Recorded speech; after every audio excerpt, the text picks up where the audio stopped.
where there is more control. Anything on that?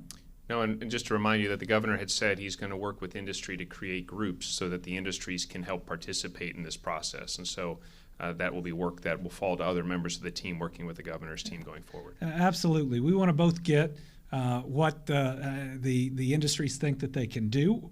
That may be working through their associations and others. And then we may have to push back a little bit too to better protect people. But I think our industries, our areas are hungry for that dialogue and to see and listen. I know everybody's committed to doing the right thing, so I hope that's a really constructive conversation we can have. It's been very few groups that haven't been 1,000% on board with this. It's been humbling and amazing to see. All right, next 6 is our preparedness to deal with a possible future spike. Can you put up Philadelphia versus St. Louis? We have. I know this is ingrained in your memory now. Somebody actually sent a stained glass Philadelphia versus St. Louis to me. In the time that's coming up, remember, Philadelphia is just that peak and it's gone. But then let's look at St. Louis. Look, this is a future spike. So what we don't want to do is we come, and we've plateaued, I hope, that we won't see the first round curve, but as we come out of it and down, that we don't have the resources and the preparedness that we've worked so hard to have. If there is a second later spike, we're seeing it in Japan. Correct. And so if you look at these various public websites, but there's one that's COVID-19 spelled backwards. And if you find that website, you can search by country and you can see Japan was plateaued, which is similar to where we are now, we hope, and then eventually going down, but they started to climb upward. That's the second peak that you see in the St. Louis graph here. And remember, the second peak killed more people than the first peak. So we want to make sure we don't have a big second peak, even though the overall total is lower. And we can go back to our benchmarks. The last benchmark, with one kind of guiding principle on top of that, is the status of vaccines and treatments. Obviously, this is out there. The closer we get to a vaccine or a very effective treatment, that can change the world in a moment. And we're certainly encourage and want somebody to get there as quickly as possible. That's how we get back to something more resembling our old normal than just living in our new normal. But under all of this is the important proposition that we got to be fluid, we got to be flexible, and we got to be ready to make adjustments. Right, and so just to remember, the vaccine won't be till 2021 at the soonest, so that's going to be next year. Some of the early treatments people had hoped about are turning out so far not to be very successful, but then there are other treatments that are showing more signs of success. So we have to be hopeful that our scientists and our medical researchers are going to come up with some innovations that can help us. And then as we go forward, if we see the disease starting to creep back up, we're going to have to learn ways as a society where we can take steps to tamp it down real quickly so we don't have to go back to more severe measures. And we think following these benchmarks, and we've walked you through now who our team is that we're working with, or at least getting guidance from. We've walked you through all of the White House guidance, which is in line with our thinking, and we have given you the Kentucky-specific benchmarks. Now, we believe, given that possibly even before May, we'd have some loosening in the healthcare area, depending on how the PPE is, that there may be some loosening in the earlier part of May, but it would be very targeted in what we're looking at right now. We think it is probably more realistic to give you an update on meeting those benchmarks that the White House has given as we come into May, and I'm hoping that we will make a lot of progress towards that as we're going through.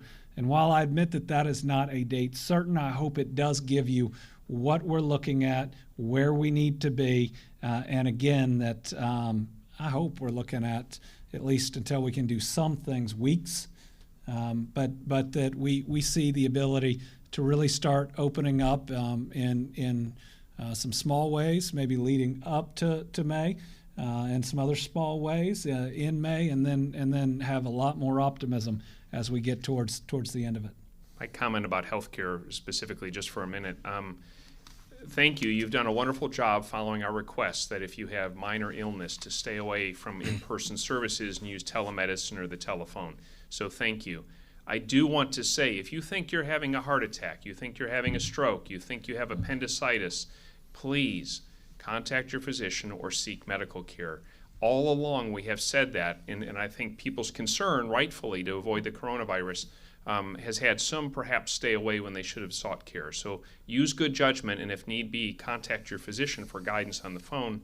And as we open things up gradually, remember, telemedicine, telehealth, just like telecommuting, is going to be a new part of our lives in a way it was not before, and not everything is going to resume like it first did. We're going to have to prioritize the backlog of patients who have more urgent conditions who need to get in more quickly before we return to more routine things. So with what we have done today, both telling you about our partnerships, going through the White House guidance and our analysis of it, showing the things that they say that we need to hit, showing you our benchmarks, which is what we have to hit on our planning side to do things. I think that we have provided certainly as concrete of a plan about the when and the how as you've seen from any other state. But we're going to provide more than that. We're going to talk early next week about our internal teams and how we hope our communications go, because it has to be driven by public health. But what's possible inside an industry is within that industry's knowledge. And so we want to make sure that we get their thoughts and their plans about how well they think that they can fall under those CDC guidelines, and then let public health evaluate with these benchmarks, again, how safe it is and when we can do it. Because there may be a group, I mean, there's 7 different benchmarks. There may be a group that can follow the guidelines pretty well, but their people may be connected more so, given the industry or other factors, to our at-risk populations. So it's a little more complicated than just putting them up here, but these ought to give you some real concrete ideas and examples of what we're thinking through. Now, I know we've gone a little bit long, but we'll do 10 minutes of questions, even though I'd previously promised we'd get out of here in an hour. To those that's really important for, I did try. So we've got, I think, 4. That's right, of our reporters here. We've got Karen Czar from WUKY, Morgan Watkins from the Courier-Journal, Mike Valente from Lex 18. Mike, I do know who you are, and Phil Pendleton from WKYT. So I'm going to go from left to right if I can. Morgan Watkins.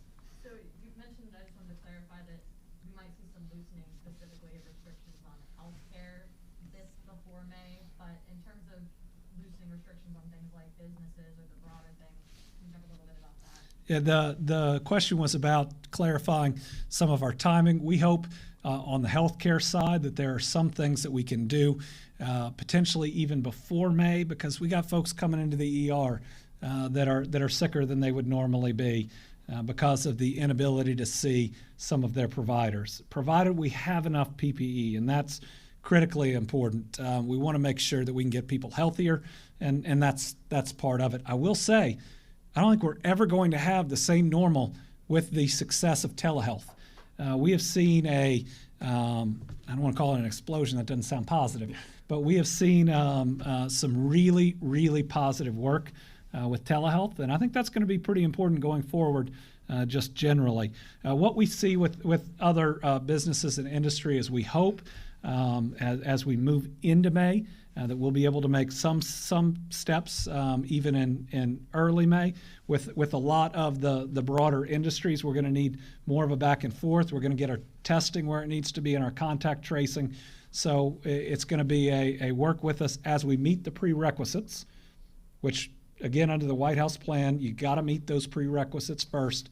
We're going to be working on that, but that gives us the time to make sure that when we have that opening up, the businesses are ready too to do it in a safe way. So I expect a little bit in the healthcare, maybe even April, some steps in early May, though I don't want to build expectations bigger than they ought to be. And as we move through May, I hope we have progression, especially as we get testing ramped up. But again, we got to meet all those prerequisites, and whether states right now loosen things or not, I don't think anybody meets all of those prerequisites right now.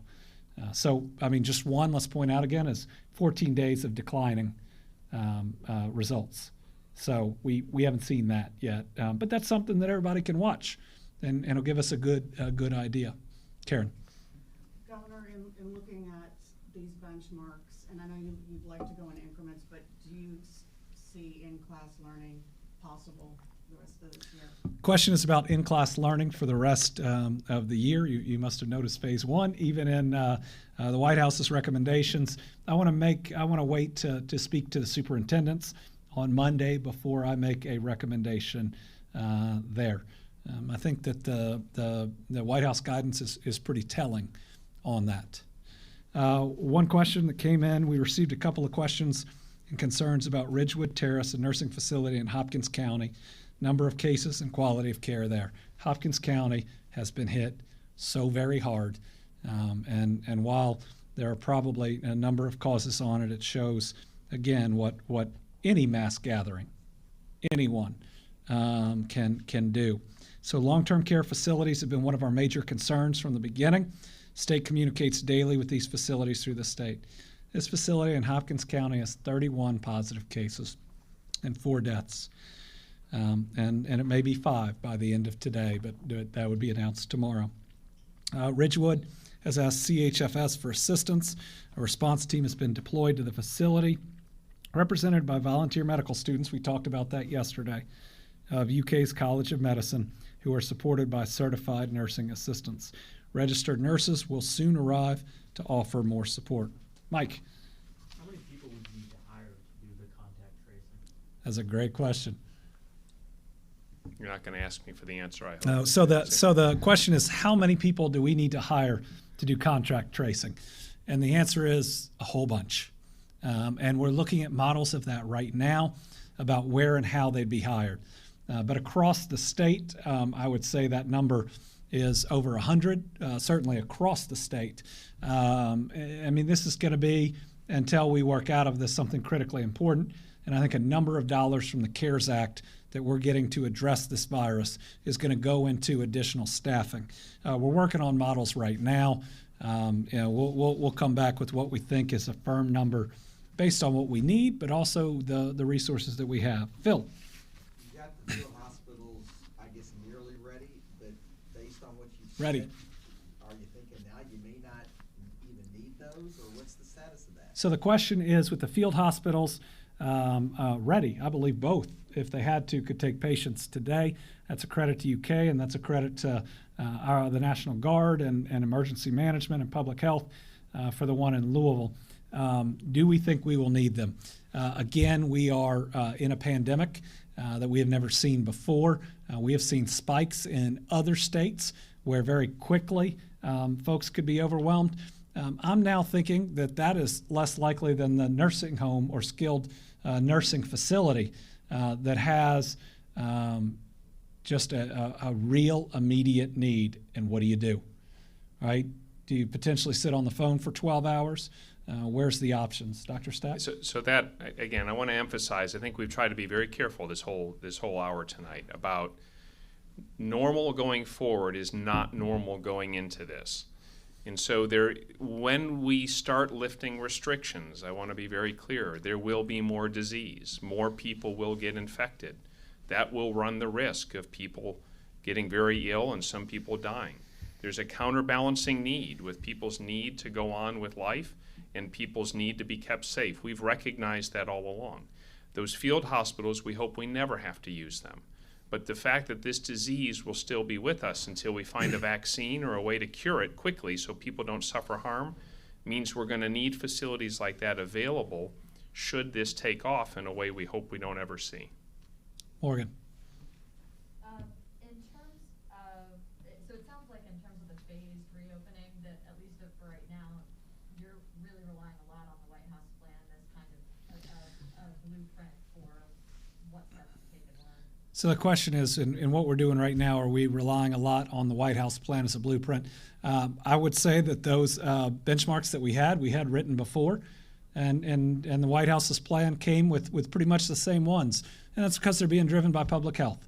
And I appreciate that on the federal level, they're being driven by public health. They're sure as heck being driven by public health on the state level. That just means we're all on the same page.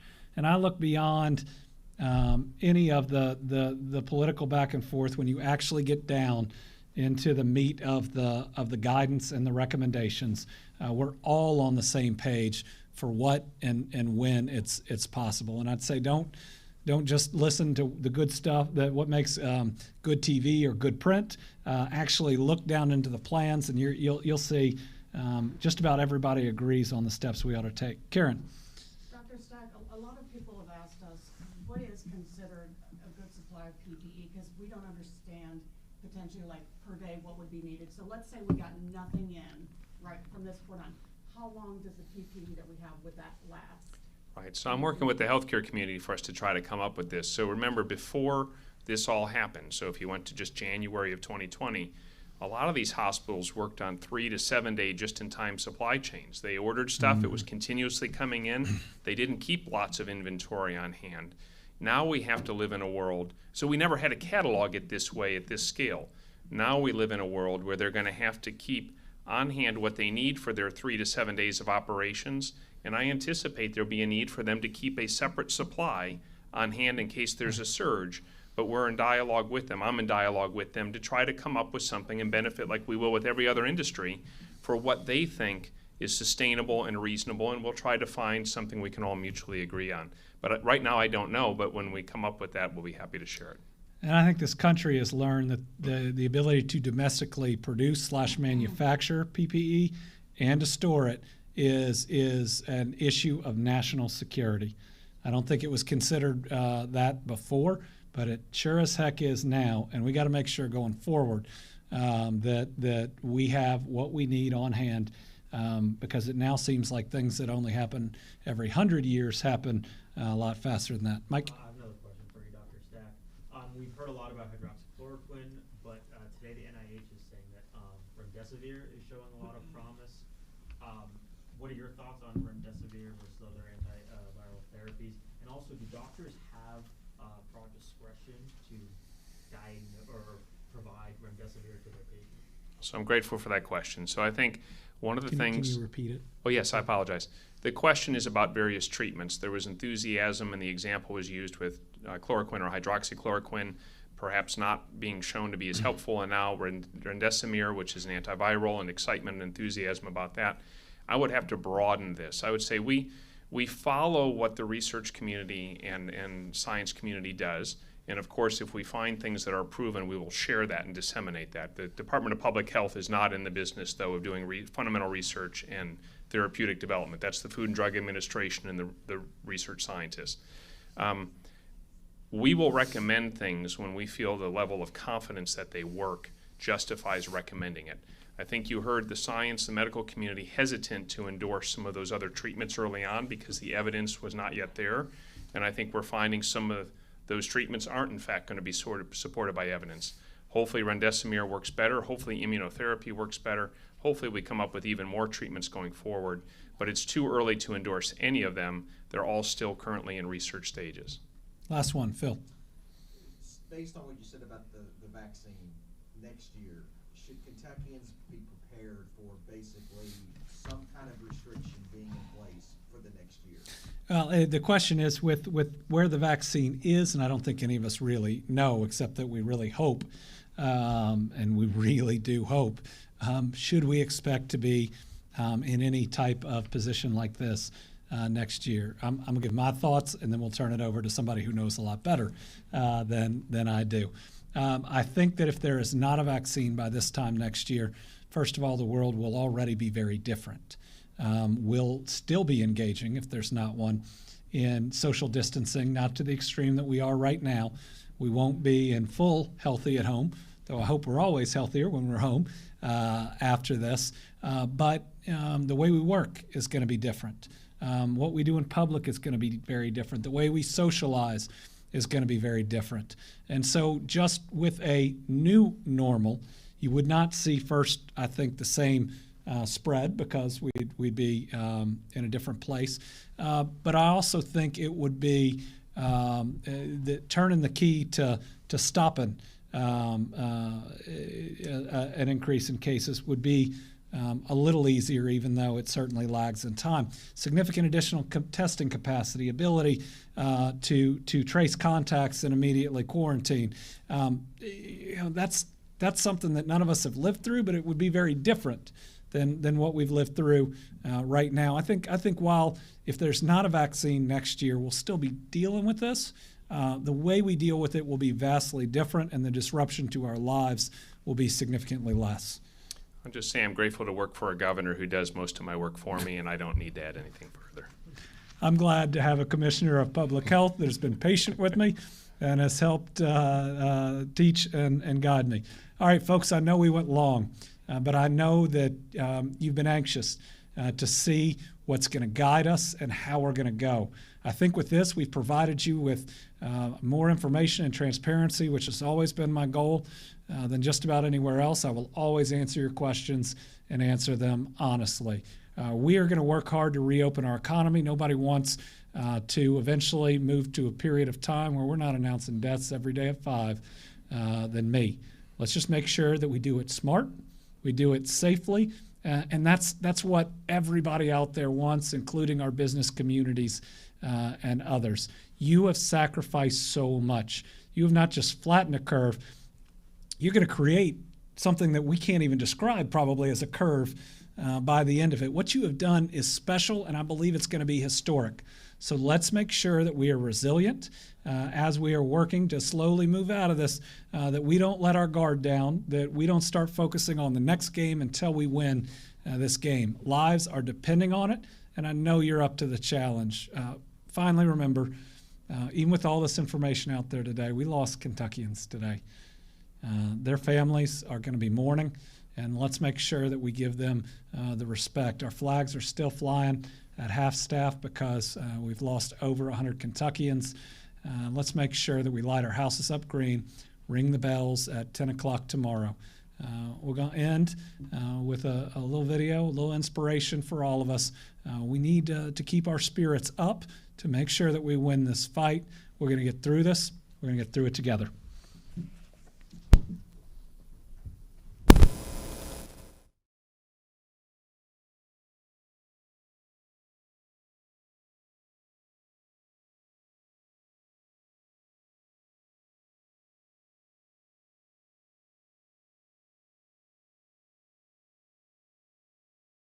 And thank you guys for being here with us on News Now. If you haven't noticed yet, in one of those double boxes, we do have the President Trump coronavirus briefing. That should be starting here. Well, it should have started more than 15 minutes ago. So if we do hear an update on a time, of course, we'll bring it to you here on News Now. If you're with us on our YouTube stream, thanks so much for being here with us. Don't forget that you can subscribe to our page. That way you stay up to date on all the latest that has been happening across the country. Let's take a live look, though. I'm going to put up a double box again here and show you those latest numbers here across the United States. So more than 2.2 million people worldwide have been affected by COVID-19. And in the U.S., more than, you can see we have kind of two conflicting numbers, more than 686,000. It looks like they're going to be updating that number once again here above 690,000. Of course, President Trump and his team should be briefing us on exactly how many COVID patients we have in the United States, also how many tested, because last we heard, according to Johns Hopkins University, we do have more than 3.5 million people who have been tested for COVID-19. As you can see, then that number is 692,000 have been confirmed with COVID-19. Unfortunately, our death toll has continued to rise here. We have 36,721 who have been confirmed with COVID-19. A lot of those in New York City, New York. Now, this is something that we've been talking about here on News Now. It's a high populated area. It's something that in our 7 o'clock hour Pacific time, and that's 10 o'clock on the East Coast, we play KTTV, they're Fox 11 Los Angeles. They have a coronavirus special with Alex Michelson and Dr. Droop, and so they've been talking about reason why. Not only is the population size, a lot of buildings in New York are apartment complexes, so you're touching more door handles that everyone else is going to touch. You're going to be in those confined areas like elevators, where if someone sneezes, they get out of the elevator. All of those germs are going to sit in that elevator because it's not as great ventilation. We've seen a lot of those graphics showing what happens if someone coughs or sneezes in the inside of the grocery store, and unfortunately how long those germs do stay up in the air. So if you ever do want to go and read more stories about COVID-19 here across the U.S. and even worldwide, coronavirusnow.com is definitely a site you can go to get more information. President Trump had pushed the meeting back, this coronavirus task force briefing, from originally it was at 5 p.m. Eastern time, got pushed back to 6 p.m. Eastern time. We're now getting close to, it's about 6:20 Eastern time. So as you know, they of course will come out here when they're ready. It looks like we do have that happening here. So once again, this is the coronavirus task force team. You can see Dr. Redford, you can see Dr. Birx, and many others part of this team. And on that screen there, I'm just going to pop that up here for you for a quick second. On the White House monitor, they have this. More than 3.7 million tests have been completed as of yesterday here in the United States. So we are sitting here waiting for President Trump to take a step out here as we get ready to hear the daily update. Don't forget, too, as the briefing goes on, you can always go back, rewatch. We always clip memorable moments, important moments that happen throughout the briefing. Those are on our YouTube page, again with Fox 10 Phoenix. You can look under the video tab. Otherwise, if you want to rewatch the entire briefing, maybe rewatch what those guidelines were, see exactly what the president, what the vice president, what everyone had to say, you can always go back and rewatch those full briefings. They're also clipped.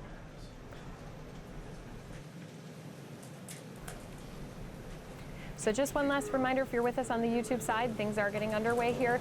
Thank you so much for being here with us as we bring you the Coronavirus Task Force briefing for this Friday, April 17th. And if you haven't yet, you can subscribe to our page on YouTube.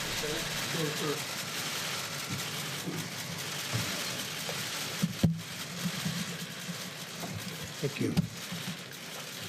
Thank you very much. I just had a great conversation with the leading faith leaders of our country. It went extremely well. We learned a lot. I learned a lot, and we're working on some things that are very interesting and very positive. I thank them all for being on the call. And yesterday, we unveiled detailed guidelines for America's governors to initiate a phased, safe, and gradual reopening of America. That's what's happening. The guidelines provide governors with the fact-driven and science-based metrics they will need to make the decisions that are right for their own particular state. To view the guidelines, you can go to the website at whitehouse.gov/openingamerica. So that's whitehouse.gov/openingamerica. Treasury has sent out economic relief payments to more than 80 million Americans who have their direct deposit information on file with the IRS, and an incredible success it has been.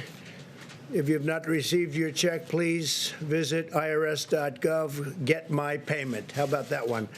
irs.gov, get my payment. That way the IRS can get you your payment in days, and they've done a fantastic job, I have to say, and you won't have to wait for a check in the mail. I have some very good news. We sent out 80 million deposits, and less than 1% had even little problems. A couple had minor glitches, but it's substantially less than 1%. So out of 80 million deposits, less than 1%, and that gets corrected immediately. So just please do as I say. You'll get that very quickly, very easily.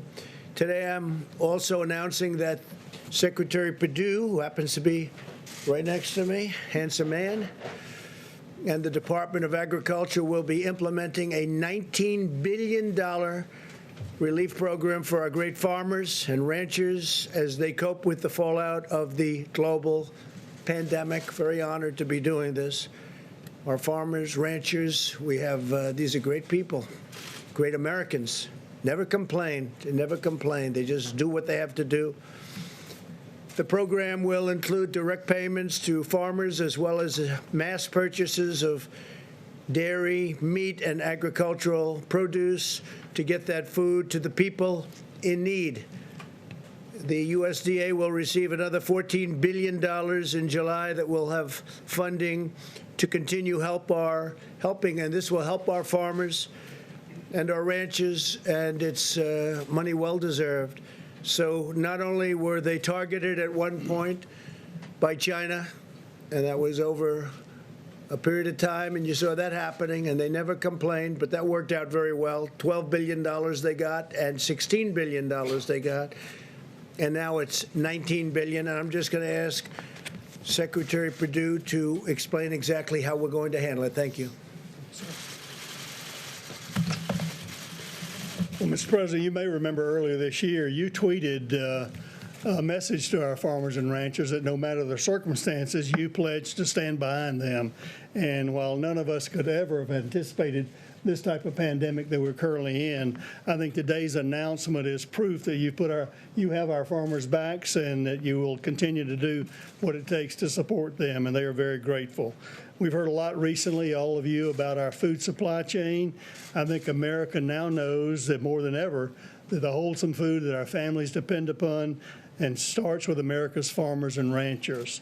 Agriculture has been hard hit like most of America with the coronavirus, and President Trump is standing with our farmers and all Americans to make sure we all get through this national emergency. So today, thanks to your direction and leadership, Mr. President, USDA is announcing the Coronavirus Food Assistance Program. As you mentioned, this new $19 billion program will take several immediate actions to assist farmers, ranchers, and consumers in response to the COVID-19 national emergency. The program is really divided into two parts. One is a direct payment, $16 billion in direct payments to farmers, ranchers, and producers who've experienced unprecedented losses during this pandemic. Since we wanted to get the payments out to producers as quickly as possible, we decided to use the funds in the CCC, the current funds of $6.5 billion, combined with the 19.5 of COVID money, rather than wait for the replenishment of the CCC funds in July. Based on industry estimates of damage, Mr. President, it is becoming apparent that we'll need the additional CCC funds as we continue to track the economic losses. Secondly, and this is really important as well, the USDA will be purchasing $3 billion in fresh produce, dairy, and meat products to be distributed to Americans in need through our food bank networks, as well as other community and faith-based organizations. Having to dump milk or plow under vegetables ready to market is not only financially distressing, but it's heartbreaking as well to those who produce them. This program will not only provide direct financial relief to our farmers and ranchers, Mr. President, but will allow for the purchase and distribution of our agricultural abundance in this country to help our fellow Americans in need. So in recent weeks, all of us have seen the heroic patriotism of our food supply chain workers that have shown day in and day out doing the work to serve the needs of fellow Americans. Our farmers have been in the fields planting and doing what they do every spring to feed the American people, even with the pandemic as we speak. I want to thank you, Mr. President, for your unwavering support. They want to thank you for your unwavering support for America's farmers and ranchers. And I want to commit to you, Mr. President, and to the American people that USDA will do everything in our power to implement this program as quickly and as efficiently as possible to help our farmers, ranchers, producers, and consumers during this great time of need. So thank you very much for having me here today. And God bless you, God bless America, God bless American agriculture. Thank you very much. Thank you, Sonny. So our great Secretary of Agriculture was the governor of Georgia for 8 years, and the only reason he isn't still there, frankly, is that he was term limited. And I said, let's get him for agriculture, and you've done a fantastic job. We want to thank you very much. 8 years at Georgia. We really appreciate it. Great job. Even as we prepare to rebuild our economy, America continues to wage an all-out medical war to defeat the invisible enemy. To date, we have conducted more than 3.78 million coronavirus tests, by far the most of any country. It's not even close. In the hardest hit areas such as New York and Louisiana, we've also tested more people per capita than South Korea, Singapore, and every other country. The United States has the most robust, advanced, and accurate testing system anywhere in the world. As of yesterday, we have distributed nearly 660,000 Abbott IDs. Now, that's an incredible test. It's called the ID Now Point of Care Diagnostic Test, and it's fantastic. It's the hot one. Problem with this business is it's a hot one till about 2 days from now, because we do have a saliva test that just came out, and that can be self-administered, and it's said to be fantastic. I want to thank Abbott Laboratories. They have been incredible. I want to thank Roche. They've likewise been incredible. Over the last several days, we've seen a dramatic increase in the number of tests conducted by hospitals and academic institutions, which have now performed nearly 600,000 tests. There's a tremendous amount of unused capacity in the states available for governors to tap. We have tremendous unused capability within those laboratories, and I hope the governors are going to be able to use them. The governors are responsible for testing, and I hope they're going to be able to use this tremendous amount of available capacity that we have. It's up to 1 million additional tests per week. When you think of that, in the next few weeks, we'll be sending out 5.5 million testing swabs to the state. Swabs can be done easily by the governors themselves. Mostly it's cotton. It's not a big deal. You can get cotton easily, but if they can't get it, we will take care of it. Yesterday, the FDA announced a new collaboration with United Health Group, the Gates Foundation, Quantigen, and U.S. Cotton to greatly expand the supply of essential swabs, including a new polyester Q-tip type swab for the coronavirus testing. All of these actions will help our testing capability continue to grow dramatically. So we're helping people even with swabs. We get ventilators. We're now the king of ventilators. We have hundreds of thousands under construction. We don't need them ourselves. The governors are in great shape. If we do, we have a great stockpile that we'll immediately send to the state in need. But we've handled that situation incredibly well. I hope people understand it. I wish the media would get the word out. What we've done in ventilators is amazing because they're big, expensive, and highly complex. We're speaking to other countries. I spoke to the President of Mexico today, a great gentleman, and I told him that we are going to be helping him out with ventilators, helping Mexico out, and we'll be helping some other countries too. We have a lot of very high-level, high-quality ventilators, and they're here, and they're also being manufactured as we speak. Following the announcement of our reopening guidelines, there have been some very partisan voices in the media and politics who have spread false and misleading information about our testing capacity. It's totally false and misleading, demonstrating a complete failure to understand the enormous scope of the testing capabilities that we've brought online. And we started really from ground zero. We started from really being very, very outdated and obsolete as a country from the past. And I will say this, if they didn't understand it, it's just really, unfortunately, I hate to say this because we've been getting along very well, but it would be false reporting because they understand the capability. And it's going to be up to the states to use that capability. The states have local points where they can go. A governor can call the mayors, and the mayors can call representatives, and everything is perfect. And that's the way it should work and always should work. We'll help New York and all of the other states get even better on their testing. We have to get even better. And some people think a little bit differently. There are areas where you have vast amounts of area where you have very few people and almost no people are infected. and those places will be looked upon differently by different governors.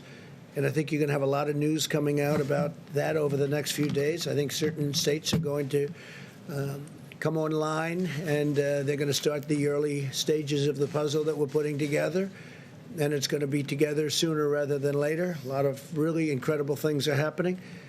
And at some point in the not-too-distant future, we're going to have our country back. And it's going to be, I think, really, with what we're doing on stimulus and helping people keep their businesses together and their lives together and their jobs, it's going to be better than ever before. I hope so. I really do. The current conversation is reminiscent of what happened on ventilators. You remember that, when requests were made far beyond what was objectively needed. We were hearing from a certain state, and we were hearing from a lot that they needed far more ventilators. In one case, they wanted 40,000 ventilators, 40,000. It turned out that they had plenty, and they had a number of about 7,000 or 8,000, and that was plenty. We supplied them with a lot, but that was the right number. We got it just about right. And if they did need more, we're ready to give more. But I think the surge seems to be over. And there are a lot of governors just doing a great job, and they're working with us, but we're all working together. The research and development that we've done at the federal level has been absolutely incredible.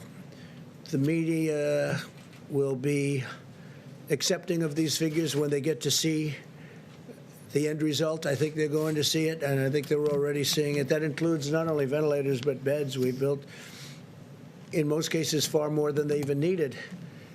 But we wanted to err on the side of caution. This is what the governors wanted. They wanted a certain amount in Louisiana. I spoke with the governor, had a long talk with him, and I said, "Do you think you'll need that final hospital?" And they actually didn't need it. We built a lot of beds, so I appreciate it from the governor.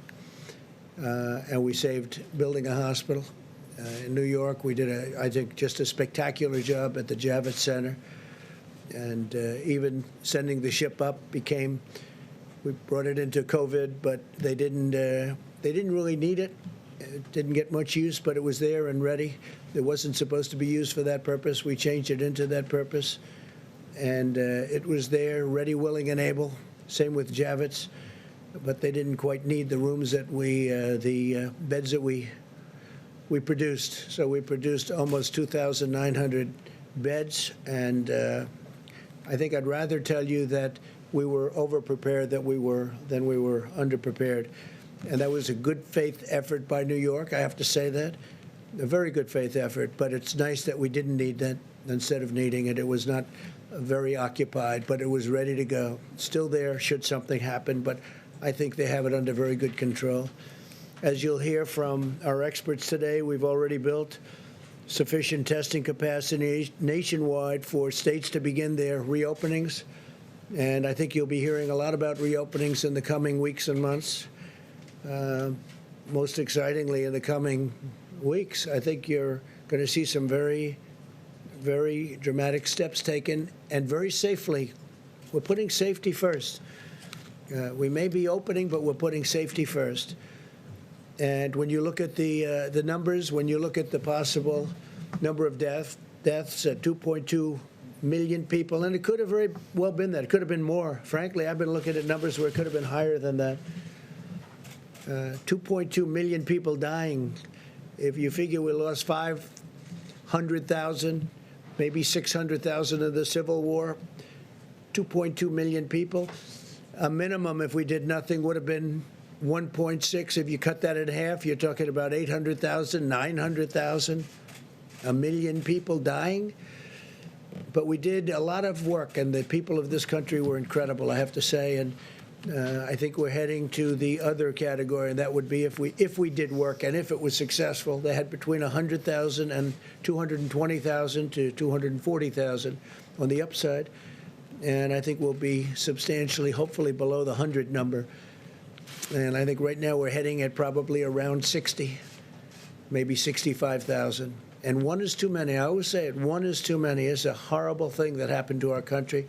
There's a horrible thing that happened to 184 countries all over the world. There's a horrible thing, and there was no reason for it. That should never, ever happen again.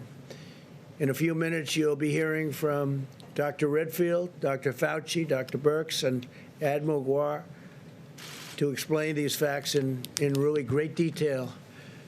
Earlier this week, the FDA authorized 2 new antibody tests, which is very exciting, that will determine if someone has been previously infected with the virus, bringing the total to 4 authorized antibody tests already. This will help us assess the number of cases that have been asymptomatic or mildly symptomatic and support our efforts to get Americans back to work by showing us who might have developed the wonderful, beautiful immunity. Ultimate victory in this war will be made possible by America's scientific brilliance. There is nothing like us. There is nobody like us, not even close. I wish I could tell you stories what other countries, even powerful countries, say to me, the leaders. And they say it quietly and they say it off the record, but they have great respect for what we can do. And our country is at a point, a few weeks ago, think of it, 4 or 5 weeks ago, we were at a level that nobody had ever attained, the best job numbers we've ever had, the best economy we've ever had. Every company virtually was doing better business than ever before. The stock market was at all-time highs. And then one day they said, you got to close it up. And we did the right thing. We saved maybe millions of lives by doing it the way we did it. But we're paying a price, but that price is very unimportant compared to the number of lives we're talking about. The NIH and others are conducting clinical trials of 35 different therapies and treatments, therapies being so exciting to me, because that's really like, if something happens, you're going to get better reasonably quickly and without such a horrible deal as some people have to go through. To that end, today, NIH announced that it is launching a public-private partnership with more than a dozen biopharmaceutical companies. They're HHS, FDA, CDC, and the European Medicines Agency. They're all working together. We're working together with a lot of other countries. The partnership will marshal and coordinate the vast resources, knowledge, assets, and authorities of more than a dozen organizations and agencies to accelerate development of the most promising therapies and vaccines. The vaccines are coming along really, really well. Johnson & Johnson is very well advanced. One thing is they have to, we're having great success, but we have to test them, and it takes a long period of time. It takes probably over a year, unfortunately, but therapies likewise are coming along very, very well. Therapies are immediate when we get that. That'll be a big day. We're also equipping our medical warriors on the front lines. In total, we have the Project Air Bridge, and the Air Bridge has been incredible. The National Strategic Stockpile and every other channel the federal government has deployed. If you think about this, 44.5 million N95 masks, nearly 524 million gloves, 63.5 million surgical masks, and more than 10 million gowns. And we have 500 million masks coming in very soon between manufacturing and orders. 500 million masks. The last few months have been among the most challenging times in the history of our nation. This invisible enemy is tough, and it's smart, and it's vicious. But every day we're getting closer to the future that we all have been waiting for. I talk about the light at the end of the tunnel. We are getting very, very close to seeing that light shine very brightly at the end of that tunnel. And it's happening, and I want to thank everybody in the room. I want to thank I actually want to thank some of the media. We've had some fair coverage, some really fair coverage, and I appreciate it. What I'm going to do is I'm going to introduce our great Vice President, Mike Pence, and he's going to take over for a little while. I'm going to leave, and I'm coming right back, and we'll take some questions. They're going to go over our tremendous testing capabilities. And again, I'll be right back. Thank you. Thank you very much.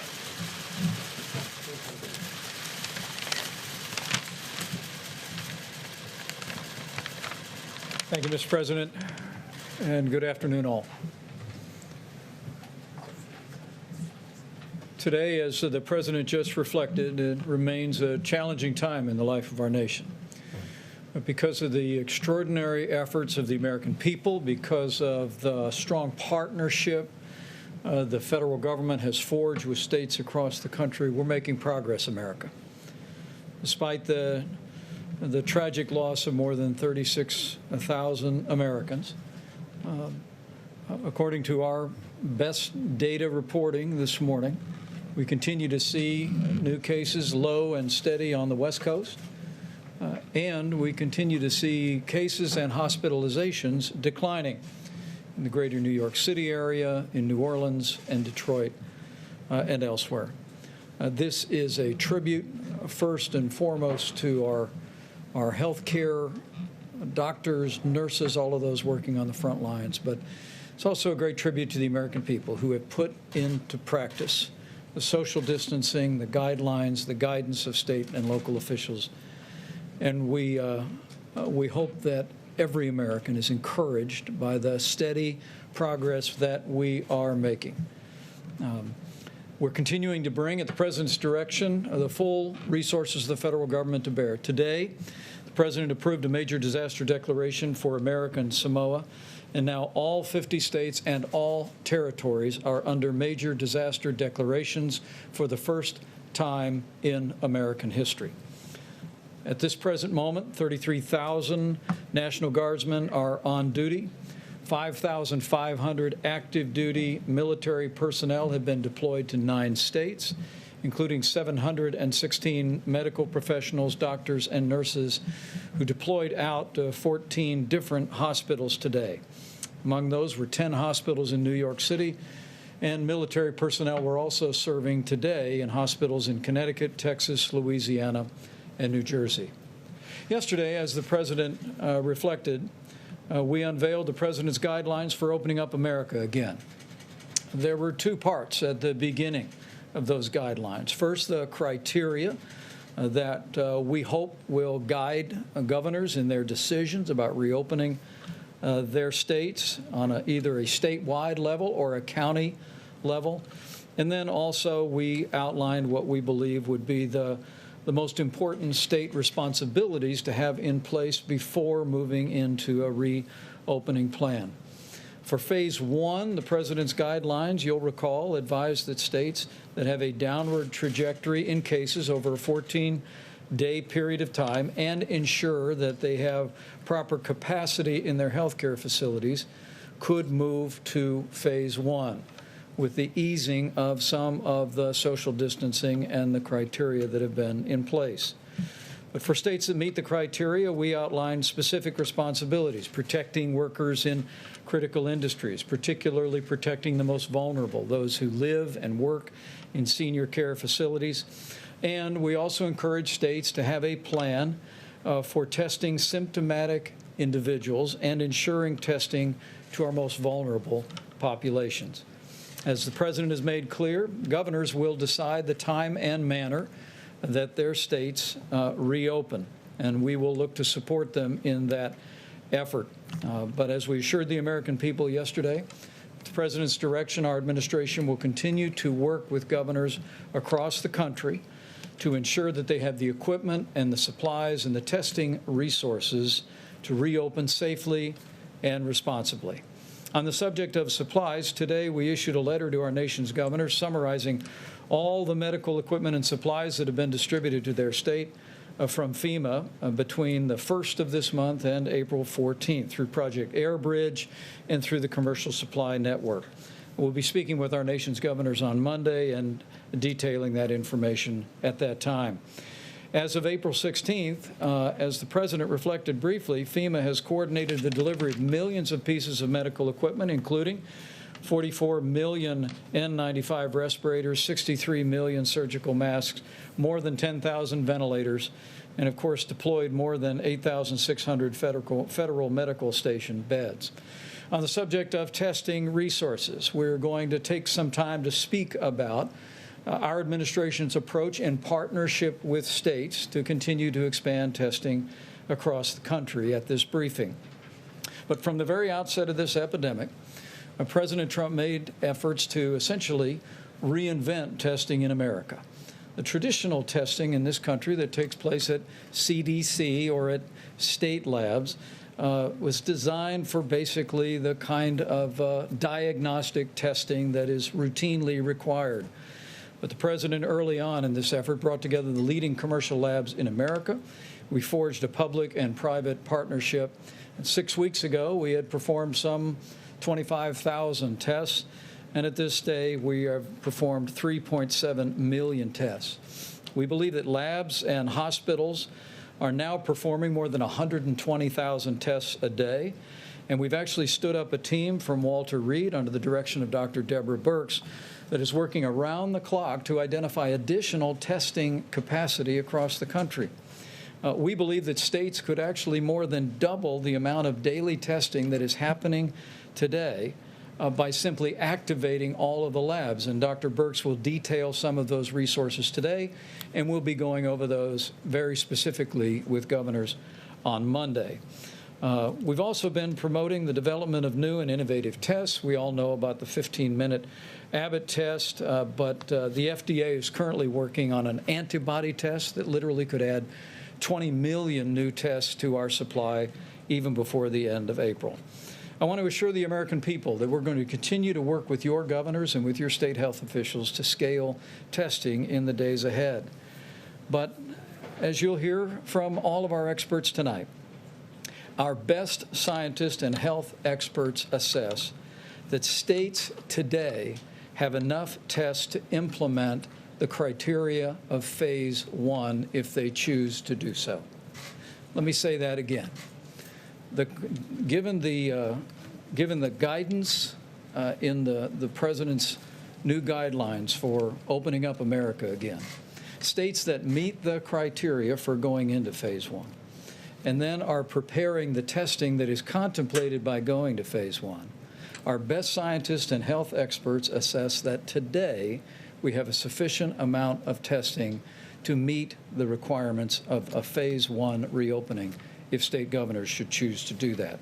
And you'll hear more detail on that in just a moment. At the President's direction, we're going to be presenting an outline of our approach to testing in partnership with states during this briefing. Our approach will continue to be locally executed, state-managed, and federally supported. Dr. Fauci will give us a brief introduction to the overall approach to testing that is contemplated to deal with the coronavirus. Dr. Redfield of the CDC will describe our plan to mobilize CDC officials in all 50 states to specifically monitor coronavirus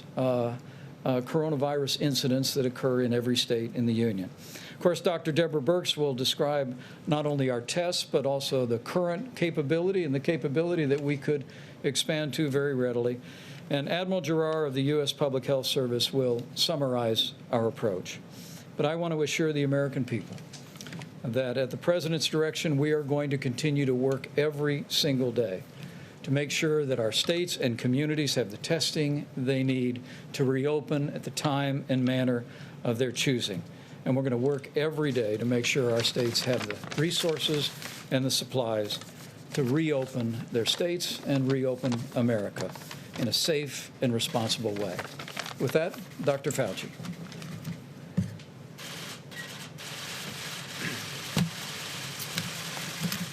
Thank you very much, Mr. Vice President. So as the Vice President said, I'm going to give you a brief introduction to kind of answer the question that we've been asked a lot. In fact, we had a very productive teleconference with the Senate Democratic Caucus just a few hours ago, and they asked a number of questions which were really reasonable questions, questions that are on the mind of a lot of different people.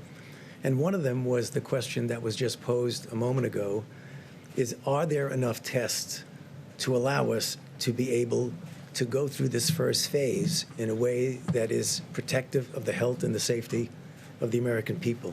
So I just want to spend a couple of minutes clarifying a few things and maybe providing some information on a broad 40,000 foot, which you'll hear some of the more granular details from my colleagues who will be following me. I think they asked me to give the 40,000 foot one because I'm not a testing person. I didn't run a testing lab, but I'm part of a team that is looking at this of how we can best make sure this happens in the right way. So first of all, let me say something that we've said before, and I apologize if I'm repeating things that you already know, but I think in some respects it's important to do that so that people have clarity in what we're talking about.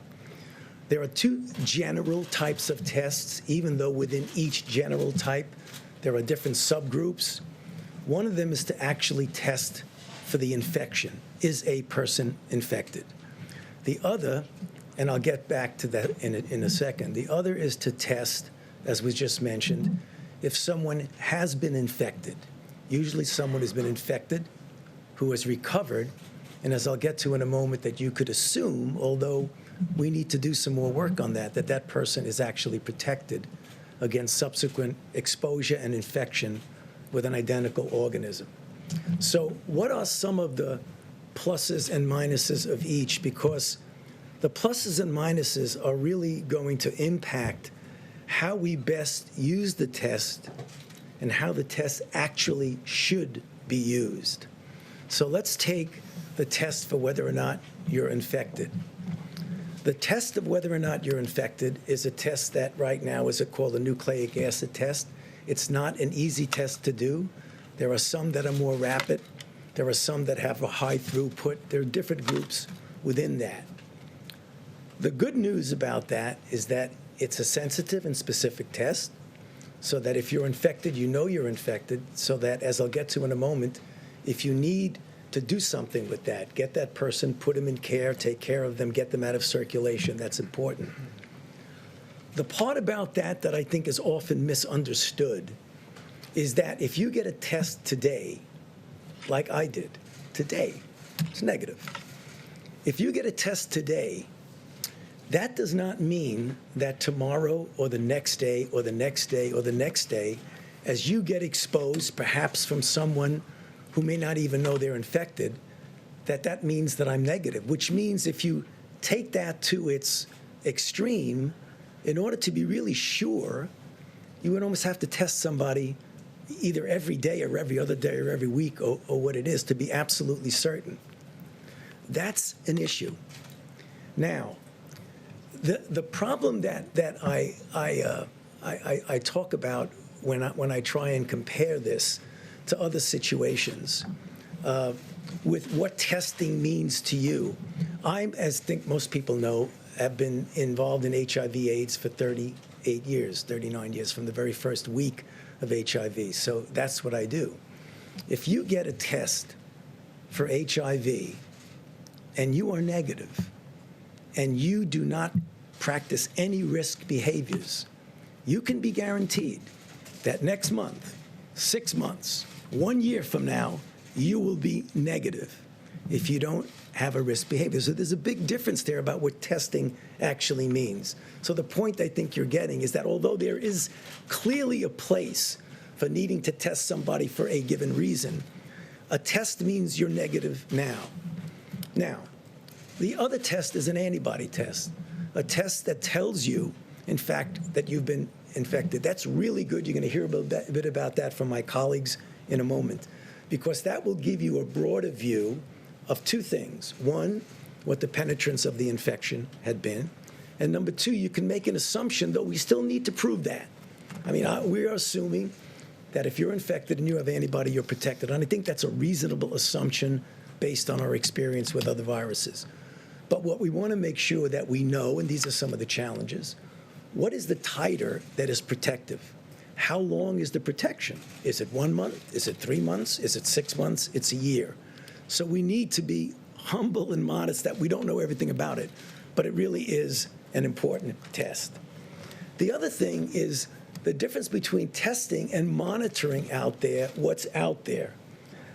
The difference between what we really need it for phase 1 is to be able to identify, isolate, contact trace, a very important part of when you're pulling back gradually and slowly on the mitigation, and you have people who might be infected. You want to know they're infected. You want to put them in care.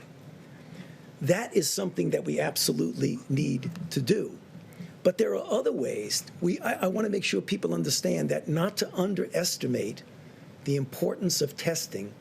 Testing is a part an important part of a multifaceted way that we are going to control and ultimately end this outbreak. So please don't anyone interpret it that I'm downplaying testing. But the emphasis that we've been hearing is essentially testing is everything, and it isn't. It's the kinds of things that we've been doing, the mitigation strategies that are an important part of that. Now, just a couple of things before I hand it over to my colleagues. No doubt that early on we had a problem. I have publicly said that we had a problem early on.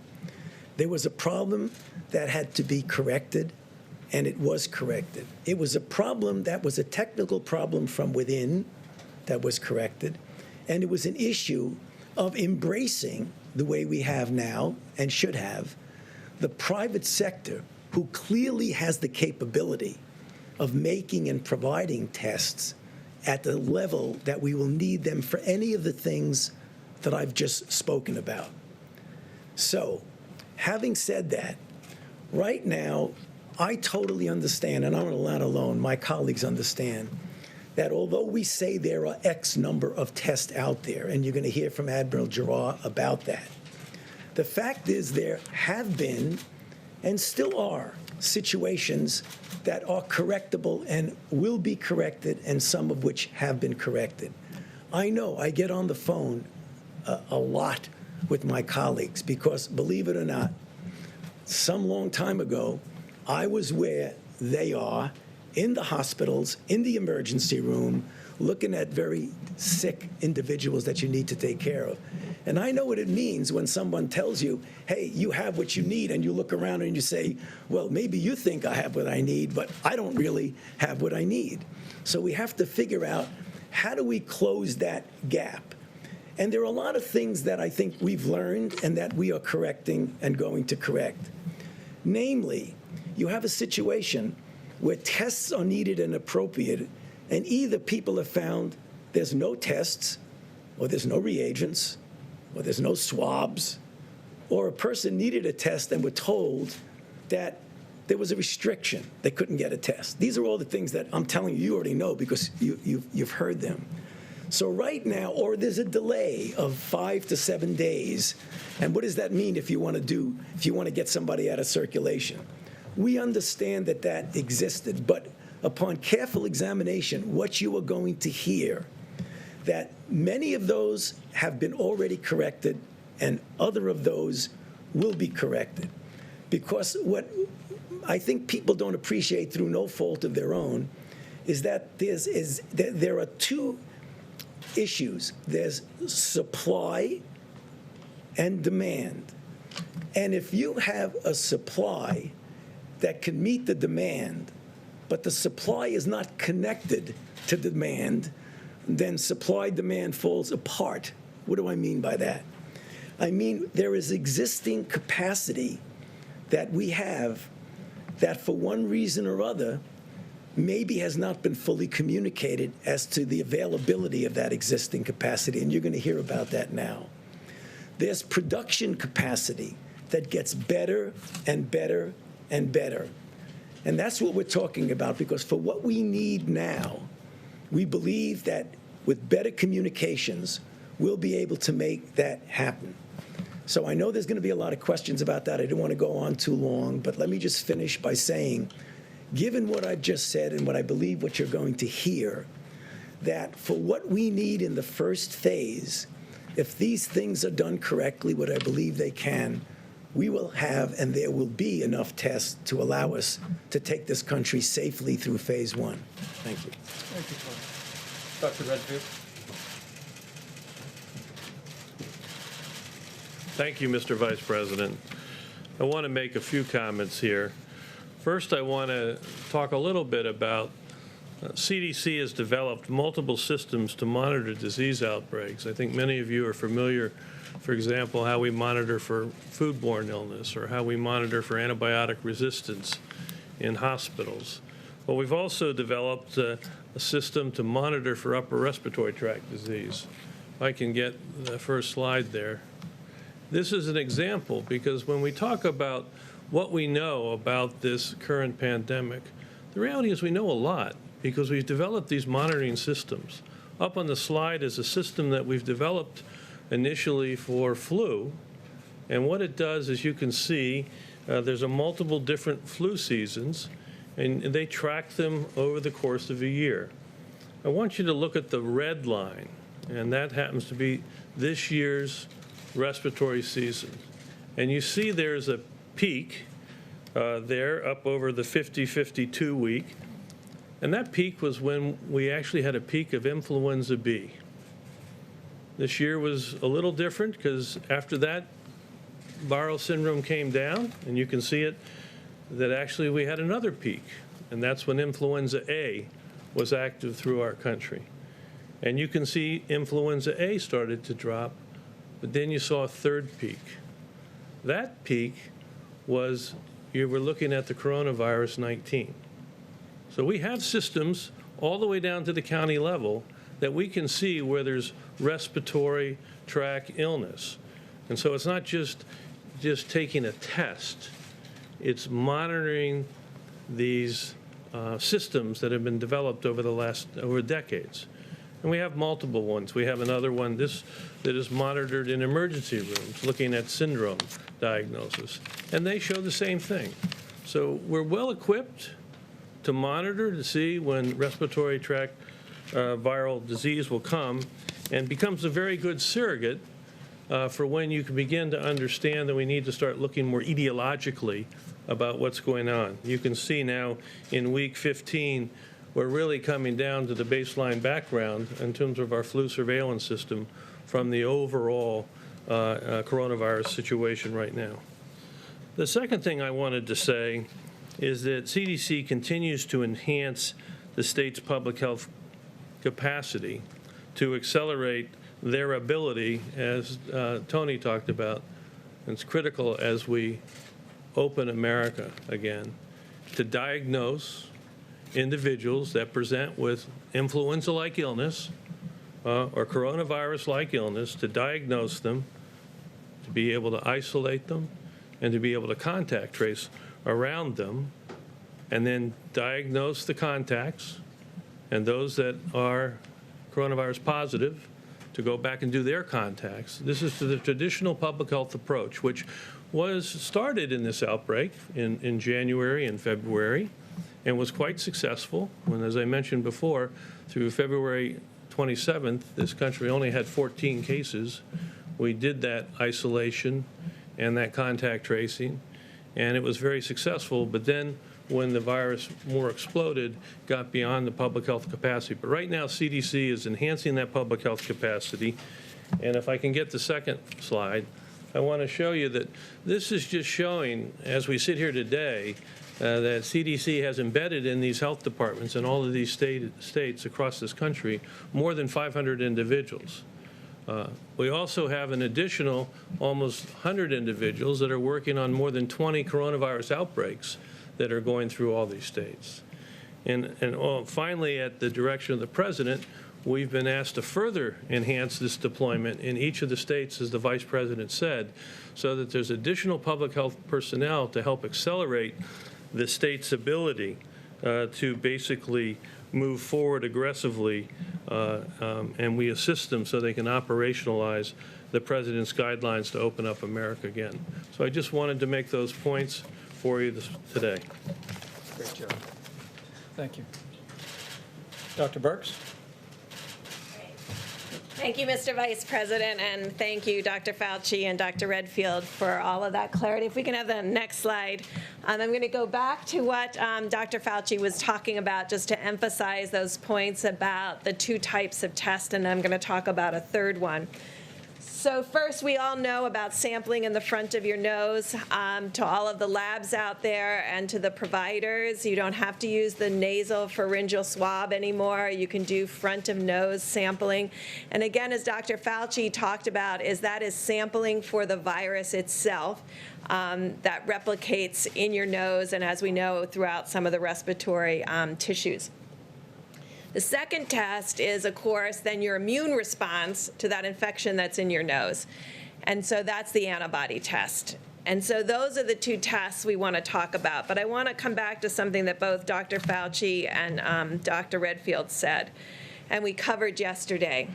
Testing is a part of the exquisite monitoring that needs to occur in partnership with CDC and state and local governments, utilizing the surveillance systems that are available, what we just talked about, the flu surveillance system, because we no longer have flu, and the syndromic respiratory system that is across the United States. And you can see it's going back to baseline so that we'll be able to see at the community level any deviation from that baseline. In addition, what we talked about yesterday was adding that asymptomatic component, because I think you'll see as more and more articles come out for surveillance and monitoring that other states have done, higher and higher antibody in multiple individuals who don't remember having a sickness. And that will give us an idea. That's our asymptomatic monitoring in these sentinel monitoring sites. And what did we talk about yesterday? We talked about nursing homes, we talked about indigenous people, and we talked about vulnerable people in the inner city, really ensuring that something that is so small that can't even be seen on the surveillance monitoring will be able to be seen in the asymptomatic. And so those are the two tests that we have, one available now, two that have been approved, or three by the FDA. I want to just leave you with my last concept on the antibody tests. Antibody tests have different specificity and sensitivities.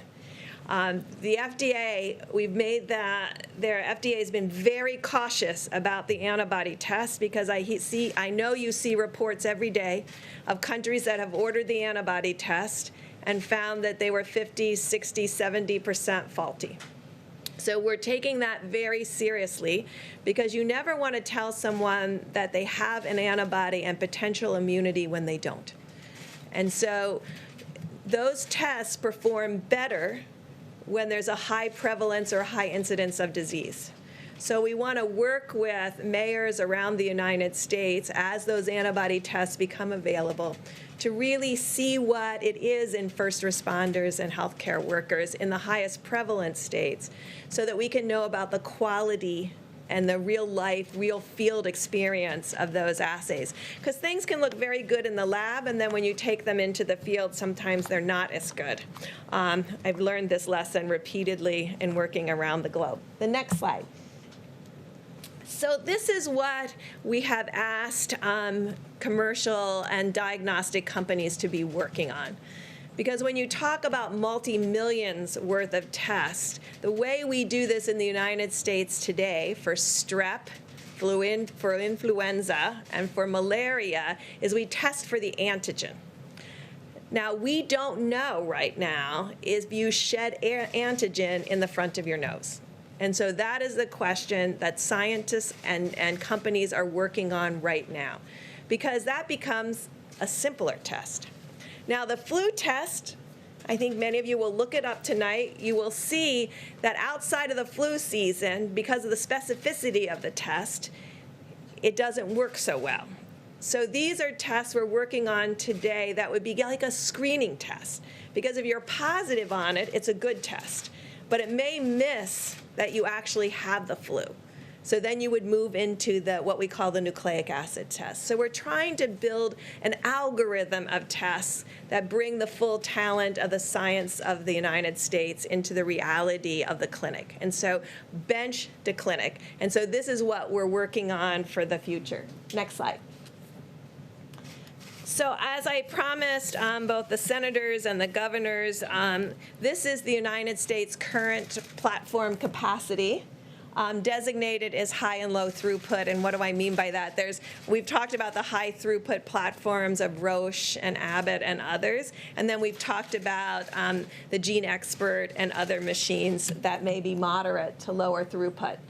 I want you to see how it's distributed through the United States. So these are the current testing platforms available today throughout the United States for COVID-19. And as you heard from Dr. Fauci, everything has to be working from the swab to the transport media to the laboratory to really get those tests run and the results back to the client. The next slide.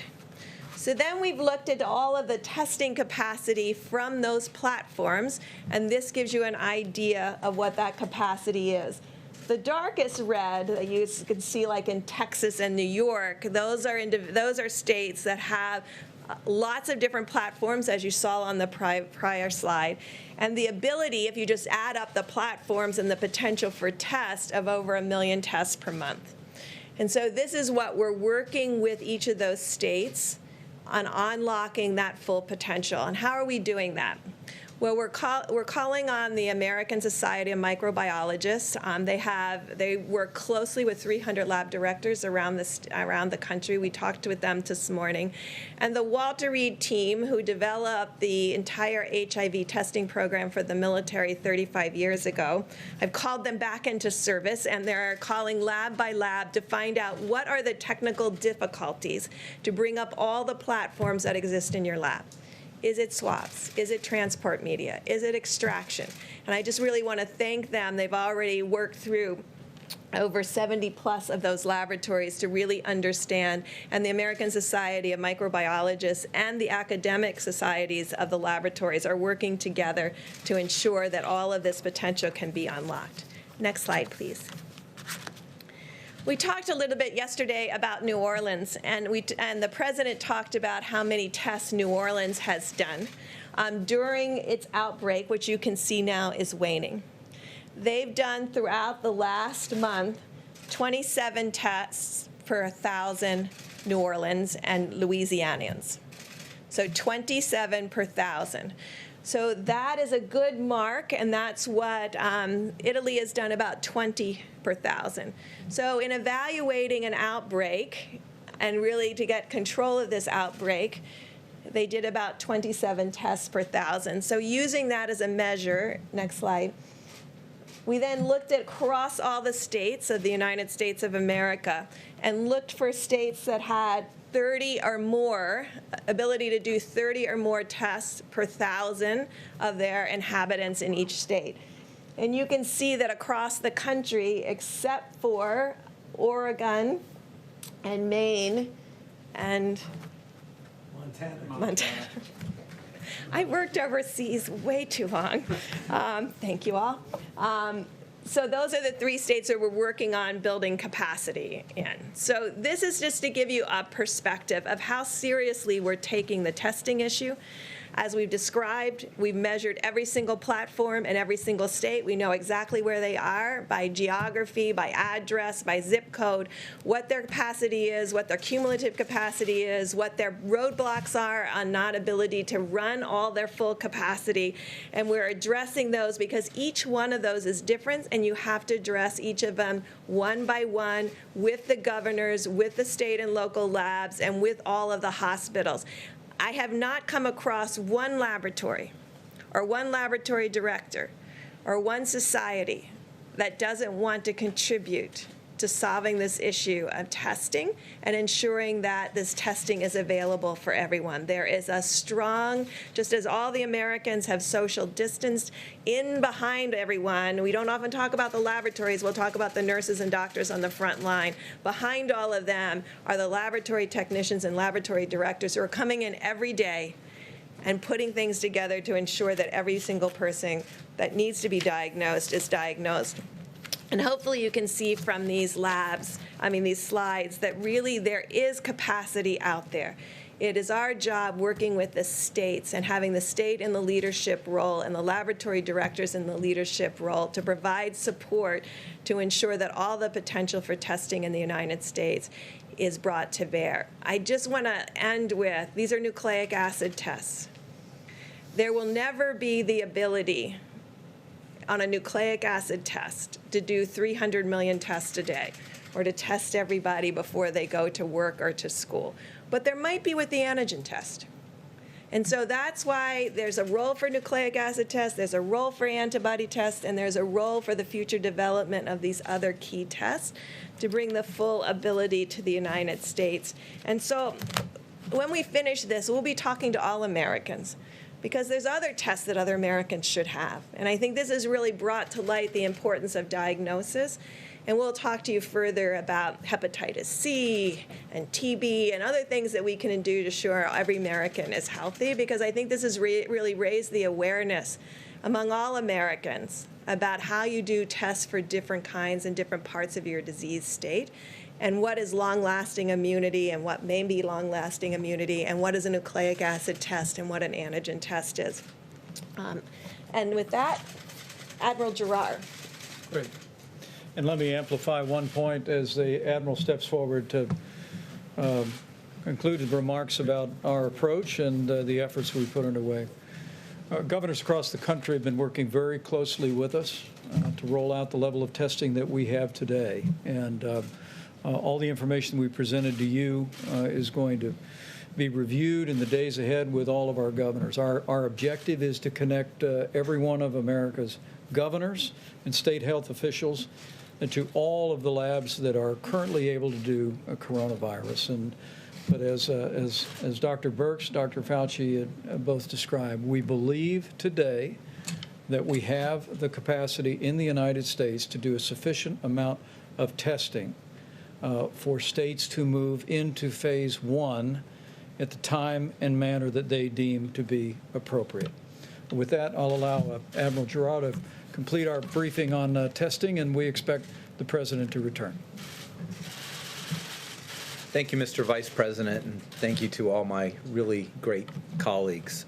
Can I have my next slide? So I wanted to start by where we are today and just to visit where we've come in such a short period of time.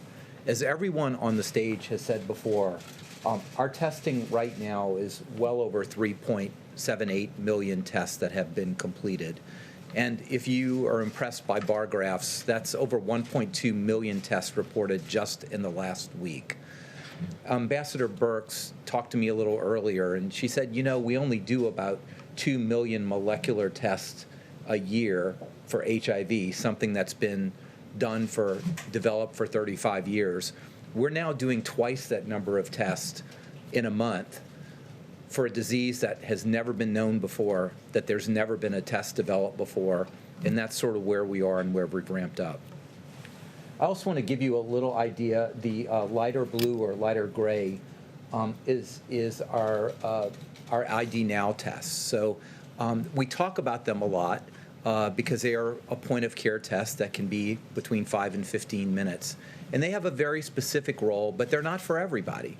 If you've got to screen a few thousand people, 4 tests an hour doesn't get you there on a machine. You have to use some of the larger, higher throughput items. But they have a very important role. And again, coming into the market at 50,000 per day is really an important adjunct to us. She talked about the Gene Expert from Cepheid. Very important. We don't talk about that very much, but it is one of the backbone mobile point of care, not as easy to do per se as the Abbott, but it is a point of care test that really carries tuberculosis screening all through Africa. There are these machines, you saw that on her slide. Every one of the 50 states has this in over 600 sites, and they've done over 700,000 tests just on that relatively low throughput but very important platform. Next slide, please. I wanted to give you an idea of sort of how the tests are distributed and how they're changing over time. On the left are the state public health laboratories, and although their numbers are relatively small, about 350,000, the state public health laboratories are absolutely critical. They're an absolutely critical core component of our testing. Not only were they there early and first, but they also do things like support outbreak investigations in nursing homes or investigations in certain plants that have a close proximity with everyone because of their work environments. They also do testing on many people who do not have the opportunity to be tested elsewhere, and they are performing outstandingly well. ACLA, I know we hate acronyms, but the American Clinical Laboratory Association. This is America's commercial industrial backbone that we're standing behind the president and the vice president. And when I was there a few weeks ago in the Rose Garden, this is the LabCorp, the Quest, the BioReference Laboratory, Mayo, Sonic, and ARUP. and you'll see they've done almost 2.3 million tests. This is the very large, high-throughput machines that Dr. Birx talks about. And I want to be clear about this group is that it doesn't matter where you are. I just took one of the largest labs, and I said, map out for me where you are within 10 miles of where you are, every site in the country. And when you do that, within 10 miles of a site of one of these, 93% of the U.S. population is covered. These are truly national reference labs that cover almost everybody within the United States. So if you cannot get a test at your hospital, the chances are overwhelming that you could send this to these labs that are fully caught up now. They have no backlog of tests. They've ramped up their production, so their turnaround time is about 48 hours because you may need to transport it from the middle of America out to a lab and result that. But that's really very, very, very good.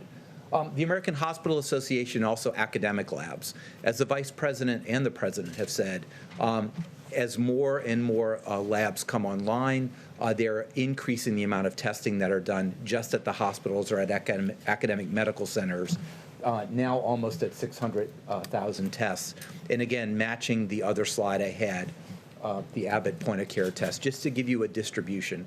And that point-of-care test is being used very importantly in very select populations where a point-of-care test is really needed. That could be in some hospitals where someone needs to know exactly if a person is positive or not to go on a clinical trial, or in a nursing home investigation, or sometimes to get people screened to go back into the work environment. Most people don't need a point-of-care test. In fact, a point-of-care test cannot replace the millions of tests that are here on the other side. Next slide. I don't know how interested you are in swabs. I did not know a whole lot of swabs before a few weeks ago. But there's 2 points I want to make with these slides is, yes, there have been constraining elements. And they're constrained for a couple reasons. Number one, because this is an unprecedented scale-up of this type of very sophisticated molecular test that has never put a demand on a system like we have. When we started out a few weeks ago, there's very specific one type of swab, only get it one place in the U.S., one place in Italy. And we were stuck with that for a while because it's not just the quantity, it's the quality. What I don't want to do is put a lot of things in the system to make people believe that this is a good test when it hasn't been validated by the FDA to say that a positive is a positive and a negative is a negative. But over the past weeks, both the scientific community, the Gates Foundation, academic medical centers, the FDA, have really opened up our ability to not stick that all the way back in your nasopharynx, but do the anterior nose, and to greatly broaden the amount of swab types that are available. So we are really at a point right now that by the end of April, we'll put another 5 million swabs in addition to everything that's out there now. And by the end of May, over 12 million new swabs in the system, more than enough to obtain the capacity that we need. Next slide. For these molecular tests, you take a swab and you stick it in a test tube. And that test tube has to have a specific kind of liquid in it.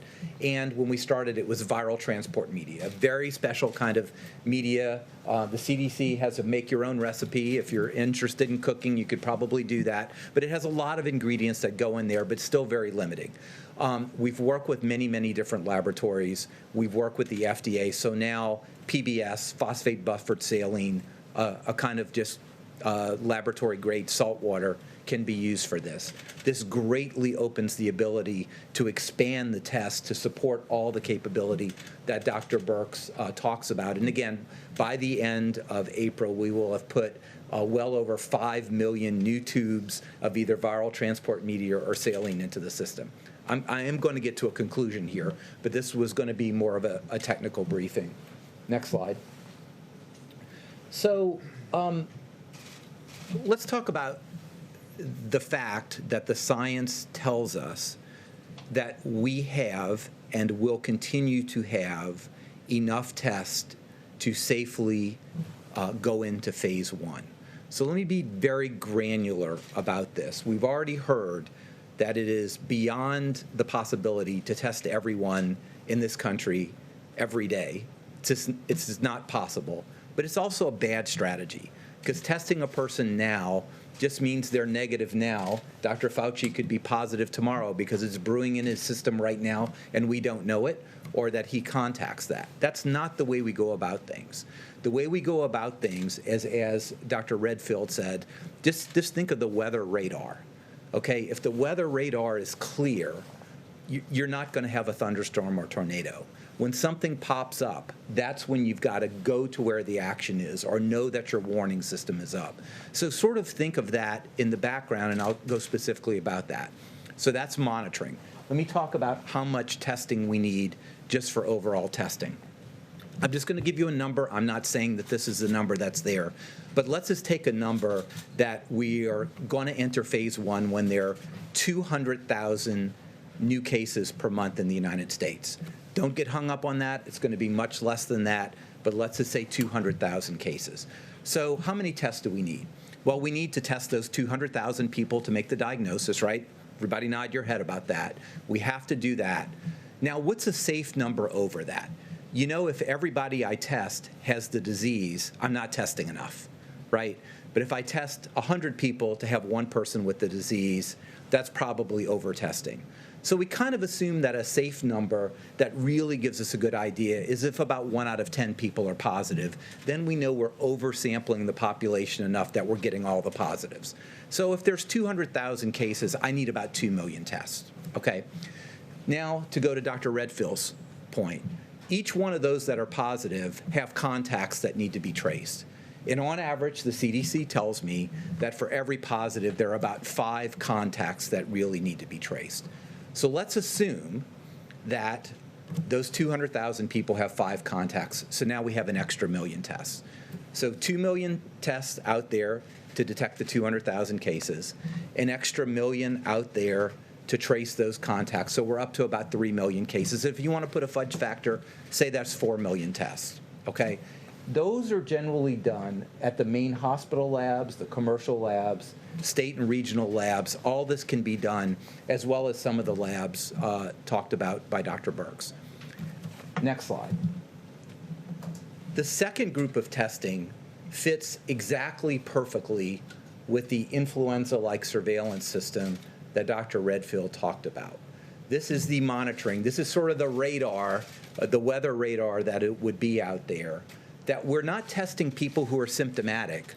We want to do testing on people who are asymptomatic, because you can have asymptomatic carriage. You know, you could have this virus and shed it and not have symptoms or only mild symptoms.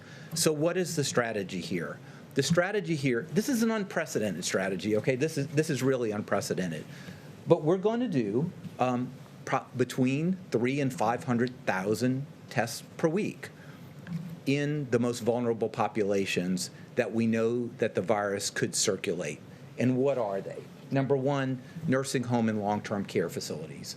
We know that from the history of this virus that can circulate and be devastating, and it could circulate even in a way that you don't have symptoms. So we're going to survey in a very controlled way, driven by the CDC, supervised by the CDC,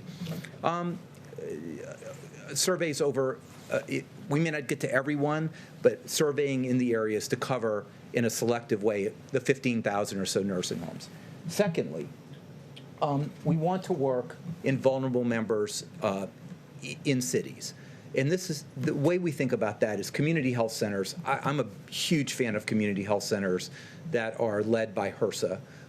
There are about 30,000 community health center sites. They take care of 30 million people, children, adults, elderly. They care for about 1/3 of Americans below the poverty level. They are arrayed to take care of our most vulnerable populations. So we want to survey asymptomatic people in those community health centers. We also want to do in some of our indigenous population, and you know very early I was out here bringing machines to the Indian Health Service, and in fact, 1,800 members of the Public Health Service provide care to the Indian Health Service, and their director and chief medical officer are both admirals in the Indian Health Service. Plus workplace monitoring, particularly for workplace environments that may have very close contact or may have a high risk, and some of those could be agricultural facilities. So let's just total that up. We have 200,000 people who need a diagnosis. To make that diagnosis, we want to test 2 million. Okay, so that's 2 million. We're going to contact trace with 1 million. And let's just throw you a fudge factor of about 25% on that, so that's 4 million. And we have this background testing of about 400,000 per month. So to safely do the testing, we need to be in the range of 4.5 million. You followed my numbers, because I want you to understand per month. For that. phase one. Pardon me? For phase one. For phase one, right? For phase one. And I want to tell you that's really how it adds up, and that's where we are. Right now, we're doing about 1 million to 1.2 million per week. We are going to continue to push that farther and further as we open up the laboratories and we're able to open all the supplies that we need for that. And I think that's where I would like to end. Thank you. Thank you. I'll ask the team to step back up for questions, and we do anticipate, as his schedule permitted, that the president will be returning momentarily. Please. You talked about phase one. Will there be enough testing for phase two? Do you have to ramp up capacity for that, or how do you deal with that? That's a very good question. All right. Yeah, that's a great question. And what we will be doing is monitoring how much we have to use in phase one to really help inform phase two. Because the really unknown in this, to be completely transparent, is asymptomatic and asymptomatic spread. And so if we find that there's a lot of asymptomatic individuals that we find in this active monitoring in what we are very much concerned about, the most vulnerable, then we will have to have increased testing to cover all of those sites. And as we've made clear to the governors and other health officials, we're going to continue to scale the testing. As the president's made clear, we want governors and states to manage the testing operations in their states. We've given criteria, we've given guidance for how we think that would best operate. But we're looking for the states, we're looking for the governors to manage it. But in the midst of that, all these great experts working with all these great facilities are going to continue to use that great American ingenuity to scale and increase the availability of testing for states to be able to implement as they move closer and closer to that day the president speaks of often, where we reopen America and put all of America back to work. Mr. President? He did well.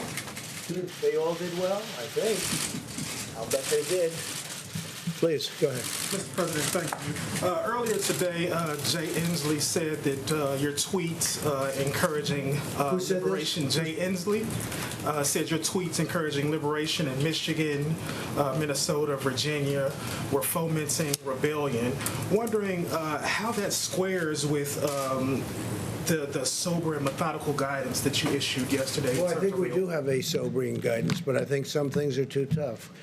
And if you look at some of the states you just mentioned, it's too tough, not only relative to this, but what they've done in Virginia with respect to the Second Amendment is just a horrible thing. They did a horrible thing, the governor. And he's a governor under a cloud to start off with. So when you see what he said about the Second Amendment, when you see what other states have done, no, I think I feel very comfortable. Go ahead. Thank you, Mr. President. Just to be clear, when you talk about these states, Michigan, Minnesota, Virginia, do you think that they should lift their stay-at-home orders, or can you talk sort of but I think elements of what they've done are too much. I mean, it's just too much. You know the elements because I've already said, but certainly a Second Amendment, and Second Amendment having to do with the state of Virginia, what they've done in Virginia is just incredible.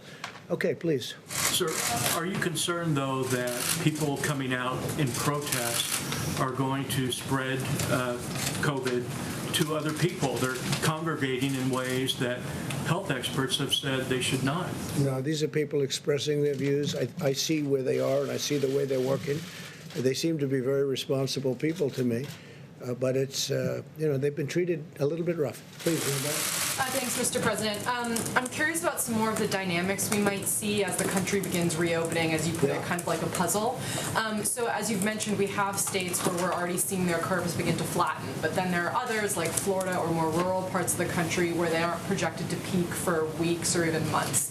So So can you talk a little bit about some of the difficulties that those later peaking states might face if they need to stay locked down for longer, even as other places around them are starting to open back up?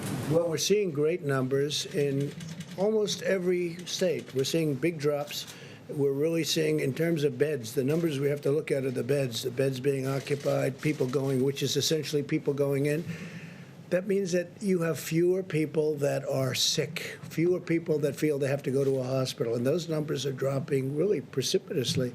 So I think that we're just seeing a lot of good signs. Now, a place like New York, New Jersey, and certain parts of Louisiana. Louisiana has been incredible lately when you look at that drop. That drop has really been great. Michigan's had a hard time, but it's starting to do well. So I just think Illinois is another one. You know, you look at some of the numbers, but everyone is dropping, and they're dropping rather quickly. We don't have any hotspot that's developed where all of a sudden you say, well, other than we did have a meatpacking plant or two where, incredibly, we had some, you saw the number was rather incredible. It took place in that plant. People could ask about that. I wonder who owned that company. It was a weird situation, but generally speaking, it's been very good. The numbers have been really improving greatly. Please, in the back. Thank you, Mr. President. U.S. intelligence is saying this week that the coronavirus likely came from a level 4 lab in Wuhan. There's also another report that the NIH, under the Obama administration in 2015, gave that lab $3.7 million in a grant. Why would the U.S. give a grant like that to China? The Obama administration gave them a grant of $3.7 million. I've been hearing about that. And we've instructed that if any grants are going to that area, we're looking at it literally about an hour ago and also early in the morning. We will end that grant very quickly. But it was granted quite a while ago. They were granted a substantial amount of money. We're going to look at it and take a look, but I understand it was a number of years ago, right? So you are. When did you hear was the grant was made? 2015. 2015. Who was president then? I wonder. Okay. Yes, ma'am. And Mr. President, we know negotiations are underway for the next round of funding for small businesses. Yeah. If tens of billions of dollars went in a matter of days the first time, will this next relief package be enough? Well, I think it will certainly, it's going to get us to a point that's going to be rather beautiful. We think that that will be the point, and it could be they'd want more, but maybe at a certain point we're going to stop. It's been a tremendous success. It's been executed flawlessly. SBA's done a very good job, but the banks have done a great job, whether it was Bank of America or Wells Fargo. The community banks have been incredible. I think we had over 4,000 community banks. A lot of people didn't know you had that many banks. But 4,000 community banks, they gave the money out. It's so organized, and it's been such a great program. And so essentially we're waiting for $250 billion. The Democrats are refusing to do it. This is money that essentially is going to the workers. It's going to keep these companies whole, restaurants and a lot of great companies. And it's a small amount of money relative to what it represents, because it represents small businesses. It represents them staying in business. And, you know, when you look at it, people don't know, small businesses represent approximately 50% of the power of our business enterprises. It's not all the big monster businesses that you read about every day. It's all of these small businesses when added. It's something that should be approved by the Democrats. The Republicans want it badly, and the people want it very badly. If I could just follow up on that. Nearly 10% of the loans that were given out were for $5 million, but some small business owners say they can't even get a loan for $100,000. Is that acceptable? Well, they would get that, but they have to approve it. Nobody knew it was going to be this successful. Don't forget, when you say the money's gone, it's been a tremendous success as a program. People they really want it. And some people won't be able to keep their business open unless they get that money. It's been a tremendous success. It's been executed flawlessly. It's been, I mean, with few exceptions, it's really been good. And I think the Democrats are going to do it. Look, Nancy Pelosi, she's away on vacation or something, and she should come back. She should come back and get this done. I don't know why she's not coming back. The fact is, she's not doing her job, and there's nothing unusual about that for her. And Leader McCarthy said they're now considering also adding more funding for hospitals included So they are thinking about hospitals, and hospitals are a good thing. Hospitals have been decimated by this. You know, they've given up their business, which is good, because they did the right thing in order to take care of the COVID-19. And no hospitals, I'm with that all the way. If they want to add hospitals, we could also add it into phase 4. If we do a phase 4, phase 4 would be hopefully infrastructure. A lot of people are talking about the best thing we could do for this country would be the payroll tax cut that I've been suggesting. A lot of Democrats like it, believe it or not, the payroll tax cut. And Art Laffer, who's tremendous, he's a tremendous, in fact, he recently got the Presidential Medal of Freedom, economist. He was with Ronald Reagan, and he looks like he's 25 years old, but I think you might be a little bit older than that. He looks so great. But Art Laffer said the single best thing you can do is the payroll tax cut. And I would just about agree with that, and I'd like to see that. I'm not sure that we're going to get that, but I think that's something that could be done. It's simple. It's really good for both the company that employs these people and for the people that are employed.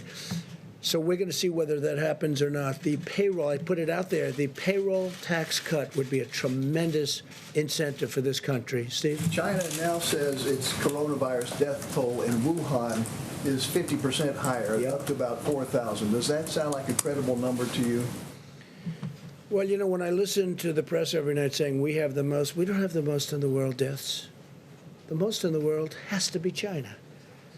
It's a massive country. It's gone through a tremendous problem with this, a tremendous problem, and they must have the most. So today I saw they announced that essentially they're doubling up on the numbers, and that's only in Wuhan. They're not talking about outside of Wuhan. So it is what it is, Steve. It is what it is. What a sad state of affairs. Investigation into whether the virus escaped from this lab in Wuhan, how active is that, and when do you expect We're looking at it. A lot of people are looking at it. It seems to make sense. They talk about a certain kind of bat, but that bat wasn't in that area. If you can believe this, that's what they're down to now is bats. But that bat is not in that area. That bat wasn't sold at that wet zone. It wasn't sold there. That bat is 40 miles away. So a lot of strange things are happening, but there is a lot of investigation going on, and we're going to find out. All I can say is wherever it came from China, in whatever form, 184 countries now are suffering because of it. And it's too bad, isn't it? And it could have been solved very easily. When it was just starting, it could have been solved really very easily. Yeah, please, Vivek. Thank you, sir. So about the 80 million payments that have gone out, that you mentioned, you said that less than 1% have had snafus, but that could be 800,000 snafus. So we've also seen reports. Well, I'm just saying, it's less than 1%, and the snafus are very minor. You're not talking about massive numbers of dead people who've received. No, they were 80 million payments went out over a period of a few days. And they caught certain mistakes that they made, but this is a tiny amount of mistakes. I can tell you mistakes that were made in government where wrong countries were signed, okay? 80 million, this has been a tremendous success. And any mistake that was made, they've been caught. And it's less than 1%. That's a very good percentage, I can tell you, for government. I mean, how about the Obama website, the Obamacare website, where they spent $5 billion on building a website that you could have built for peanuts? Okay. If money went out to deceased people, is the government going to get that back? Yeah. Anything that was sent out, it's like sometimes you send a check to somebody wrong. Sometimes people are listed, they die, and they get a check. That can happen. You're talking about, I guess the number is about 80 million people. Yeah, sure, we'll get that back. Everything we're going to get back. But it's a tiny amount. They've done a fantastic job. This was done in a matter of a few days. Yeah. Your campaign said today that they are planning on resuming rallies before the election. Is there a timeline that you're looking at? Would it be restricted to certain states? Have you thought about how that would work? Well, I hope we can do rallies. It's great for the country. It's great spirit. It's great for a lot of things. To me, it's a tremendous way of getting the word out. If you look at our success rate, we've had tremendous success. We win where we have rallies, including endorsements of candidates. Our success rate is, I think, unparalleled. There's nothing like it. So I certainly hope we can have rallies. We'll find out. I don't like the rallies where we're sitting like you're sitting. I mean, you got many reporters outside trying to get into this room, and I come in, I'm looking at this room, and I see all this. It loses a lot of flavor. it loses to me a lot of flavor. But I hope we're going to have rallies. I think they're going to be bigger than ever. I will say this, the rallies that we're having until we had to stop with regard to the problem that we had here, the rallies were bigger than they were, I think even substantially bigger. We go into the biggest arena and we turn away 20, 30,000 people sometimes. And in one case, I think they said in New Jersey, we had 175,000 people show up for an arena that holds 9,000 people. And they showed up. And the reporters even reported that. That was almost shocking to me. But I hope we can resume rallies because I think they're an important part of politics, actually. Mr. President, under your reopening plan, some workers can go back to work in phase 1, but schools cannot reopen until phase 2. Many parents don't have an option to work from home. So how can you get businesses back up and running as long as schools are closed? Well, I think the businesses are going to, and I think now we've given the businesses a real jolt, a real positive jolt. They're able to keep their employees. You know, without the employees, if the employees leave that area, if they leave, you know, who knows where they're going, or if they get another job maybe someplace else, you're not going to have the same business. So we gave them money to hold their employees. They're going to do that. We hope we can do $250 billion more. It's absolutely so inexpensive compared to what it represents, and we hope that's going to happen. But I really think, look, you see it with the stock market. The market was up 700 or 800 points today, and if you would have told me that we would have a virus, the likes of which this world has not seen since 1917, which was the Spanish flu, where anywhere from 75 to 100 million people were killed, and that we'd have a stock market that's not far below its all-time high. And it's starting to get a little low. You know, then you had a 1,000-point increase and a 1,200-point increase. So now we have a stock market that's at a point where it's not very far away from where it was, and we've gone through a closed, literally a closed country. Remember this also. I mean, we have had a closed economy. We had the best economy anywhere in the world by far. We had the best economy we've ever had. And remember this, the dollar is very strong. And strong dollars are overall very good. But it does cause problems. It's harder to sell outside of the country, et cetera, et cetera. It's a little harder for manufacturers. Sometimes it's a lot harder. Everybody wants to invest in our country. Everybody wants, and you know, we're paying almost zero in interest, like in some cases zero. We've never had that before. People want the safety of our country. But if you would have told me that a market was where it is today, and today we had almost, I guess, more than a 700-point increase, and we're at a point which is, you know, it's not what it was, but it's not that far off, I would have told you that's got to be an impossibility. The reason that is because there is a great pent-up demand. This country's going to come back, and it's going to come back strong. We have to get rid of the virus. We've got to open up our country. We're going to open it up in quadrants. We're going to open it up as states. Some of the states should get together, and they should work on their own borders and everything, because you don't want to have people pouring through a border of a state that isn't infected, and you have people coming perhaps outside. That's one of the reasons I was asking Tony 2 days ago about masks. Well, why in Wyoming or Montana would they have to wear masks? The numbers are very good. And the reason, if somebody comes from outside, you know, which is very severe, but it's, again, and it's going to be up to them. It's a recommendation, but we'll see. But if you would have told me how well we're doing after we went through the worst event of its kind since 1917, it's pretty amazing. Question, Mr. President, about childcare, though, millions of Americans aren't sure how they can go back to work if schools are closed. How can they have their kids taken care of? Is your government considering something in addition to helping employees stay employed to help them take care of their kids? That's a good question.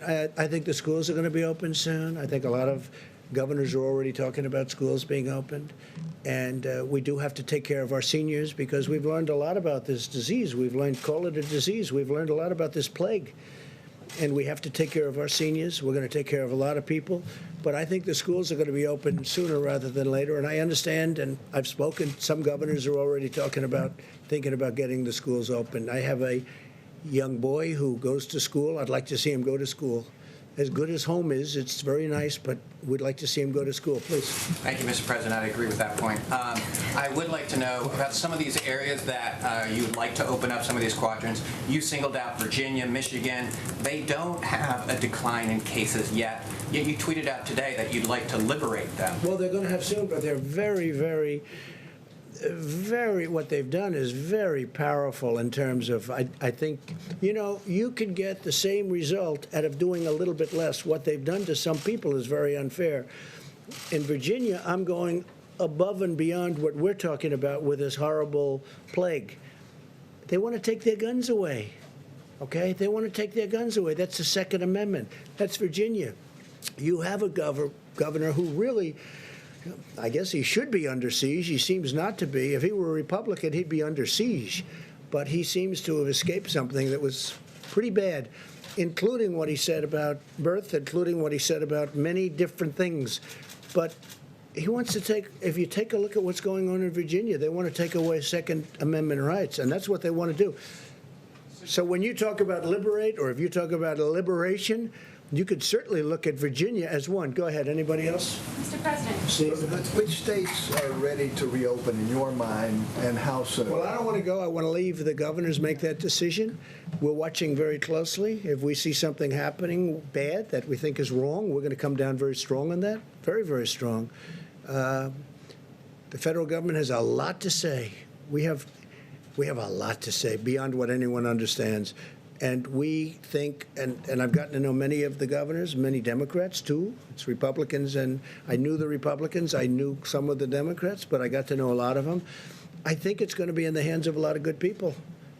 I think a lot of good people are looking at this, and they want to do what's right, Steve. The Vice President is traveling soon, I think tomorrow to Colorado. When are you going to be in a position to travel again?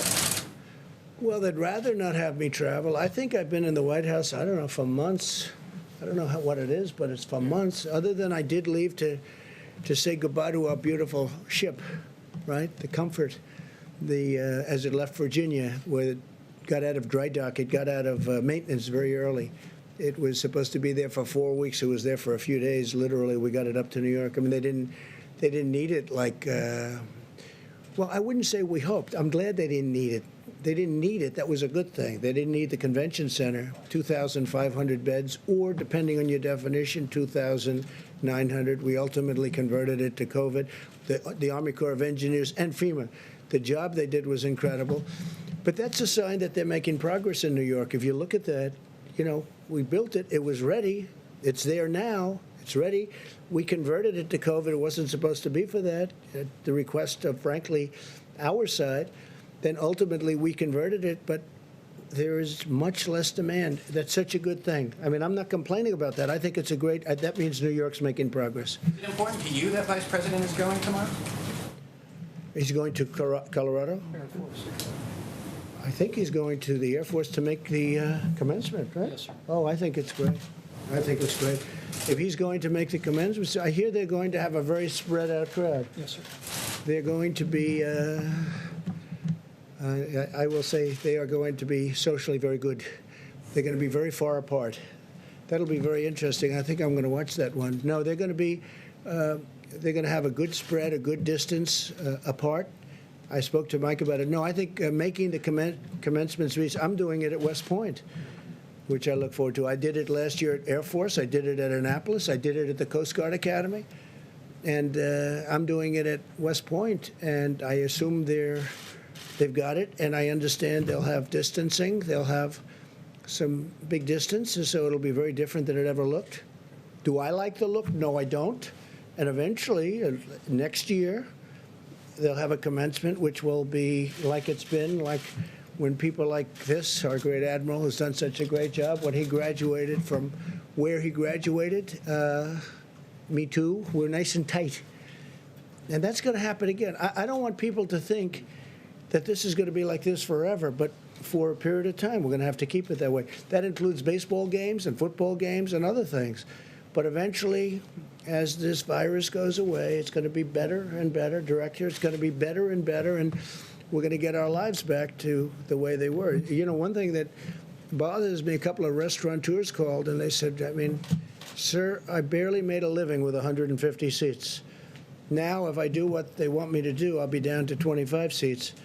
And I can't. I said, yeah, but you're not going to be there forever. And he didn't really know that. He thought that they were going to take 150 seats, move it down to 25 to 50 seats, depending on the way he laid it out. He said, don't worry about it.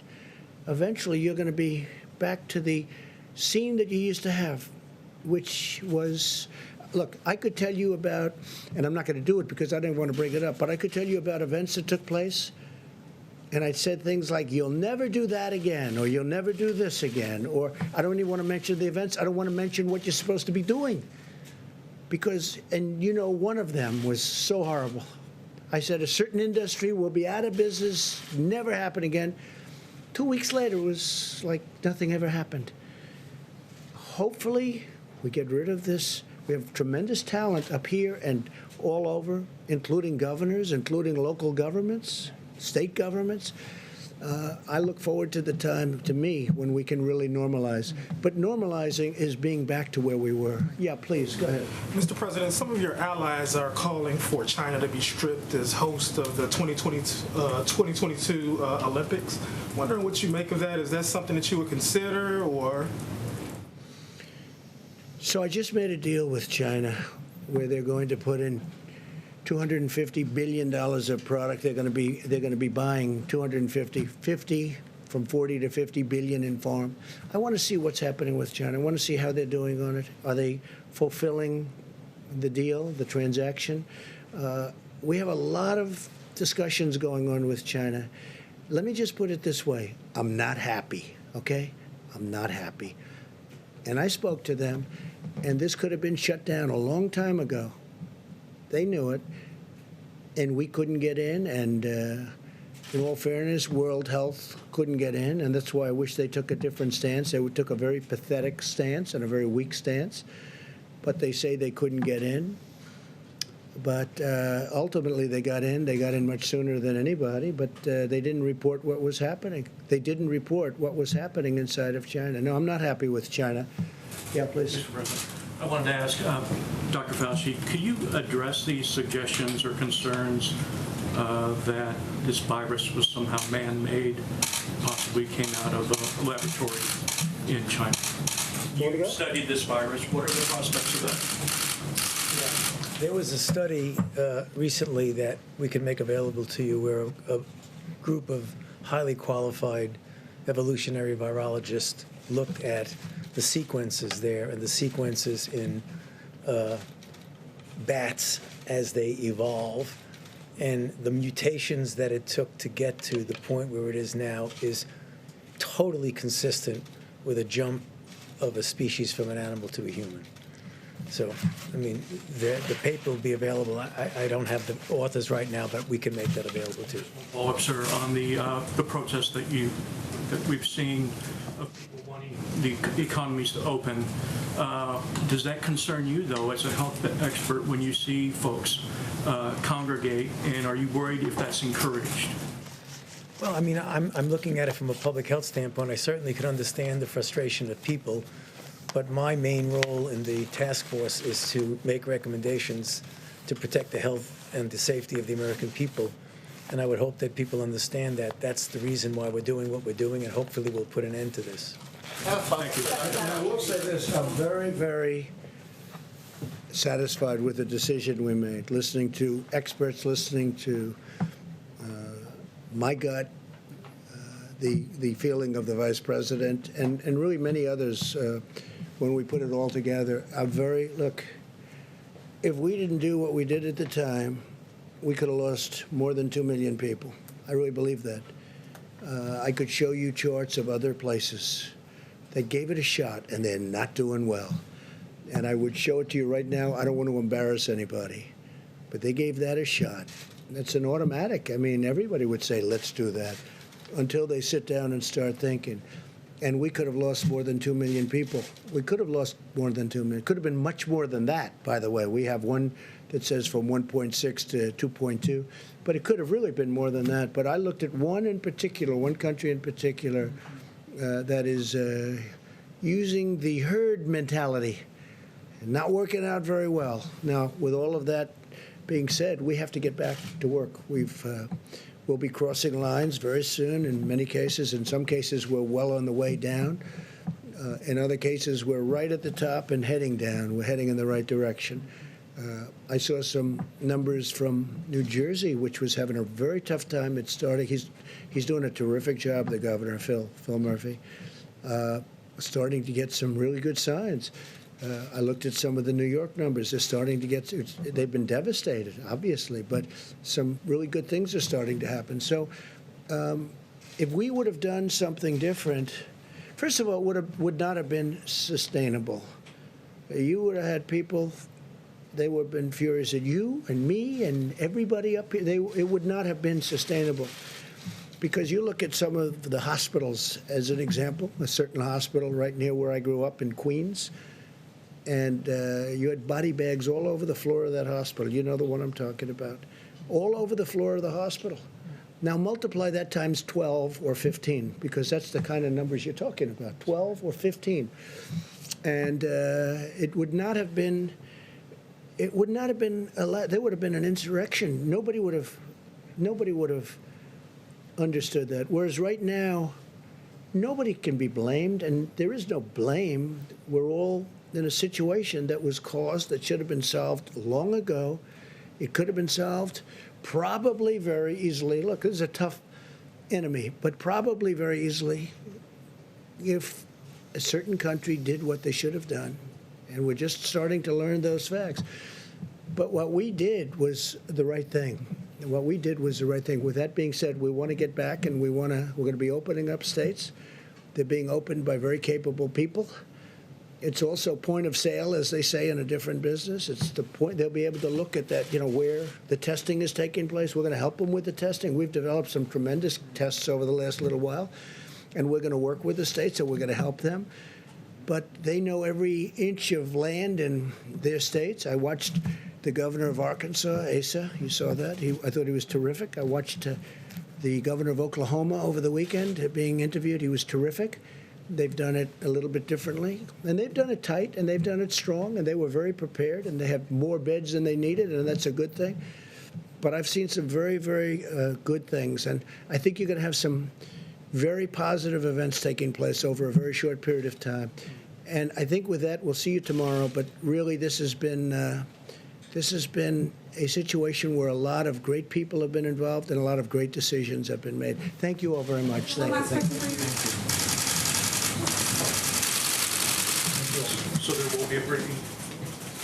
Can we follow up with a couple questions? Can we follow up with Administrator Burma? Could you take a question? Dr. Fauci, you want to stick around? Or for the doctor.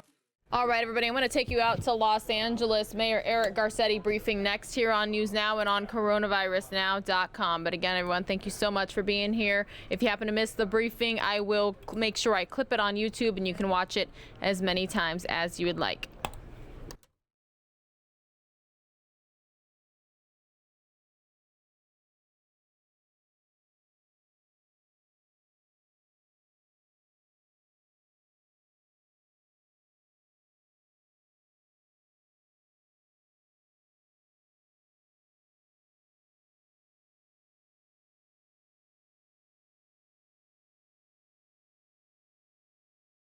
All right, so it appears we're on standby for Mayor Eric Garcetti. He has not made an appearance yet, which means I'm going to take you out to Texas, where the Governor Greg Abbott provided an update today.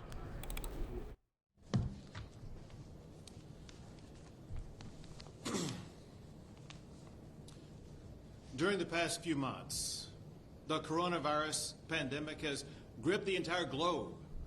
It's killed thousands of innocent people and decimated world economies and family pocketbooks alike.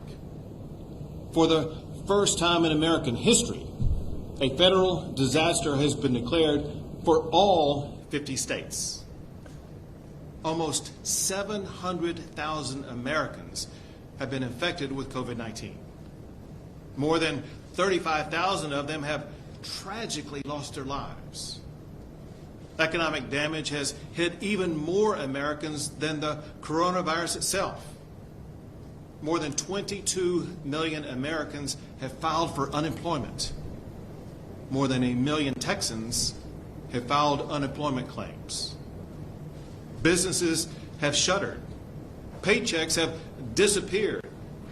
Food bank lines are swelling across Texas as more families seek food that they desperately need.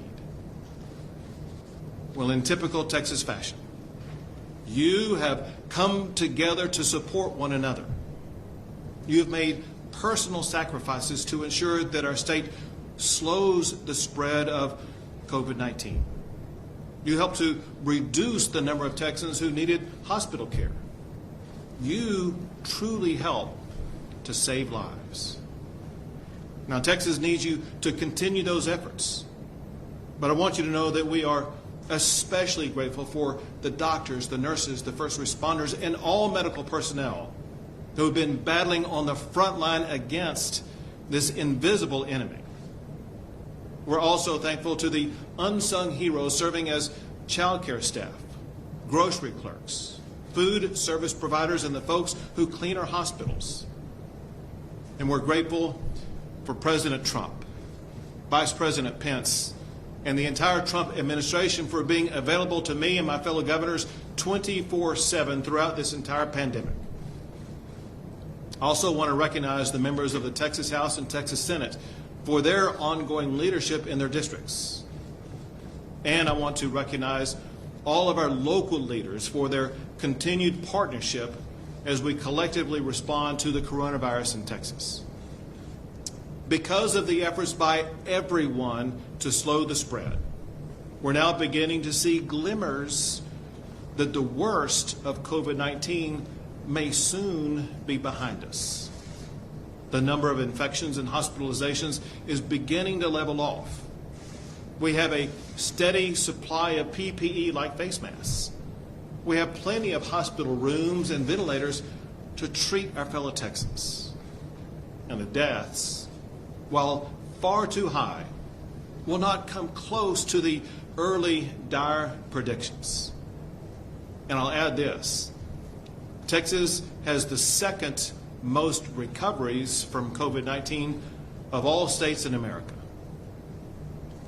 We have demonstrated that we can corral the coronavirus.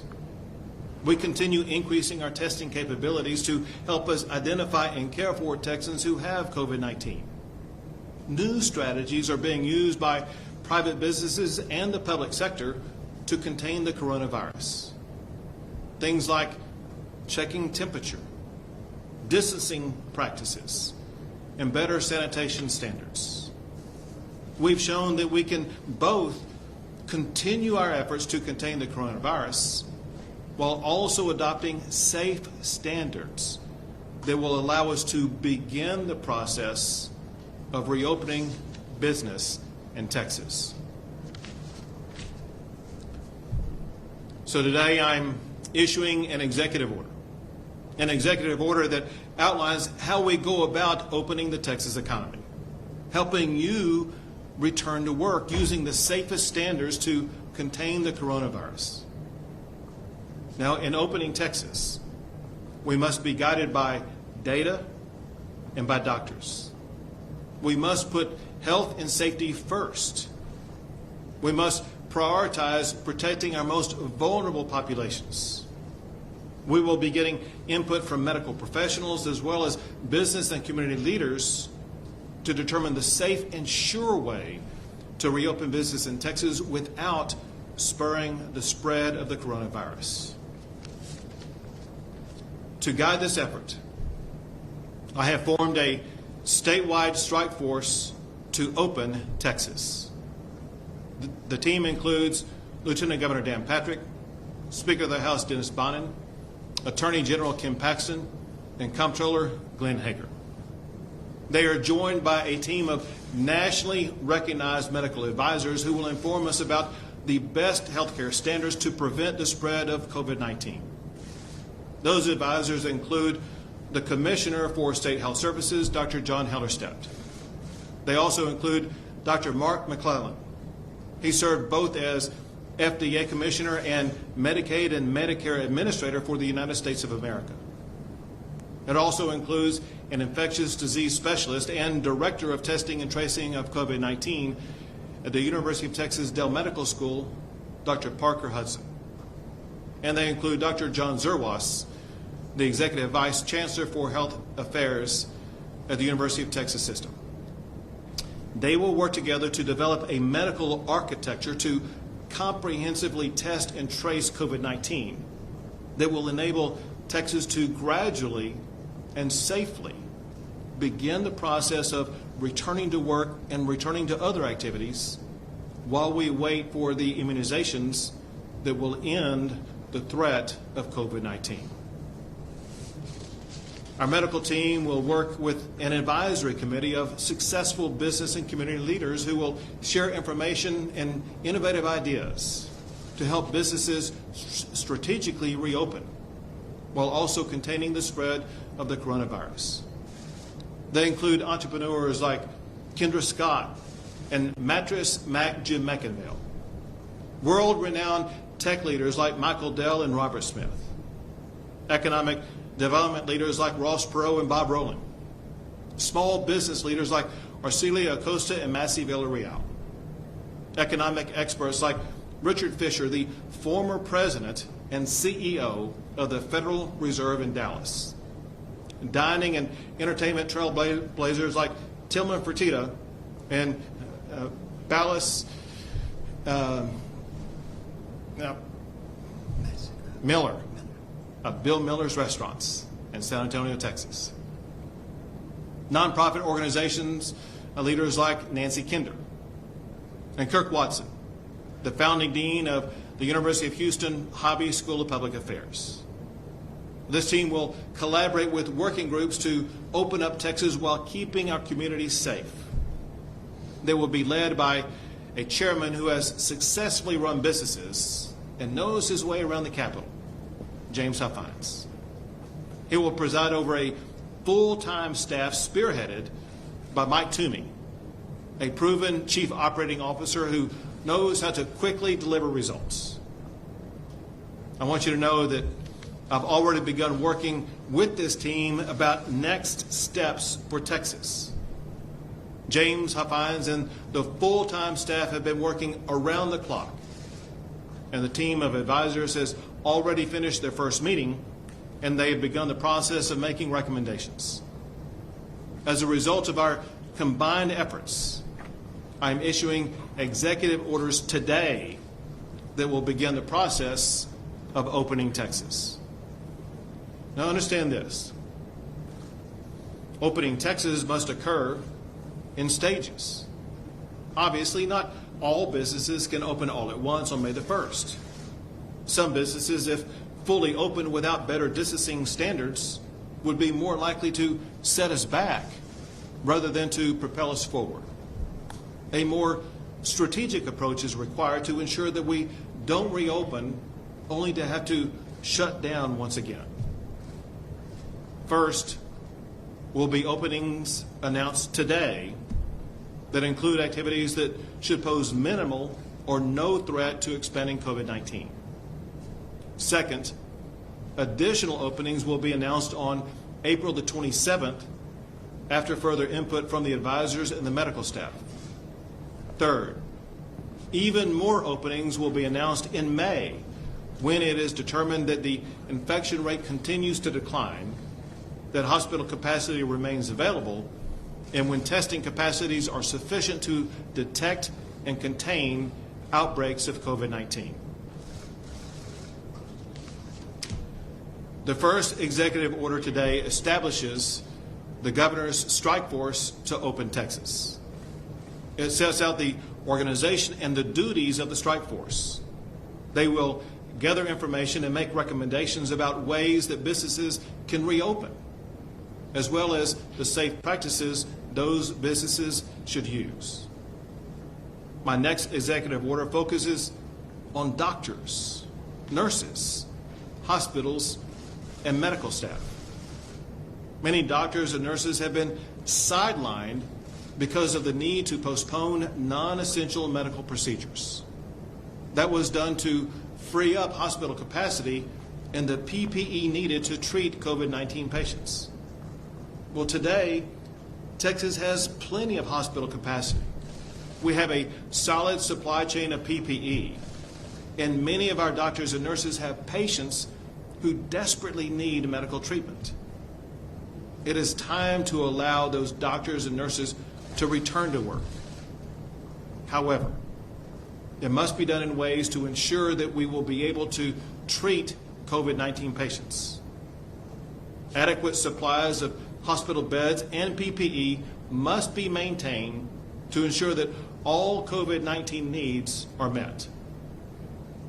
So, effective April the 22nd, which obviously is next week, current restrictions on surgery will be loosened. This will allow doctors to diagnose and treat more medical conditions without needing to get an exception. Just one example of this would be a diagnostic test for suspected cancer. Now, while loosening restrictions for doctors, we are enhancing standards to protect our vulnerable seniors who live in nursing homes and assisted living centers. To protect against COVID-19 getting into those living centers, we are requiring infection control policies, and we are minimizing the movement of staff between those facilities.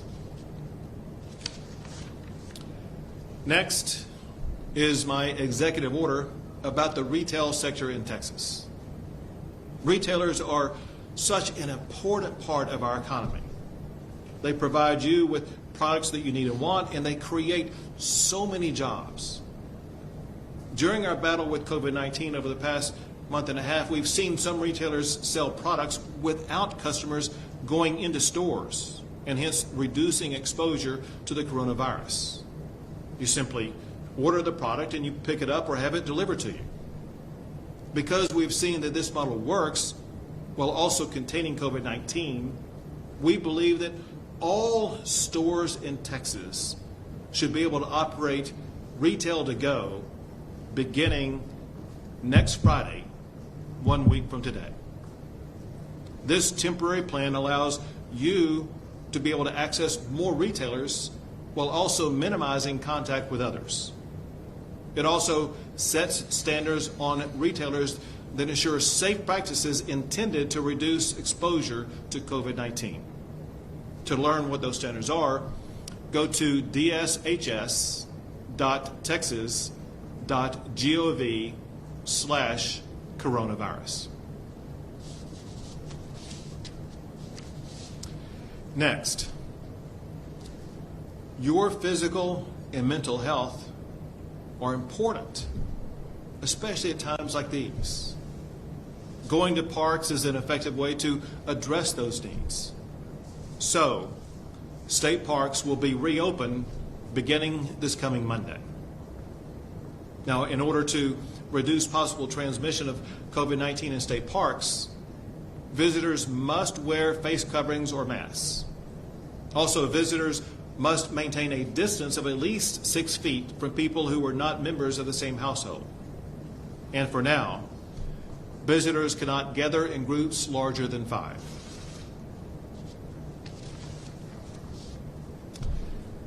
Today's executive order also addresses schools. The team of doctors advising us have determined that it would be unsafe to allow students to gather in schools for the foreseeable future. As a result, school classrooms are closed for the remainder of the 2019-2020 school year. That includes all public, private, and higher education institutions. Now, teachers will be allowed in the classroom for video instruction if they choose, or to perform administrative duties, or to clean out their classrooms. For public education, TEA Commissioner Mike Morath will soon provide more details about how to proceed, and he will explore how to conduct graduation ceremonies. For higher education, Commissioner Harrison Keller will provide similar advice to colleges and universities about how to conclude programs this semester and how to operate semesters this coming summer. Next steps. On Monday, April the 27th, we will announce additional ways to open Texas. In these next 10 days, we will prepare a phased-in strategy to open Texas in a safe way.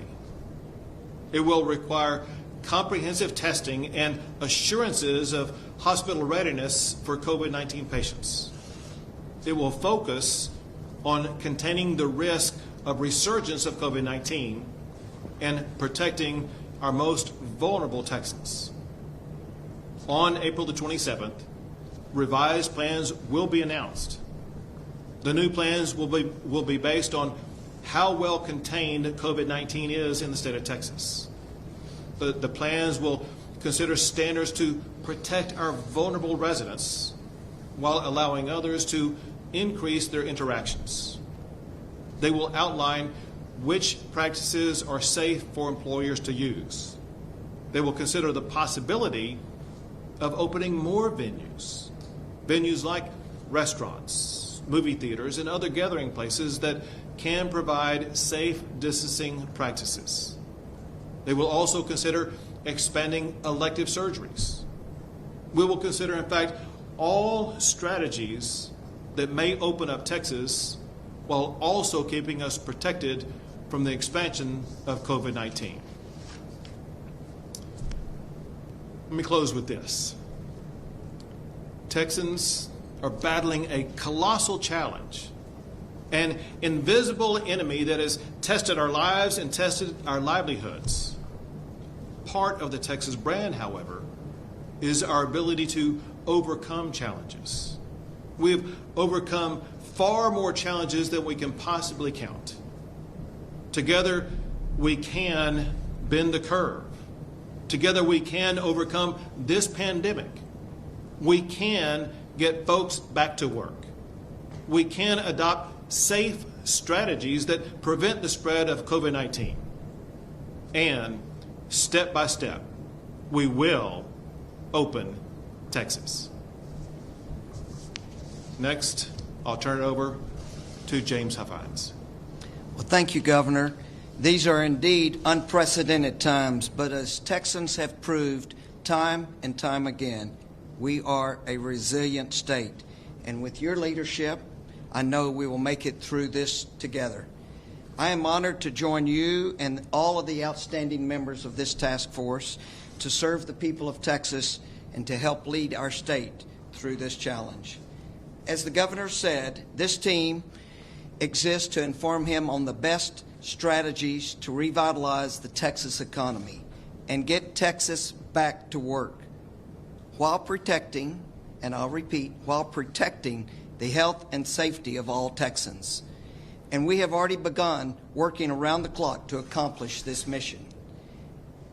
It's clear that all Texans are hurting economically and are ready to get back to work so that they can begin to earn a paycheck again.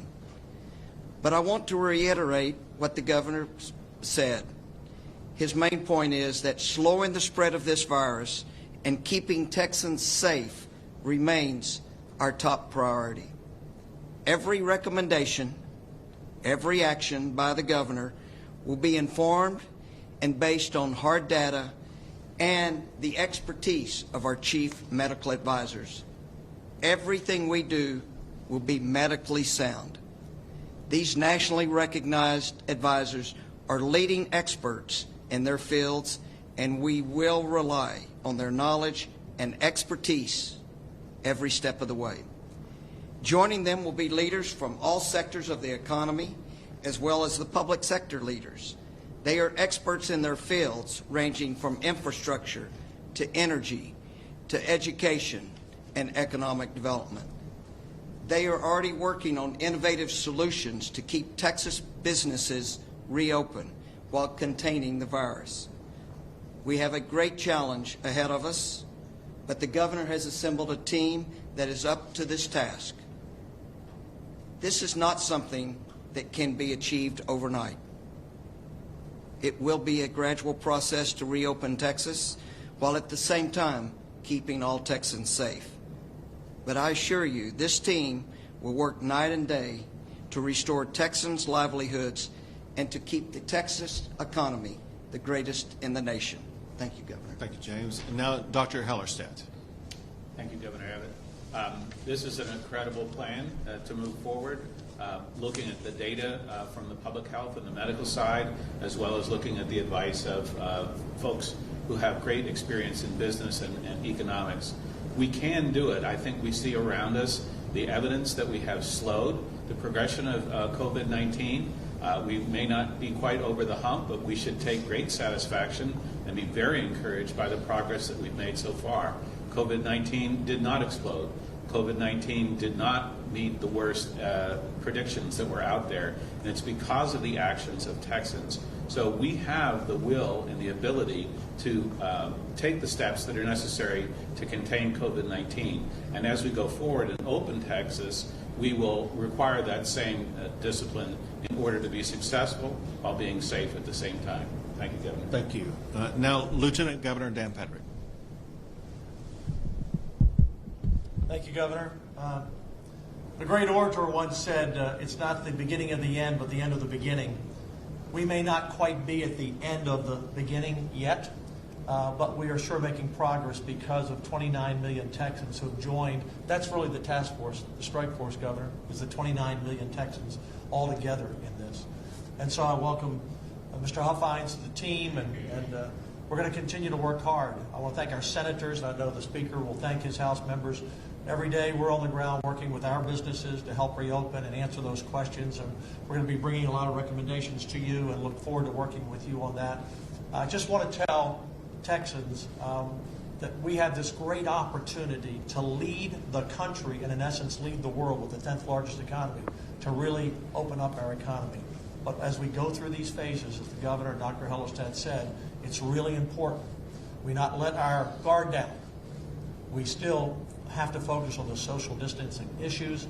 We have to respect each other as we have, and we have to be safe first. But I feel like today, Governor, it is not the end of the beginning, but we are beginning to move to that point, and it will depend on all of us working together. So God bless you, and thank you for what you've already done so far as great Texans. Thank you. Now, Speaker Dennis Bonnet. Thank you, Governor. And I want to begin by thanking the Governor and all of the state employees and the healthcare workers and the doctors who have worked day and night. We are at a positive place because of their selfless efforts. And as Lieutenant Governor said, our senators are working hard, our House members are working incredibly hard. And we're working hard where we are best, and that is in our districts and in our communities, where we are closest to the people we represent. And we're hitting a phase where it is even more important that we show caring and love and compassion for each other than we even already have. As we see pieces of our economy open back up, those of us who wish we were able to maybe be back open in our own businesses have to show the restraint and the respect to those businesses who are able to start operating so that we can continue to beat the virus. And the more successful we are in defeating the curve and beating the virus, the more rapidly businesses will be back to normal operations. But we must do it with respect for each other, and we must consider each other's desires for an open Texas economy. And the more we do that with regard to the guidelines, the more success we will have on a more rapid timeline. Thank you, Governor, for your continuous leadership. He has not taken a breath and has worked day and night for Texans. And he and this great team, Mr. Huffines, and those that you will be leading, we look forward to working and supporting all of you and getting Texas back to being the great Texas that it is. Thank you. Thank you very much. We'll be happy to take a few questions.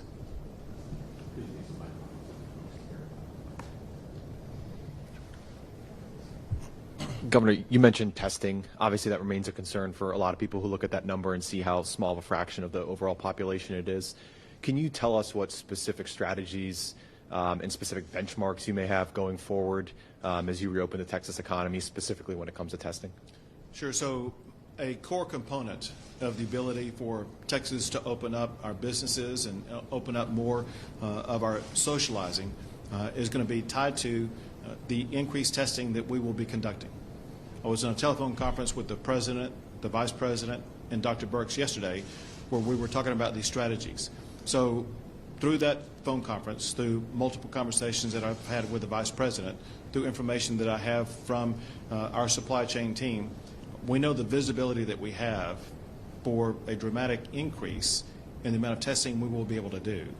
Not just testing those who may show symptoms of the coronavirus, but also being able to test entire communities so we have better information about what a community setting looks like, about what the infection rate may be.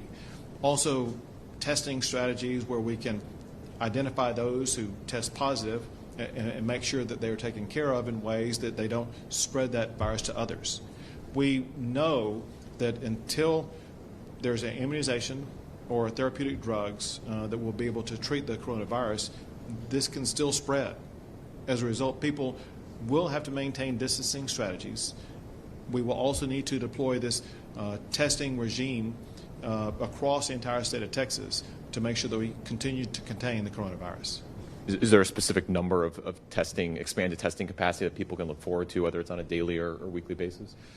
Well, in the short term, you can continue daily increases with the information that we have about a massive amount of testing capability coming to Texas by late April or early May. It'll be going up quite a bit. Until a firm number can be given, should any businesses be able to open up? And what would that look like in terms of just when we'll know the actual numbers, how quickly?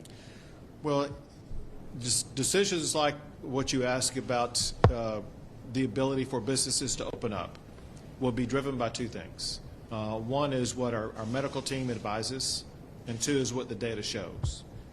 If the data continues to show a flatlining and then a decline of the number of people testing positive in the state of Texas, that is a signal that we can begin the process of opening up some businesses that adhere to the strictest strategies that will reduce the spread of the coronavirus.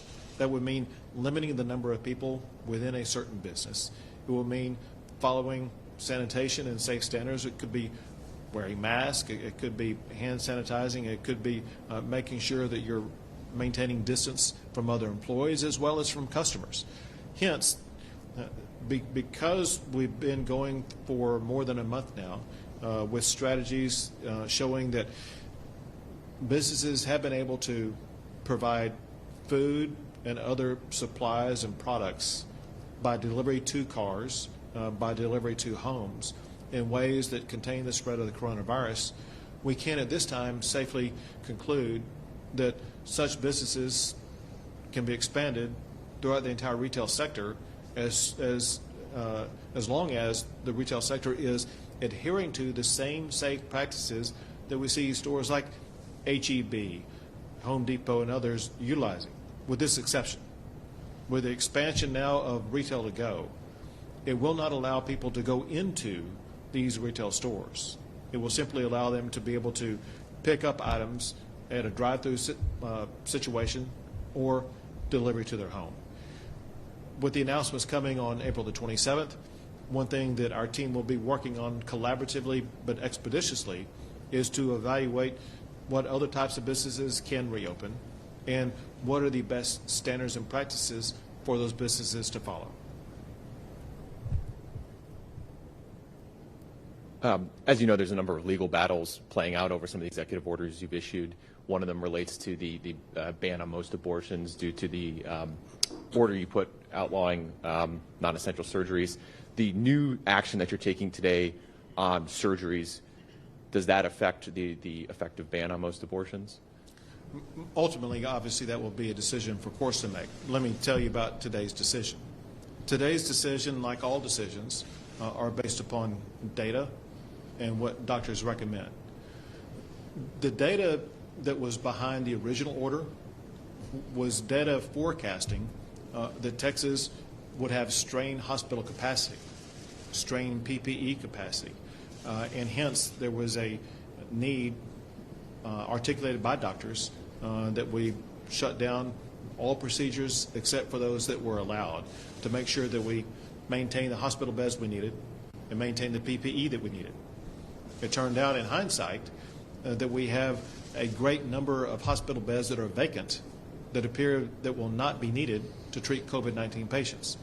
Because of the hospital bed vacancy and because of new supply chain for PPE, we feel that we can begin allowing some more procedures. In my conversations with the doctors before this decision was made, they were very cautious, primarily because of the limited PPE still for current hospital workers.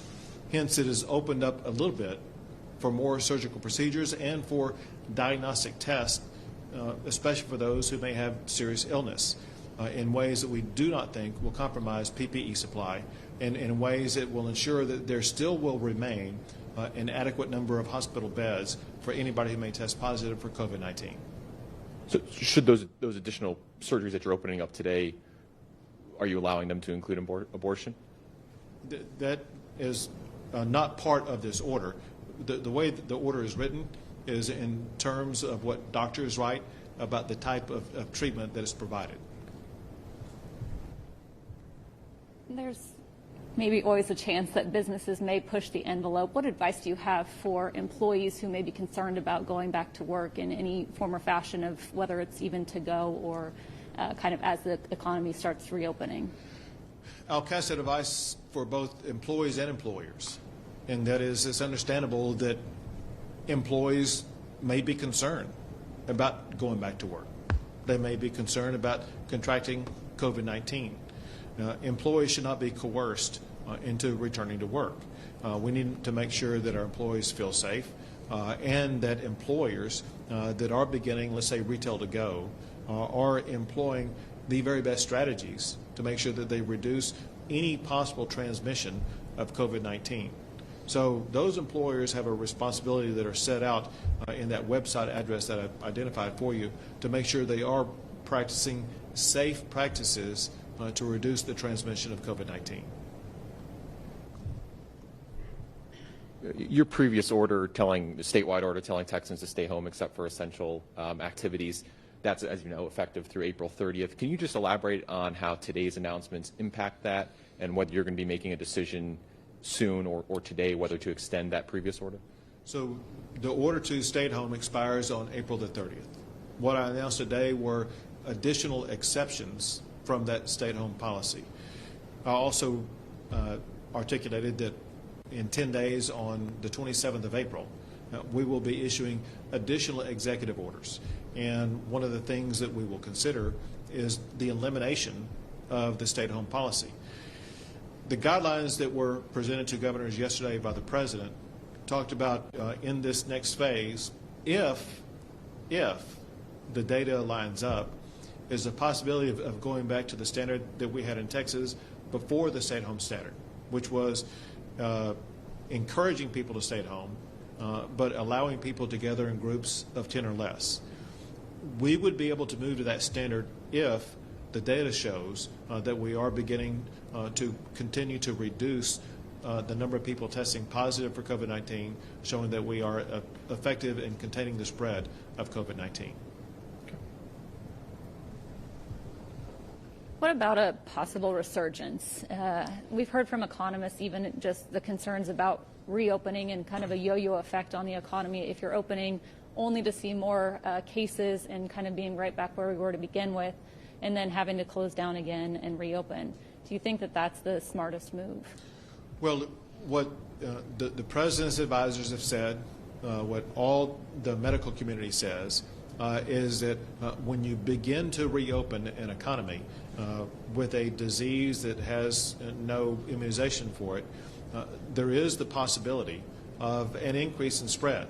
So we know in advance that all of the economies, not just across America, but across the entire world, as they begin to open up, there is the possibility of a resurgence of COVID-19. That's one of the reasons why we will utilize enhanced testing strategies, enhanced containment strategies to make sure that when it does arise, we will be able to contain it. What we have shown and what we believe we will be able to continue to show is that we are able to increase economic activity, increase the ability of people to go about with a more normalization of their lives, while at the same time containing the spread, and when it does arise, be able to provide targeted solutions. Now, there were some other strategies that were mentioned by the President's team, and that is consideration if a spread does arise in a very meaningful way, there may need to be pockets of the economy shut down. Let me give you an example. If a spread arises, it more likely would arise in a particular community, not statewide. There may be a need to have a stricter standard for that one community as opposed to statewide. But we can be flexible in these strategies, and businesses need to understand that we can open so long as these businesses and all Texans make sure they are practicing the safest standards that will prevent the spread of COVID-19. If we do that, we will be able to continue to open up our economy. Just going back to testing quickly, just to drill down on this, can you explain where this expanded testing capacity is coming from, and specifically what kind of testing is going to be part of that expanded testing? Sure. The new testing comes from the private sector. The names of all these entities probably are more easily summoned by Dr. Hellerstedt. If you want to talk about some of these new testing strategies, then I will elaborate further. Thank you, Governor. There are, again, basically two streams, if you will, for testing. One is in public health and one is through the private sector. We're actually increasing our capacity in public health, we believe, significantly by adding new platforms, if you will, new ways of doing the PCR assay that is, if you will, the gold standard for testing. So we're adding that. The other thing that we're adding, we're starting to see a more reliable supply of what are called swab collection kits. So in other words, that's how you actually obtain the specimen from the patient to do the testing.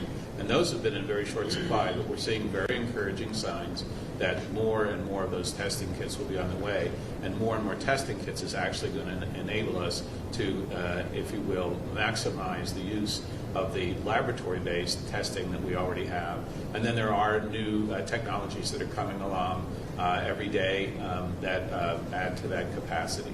Yeah, I guess I was trying to get at how much of that share is going to be like, for example, these new rapid tests, instead of where you can get a quick answer instead of having to send the swab off to a lab or something? Well, it's twofold. One is, as Dr. Hellerstedt was making clear, and that is there are new collection strategies that will be used, but also there are new testing capacities that will be used. You've heard about Roche, for example, and there's many other private sector providers like that are providing these new massive testing capabilities once the collection is done that will lead to greater results. And these are part of the strategies that Dr. Burks and the President's team has been talking to us about that are coming online as we speak. Okay, great. I just had one last question about unemployment benefits and the state basically running out of money to be able to pay unemployment benefits. How will that be remedied, and just kind of what does that mean for the economy as we're talking right now? So the question concerns unemployment benefits, and understand this, and that is the Texas Workforce Commission has been now working 7 days a week to make sure that they're going to be able to process all unemployment benefit claims. My recollection is there's been well over 1 million Texans who have been able to be successfully processed for unemployment benefits, and something like $500 million has been paid out. One thing that Congress passed that is so helpful is a massive amount of money that provides more unemployment benefits for a longer period of time. So there should be plenty of money for those who are unemployed. Then on top of that, we know that Congress is considering additional programs that could be coming out as soon as May that will provide even more funding to states as needs arise. Will there be any need for tax hikes for businesses? I'm having a hard time hearing you. Could you? Sorry. Any need for tax hikes for businesses? Any new tax breaks for businesses? Tax hikes for businesses? Tax hikes? For unemployment. For unemployment benefits to help? But you're asking about tax hikes? Yeah, for paying for. Unemployment insurance. Yeah, well, I can't understand the question. However, there won't be any tax hikes in Texas. Again, let's go back. One thing Congress and the President were adamant about achieving is making sure that they are providing an extraordinary, unprecedented amount of unemployment benefits for all workers across the country. So that, for one, they will continue the flow of unemployment benefits. But remember this, part of their goal, part of the president's goal, and our goal is the best strategy to reduce unemployment benefits is to increase jobs. And part of establishing Retail to Go, part of what we will announce on April the 27th, part of what we will announce during the course of the month of May will be increasing jobs. It will be getting people off of the unemployment rolls. It will be giving people what they want, and that is the ability to return to work. Thanks,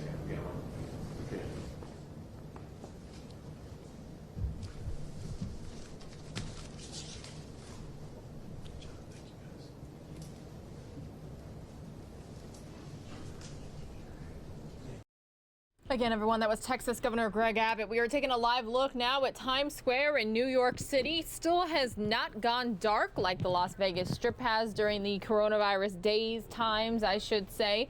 Looks like it's definitely raining there. It's a Friday evening. A lot fewer people in Times Square than there normally would be on a Friday evening, right? Very few people out there, but still, live picture wanted to show you while I could. Los Angeles Mayor Eric Garcetti is finally speaking. First, though, I want to take you to the Bay Area. This is San Francisco, just to show you this shot for those of you who have never been to the area. Even those of you who have, it just shows you the power and magic of News Now, streaming on YouTube and on coronavirusnow.com. Again, everyone, happy Friday. Thank you so much for being here. Me, Mike, and Christy, we always appreciate it. All of our News Nowers worldwide. If you are watching on YouTube, please like, share, subscribe. Let your friends, your family, your coworkers, your neighbors, everybody you know about us. The more, the merrier. All right, so I'm going to take you out to Los Angeles now. Mayor Eric Garcetti has been speaking so far for about 37 minutes, and he's still going. So that's next here on News Now and on coronavirusnow.com. I'm going to say bye right now, everybody. Please try to have the best, safest, healthiest weekend you can with your loved ones that you live with. The stay-at-home order still in effect for a lot of communities across the country. Social distancing, please. If you are outdoors on the trails, you might want to consider wearing a mask. Definitely 6 feet apart, though. So again, stay safe. Pilar Arias signing out, and that's because Eric Garcetti's News Here is going to take us past the 6:30 mark, which is when I am out of here. So I will see ya on Monday. Again, everyone, be safe, but still try to have fun.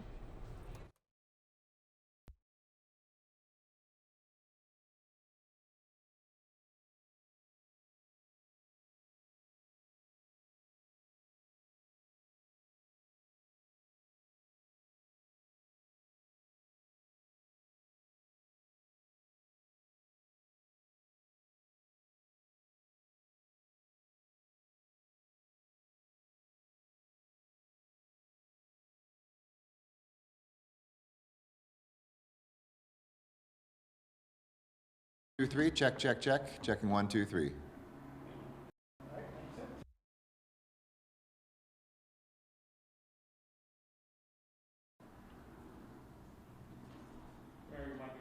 Great.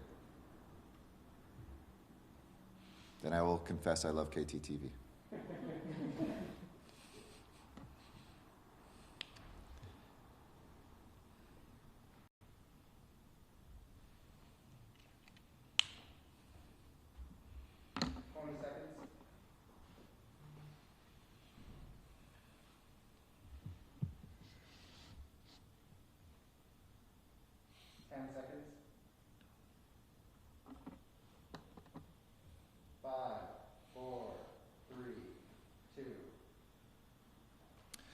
Good evening, Los Angeles, and thank you again for joining me. We've now been staying safer at home for 4 full weeks. There's no question that we need to keep staying at home.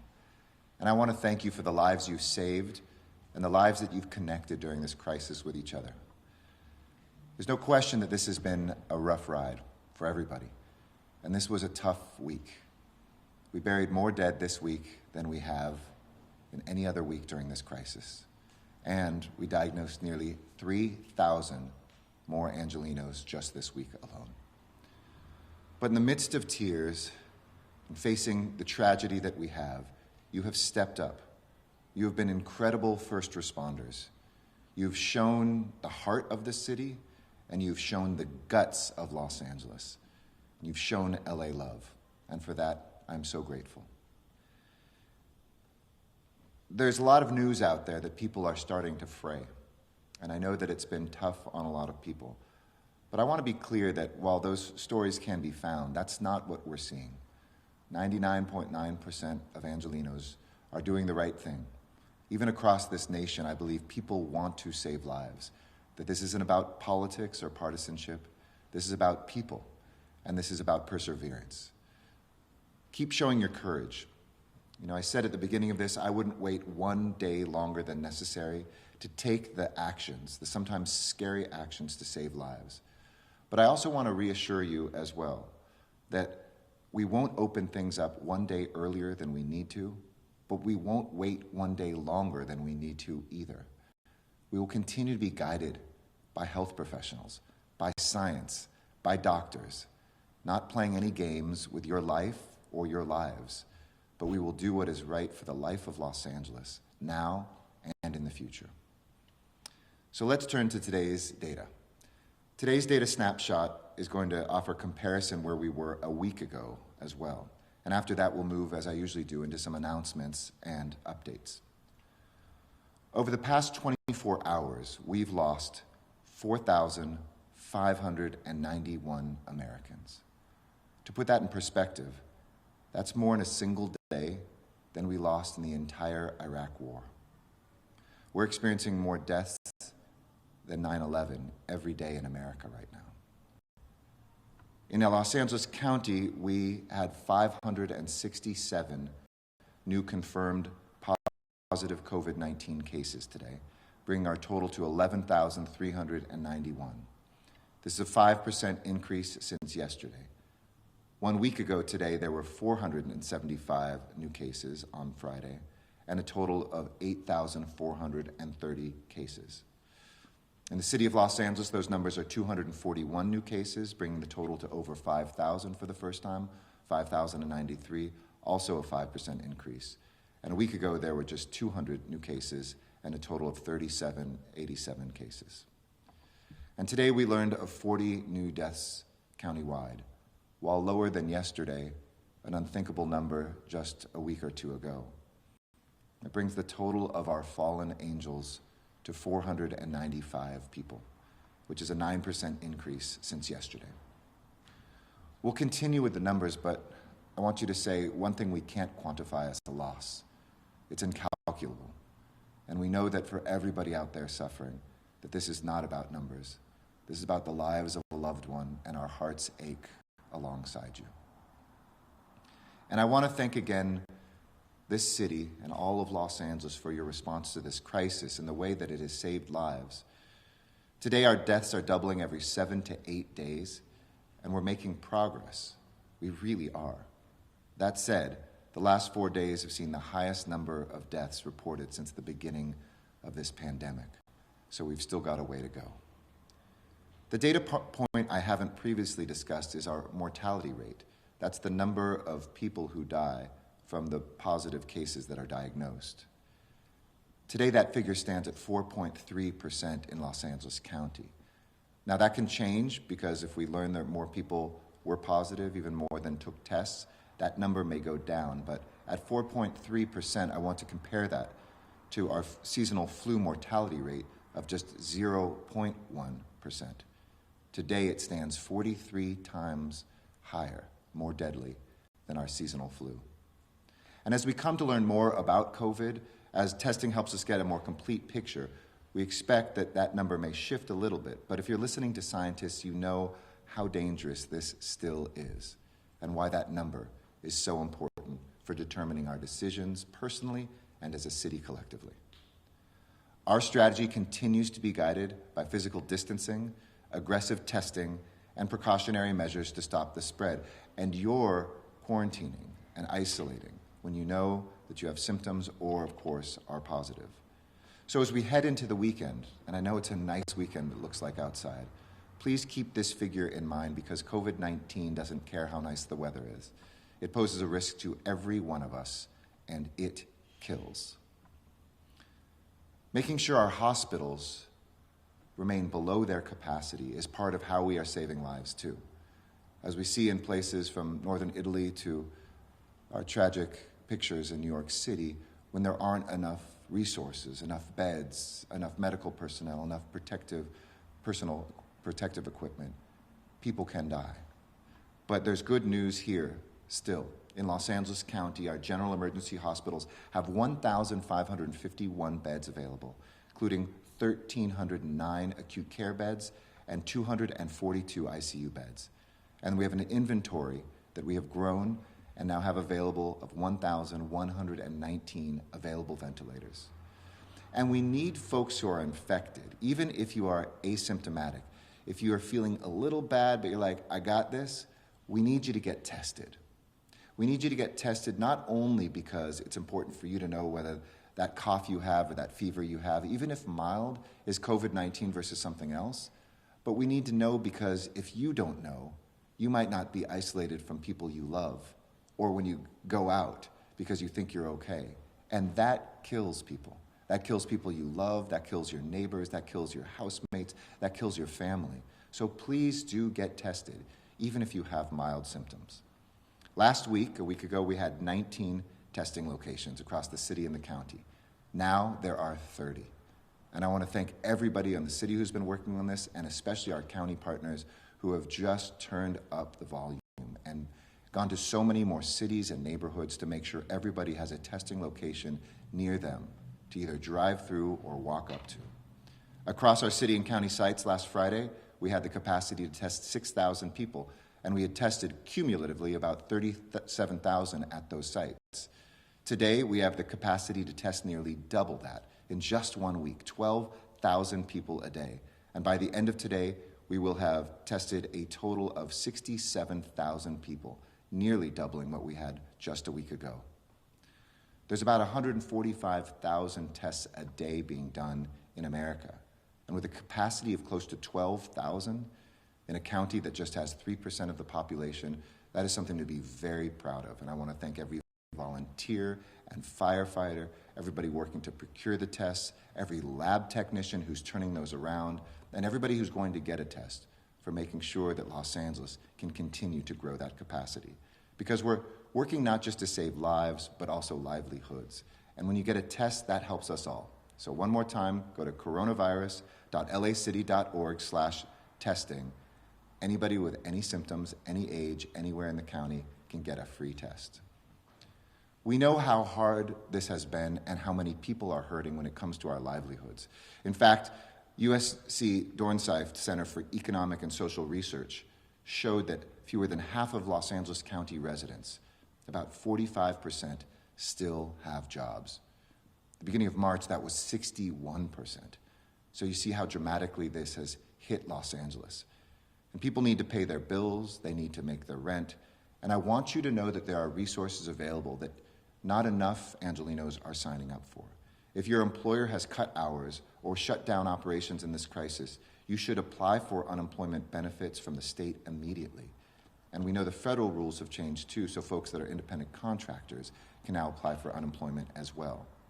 Having no job doesn't need to mean having no income. So visit the state's Employment Development Department at edd.ca.gov. That's edd.ca.gov. And if you need help navigating the application, if you've never filled it out before, call into one of our city's WorkSource centers or call 311 and we'll connect you there to reach your nearest location. And remember, for those of you who still want to work in a critical industry that's hiring today, whether that's in a grocery store or making deliveries or in a hospital, go to that portal that we set up at the very beginning of this, because there are still jobs available at lajobsportal.org. That's lajobsportal.org. Working families have been hit so hard in this emergency, and it's also underscored all the inequalities that we have in our society. The work that still needs to be done for racial and economic justice, for those of the community that have underlying health conditions, how hard hit it has been, and of course we know among the most vulnerable population are Angelenos who are experiencing homelessness. Our homeless neighbors know that this was a crisis long before COVID-19 hit.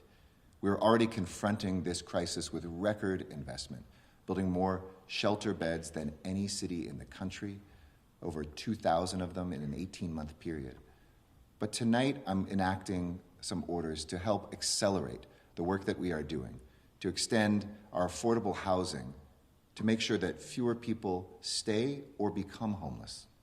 So tonight, all housing department deadlines that are related to financing affordable and supportive housing for people who need affordable housing or people experiencing homelessness will be extended. That will ensure that affordable housing development can continue without any penalties caused by missed deadlines, and that funding won't disappear because of this crisis. We need that housing. We need every single apartment and every single bed that we can build. And with this virus touching every part of our community, we're doing whatever we can to keep those without a home safe. We've described many of those in briefings before, the hundreds of sanitation stations to wash hands and have soap on the street, the porta potties, the testing that we're doing. And I think that we continue to need more screening, testing, and treatment to help Angelenos who are experiencing homelessness. So starting Monday, I'm proud to announce our city will surge a deployment of street medical teams to help fight COVID-19 among Angelenos who are experiencing homelessness. We'll send out field teams to provide rapid results field tests for people showing symptoms, health and welfare screenings in high-density encampments, which have already started and are in, I think, north of 1,000 visits already, and advice and guidance on effective physical distancing on the streets. We'll offer transportation to new shelters and to hotel rooms to bring unhoused folks inside, and we'll send extra resources, additional county nursing staff, and homeless outreach workers to Skid Row. And our fire department will set up a high-capacity pop-up testing clinic in that neighborhood to deliver fast results. It features physically distanced waiting rooms and provides direct referral and transport to isolation and quarantine beds. All of this means that if we encounter somebody who's living on the street or in their car, somebody who's in a shelter who's sick, they'll be able to test them right away and see if their symptoms are related to COVID-19. And if needed, they'll be able to call in EMS transport to immediately bring unhoused folks to safety. We can do this thanks to our skilled workers across the city and the county who I want to thank. Our skillful firefighters and police officers, the brave work of our homeless service providers, outreach staff, nurses, and medical professionals, our partners at the Los Angeles Homeless Services Authority and the Department of Health Services, and our leaders at the Unified Homelessness Response Center, which is run all the time, even before this crisis, out of our Emergency Operations Center, who are coordinating this bold strategy. And our work to serve Angelenos who are experiencing homelessness doesn't end there. We're already ramping up beds and services at our Rec and Parks facilities, now more than 850 beds, and 4 more due to open soon. They're at 95% capacity. And tonight, we're launching our first trailer program, utilizing trailers that were given to us by the state, one of the first cities to get these up and running. They will be used to house homeless Angelenos who are in the highest risk Tier 1 category. That's asymptomatic individuals, so they're not sick yet, who are over 65 years of age, have chronic medical conditions, or both. The first 10 are going to open on the campus of Woodland Hills Rec Center, and our goal is to provide more than 300 trailers citywide in the coming weeks. As you can see, we're deploying every resource to help people who are most vulnerable and susceptible in this crisis. So alongside those trailers and those shelter beds, we're renting hotels and motels to house those in need of shelter. So let me update you on that as well. The state and the county and city have currently secured 24 hotels and motels with 2,400 rooms countywide for the Tier 1 Angelenos who are at greatest risk of dying from this virus, but who still don't have any symptoms, to keep them safe, the older adults and people who are already sick. And we're currently negotiating with more than 24 additional hotels. In fact, some of those I think are being signed even as I speak, to add thousands of additional rooms across the county in the weeks ahead. This has been a monumental effort, and I want to thank everybody who stepped forward for the city's and county's Project Room Key effort and the funding help that we got from the state, as well as FEMA, who is reimbursing us for a good portion of those rooms, and my ambassador to the industry, John Vane. People like the hotel owner who wrote to my office this week and said that Project Room Key enables us not only to serve the most at-risk Angelenos, but also to reopen our doors and our rooms and to re-employ our hard-working team and staff back into service. This is win-win-win. It's win for our health, it's win for people experiencing homelessness, and it's a win for employees that were laid off or who had no hours. And she's right. So tonight, let me speak to every hotel and motel owner and operator in Los Angeles County. We need you. Please contact us and become a part of this movement. Get your employees paid. Help us solve this problem of COVID-19 and find a permanent solution to homelessness in Los Angeles County. If you want to be a part of this, please go to coronavirus.lacity.org/rooms. I've spoken to you also about our progress in building a medical relief center in the South Hall of the Los Angeles Convention Center, which usually is full of visitors and conventions, but due to COVID-19 has zero business going on now. And our medical relief center, I can now announce, is ready to receive patients as needed. We built this center to ensure our healthcare system can handle a potential surge in COVID-19 cases. It will serve low acuity patients and free up beds in our region's hospitals. It's there if we have a surge in any of our homeless encampments or Skid Row. And we're working with local medical staffing agencies to bring on nurses, certified nursing assistants, and other medical staff. So far, because you've done a great job flattening the curve, our hospitals have been able to manage the patient volume. But as I've said, our numbers continue to go up, even if they go up more slowly. And people are going into hospitals more quickly than they are coming out. So if we do see a spike in COVID-19 cases, this is a great insurance policy. The Medical Relief Center is ready to absorb patients from hospitals, and we've begun with an initial 175 beds for patients who are COVID negative. And if the need arises, we're ready to both expand the number of available beds and shift course to absorb patients who are COVID positive in other areas of the convention center. Putting this center together is a testament to that collaboration and that spirit of LA Love that I mentioned. Our state partners, Cal OES and Cal Fire, who helped us secure a federal medical station and who are providing very important services. The California National Guard, who helped deliver and set up the station. LAFD, who led the build-out and the logistics. The Smith Group architecture firm, who provided the renderings of the space pro bono. And the county, which offered crucial guidance along the way. And I want to thank Andrew Lika, who is the former CEO of Good Samaritan Hospital, who we've hired as Chief Administrator for the Medical Relief Center, and Dr. Lydia Lamb of LA County and USC Hospital, who we brought on as Chief Medical Officer of this facility. Let me finally recognize also LAPD Commander Phil Fontanetta, who came out of retirement to oversee this project. LAFD Chief Andrew Warden and Captains Chad Richardson and Chris Wynn, who coordinated and managed the logistics of this exceptional undertaking. And I'd also like to acknowledge one additional person on my staff, Jason Crockett. You're doing an amazing job, Jason, and thank you. While we pray for these beds to go unused, it gives us all greater assurance that we are prepared to care for Angelenos no matter what happens in the weeks ahead. Being prepared also means being ready to deliver assistance to all of Los Angeles. That's what our philanthropic efforts have been about throughout Los Angeles. You heard last night about CORE. Each night you hear about what we're doing at the Mayor's Fund. And on Tuesday, as I mentioned, we started accepting applications for Angeleno cards, no-fee debit cards providing direct financial assistance without prejudice to the hardest hit families in our city. And we're still tallying the final figures, but after applications closed for this round last night, as I said, the more money we raise, the more we can give out. It appears that in just 3 days, more than 454,176 applications were submitted. And I want to be clear, that's more than there are going to be cards for now. But with your help, we can continue adding more. And this week, we will start sitting down with those families and those applicants to make sure we can get those cards out as soon as possible to relieve the stress, to relieve that pressure, and to relieve some of the bills that people have. So we will contact applicants moving on through the process to let them know the next steps, and we'll also send text messages and emails to those who aren't receiving cards at this time. It's going to be done randomly, but you'll still stay in the mix, and as we raise more dollars, we may be able to get in contact and give you more.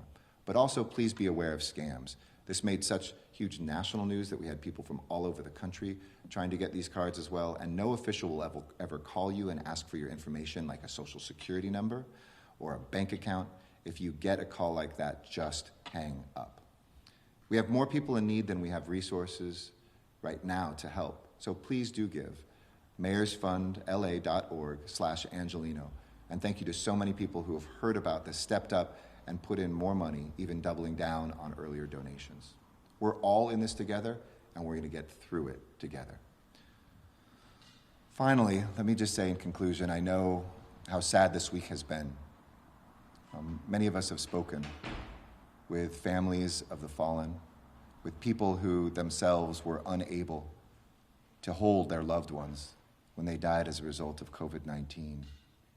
It left more families that are grieving a parent or a grandparent, a friend, and we're here to grieve with you. One of the cruel things about this is that we can't be together at some of the saddest moments in our life. We're hurting, we're worried, but I want you to know we are not powerless. We have the power to help one another. We have the power to change the destiny of this city. We have the power to change the direction, not just now of getting through this crisis, but what sort of city we want to build coming out of this. This Sunday, by charter, I'll be giving my annual State of the City address, and I'll be going a little deeper into what this has meant and what we might be able to do in the days ahead. But I want you to draw on the power that you have, to not feel powerless or lonely at home, but to feel powerful as part of this city of angels. So stay safe and stay healthy, and please stay at home. Thank you, and all strength and love to each and every one of you. With that, I'm happy to answer questions. And our first question comes from the line of Steve Gregory with KFI News. Please go ahead. Hey, Steve. Hey, good evening, Eric. Thank you for taking the call. I just had a quick question about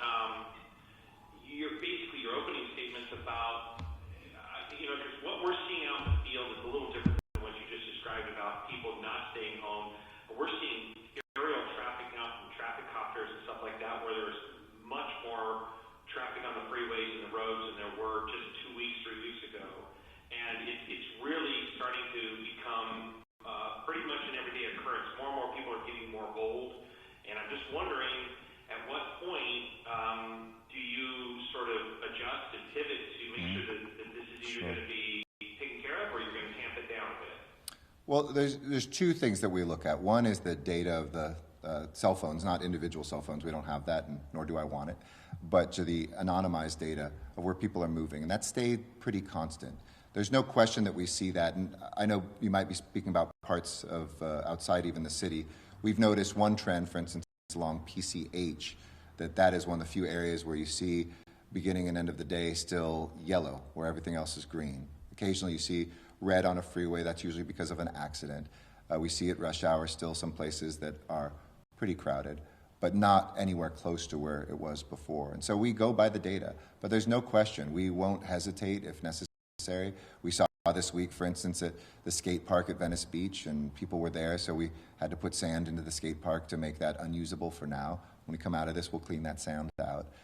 We haven't hesitated where there's businesses that continue to flaunt the law. Today we had the first shut-off of the power of a smoke shop in Reseda that 5 visits later still refused to shut down.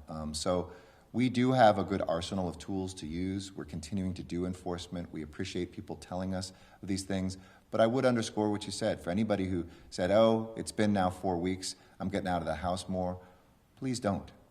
That's not just bad for your health. It's bad for everyone's health, and it can kill someone. It might feel like you haven't been out much, but you could be asymptomatic and a carrier from a trip that you took to a market where somebody else asymptomatic or who was out there and shouldn't have been had it. This is how things explode quickly. And as we said, one projection I will keep sharing with you, if we lifted the veil of everything tomorrow and said everybody go back to normal, 95% of us, it is estimated, would have COVID-19 exposure by August 1st. I don't have to tell you what 9.5 million people in this county going through in the next 4 or 5 months COVID-19 would mean to our deaths, our death rate, our hospital capacity, et cetera. So also, though, in a hopeful way, please stay home because we are having those conversations and pushing our state and federal governments and working together with the county on where can we write the rules of the road, get the blood testing, figure out the ways that we can move forward. And I do want to say two things that I mentioned last night, because I want to use different language, because I think people can misinterpret it. When we need more testing or talk about things like immunity passports, those are things in other countries that companies in other places said in order to work here we need to have. We're going to always do this with the values of our society, making sure we're not a police state, we're not going to become an authoritarian state. This relies on people's good behavior, and where necessary, some enforcement. But we're not going to start taking people's data, we're not going to surveil people. Sometimes that word surveillance is used. All that means is a medical term. We need to know how many cases are out there, and that's done through blood tests, so it's more situational awareness or case tracking. And those things, I think, are going to dictate that we can, in the coming weeks, I spoke with Dr. Ferrer, she's talked about this a little bit publicly, if we keep this up, sometime in May, we can see some things potentially be relaxed with new rules, with very careful safeguards about maybe which shops open or some of the things that we can get back to doing. But that has to be designed very carefully with our public health professionals, and even the best case scenarios, that's still a couple weeks at a minimum off, if not more. So we need to make sure that we stick with this, because I guarantee you, for everybody who's going out there and thinking, hey, I can drive or walk or put myself a little bit in harm's way, it takes about a week or two before you see those numbers creep up. And if I'm here a week from now or 2 weeks from now or 3 weeks from now saying, you know what, the curve isn't flattening anymore, you're going to see this extend even longer, and none of us want that. So please stay at home. Thank you. Next question. Next, we turn to the line of Robert Preparedness with NBC. Please go ahead. Hey, Robert. Mayor Garcetti, how are you, sir? Hanging in there. Strong. So, to quickly follow up on what Steve Gregory said, but I do have another question. Sure. San Diego has started citing people, and the people that are violating the stay-at-home orders. We check with the LAPD every day to see if it's something that they would do at the Sheriff's Department. So far, not yet, but I'm wondering if that could possibly change. The bigger question, though, is if you can look to the date that you have given us, that we are going to see peak hospitalizations today, a peak in deaths on Sunday. With that said, and if we continue to follow the numbers as you are seeing them right now and the projections, could we possibly begin the phase 1 of the government guideline right in the middle of May when the order is supposed to be lifted? I think we could, Robert, but that depends on all of us. So I know whenever I say this, then the headline is usually what comes out and people click on it. Like when I was asked my opinion about whether we'd be in stadiums in a private meeting, and suddenly it was on the front page of CNN that we weren't going to have any sports in any way. So I want to be clear, this is a snapshot of today, but absolutely, I think that is possible. And I do want to give people hope that the work that we are doing actually will have an end to it.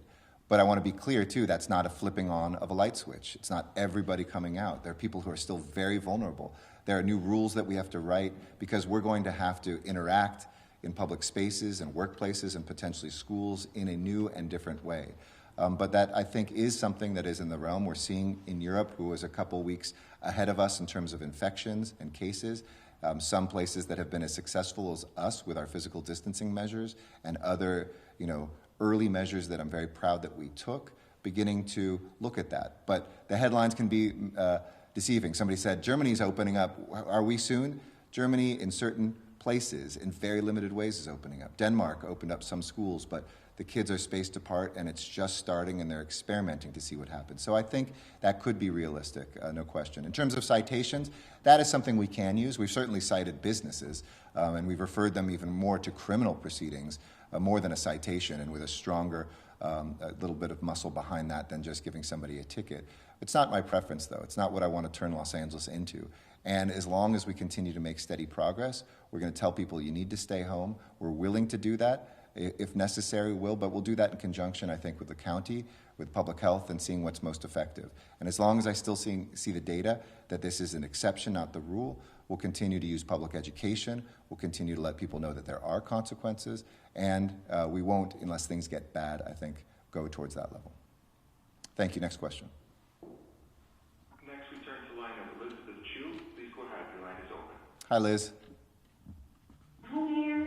Thanks for answering questions every day. Of course. I wanted to ask a few questions. My first one is you're doing your State of the City address that will take stock of the last year and to chart your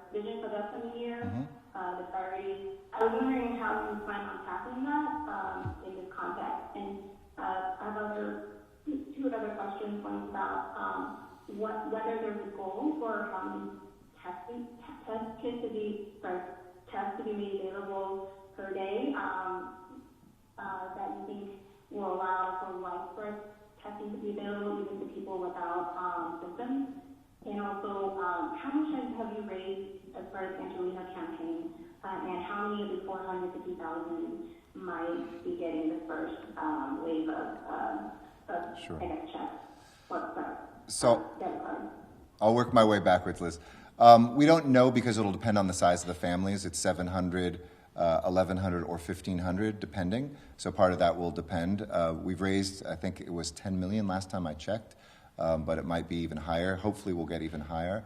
And we'll continue to try to add more into that. That was the goal, and I think we hit that, but we're hoping to get some of those checks in. That was pledged, and I believe it's in the bank now. And my goal is to, every moment we can, if we can double that, we can help twice as many people. If we can triple it, we can help 3 times as many people. And I would really encourage those of means who can. This is a moment to dig deep. If you have savings or you've been lucky with your life and have millions of dollars, this is a moment to share that. And I think for so many of us, my wife and I, we have done that. We have, everybody's given, whether it's $5 if they can, or $1,000 if they can, or $20,000, or some people who can have given millions. And I'm so grateful to them, but that will ride on how much, but we're up to 10 million, I'm confident already. A second, with widespread testing, there isn't a magic number where we can start testing people who are not symptomatic at all. And, because you have, that point, 10 million people to test. And while our capacity is probably in the top 5 in the country and one of the top cities in the world, quite frankly now, we unfortunately don't have anywhere close to, 10 million tests that we could do, testing people with the virology tests frequently, like once a week or even once a month. So that's still a while off. But we may be, in coming weeks, if we continue to build at this pace, be at a place where everybody who's symptomatic can be tested and they're not fulfilling all those tests. We will start to look at asymptomatic people, especially for that situational awareness that I mentioned, knowing how many people actually have it. And I hope that we can offer some of those tests with the blood tests that we're undertaking. Because remember, blood tests are a historical snapshot. Did I ever have COVID-19? Because the blood test will show antibodies generated in response to that. But it doesn't say whether you're contagious or not. At the same time, virology tests show you whether you're contagious right now, whether you have symptoms or not. And if we could give those to the same people, we could see, are some people getting, showing evidence that they had it, but they are not contagious, or vice versa, some people contagious, but the antibodies have not yet been created. So we can look at using that to further the work that we're doing that will help us get to a place where we can open more quickly different parts of the city. And then third, state of the city, I just have to say, stay tuned. I don't want to give the speech now that I have to give on Sunday, but I'll tell you the values behind it, that this is an immensely difficult year, that we will have to make cuts in our basic city services, that we'll have to tighten our belts and have shared sacrifice as a city workforce, that some of the most important things that have been laid out in this crisis of our values, but also our priorities, need to continue around public safety and health and housing. And then lastly, I want to challenge our city not just to think about trying to rebuild the city of old, but how do we take this moment and a tragedy and from it find some triumph of a way that we could rebuild a city that doesn't just come back economically, but is more fair for people of color who don't have the same starting line that other people do, for poor folks and immigrants, for people who've experienced violence, for children who are in schools that don't have the same education as other schools. Those sorts of questions is something that I'm going to are something that I'm going to propose this Sunday, and challenge us to not think about just getting through this, but getting through this stronger and better than we were before. Thanks, Liz. Next question, please. Next, we turn to the line of Ben Areskis with LA Times. Please go ahead. Hey, Ben.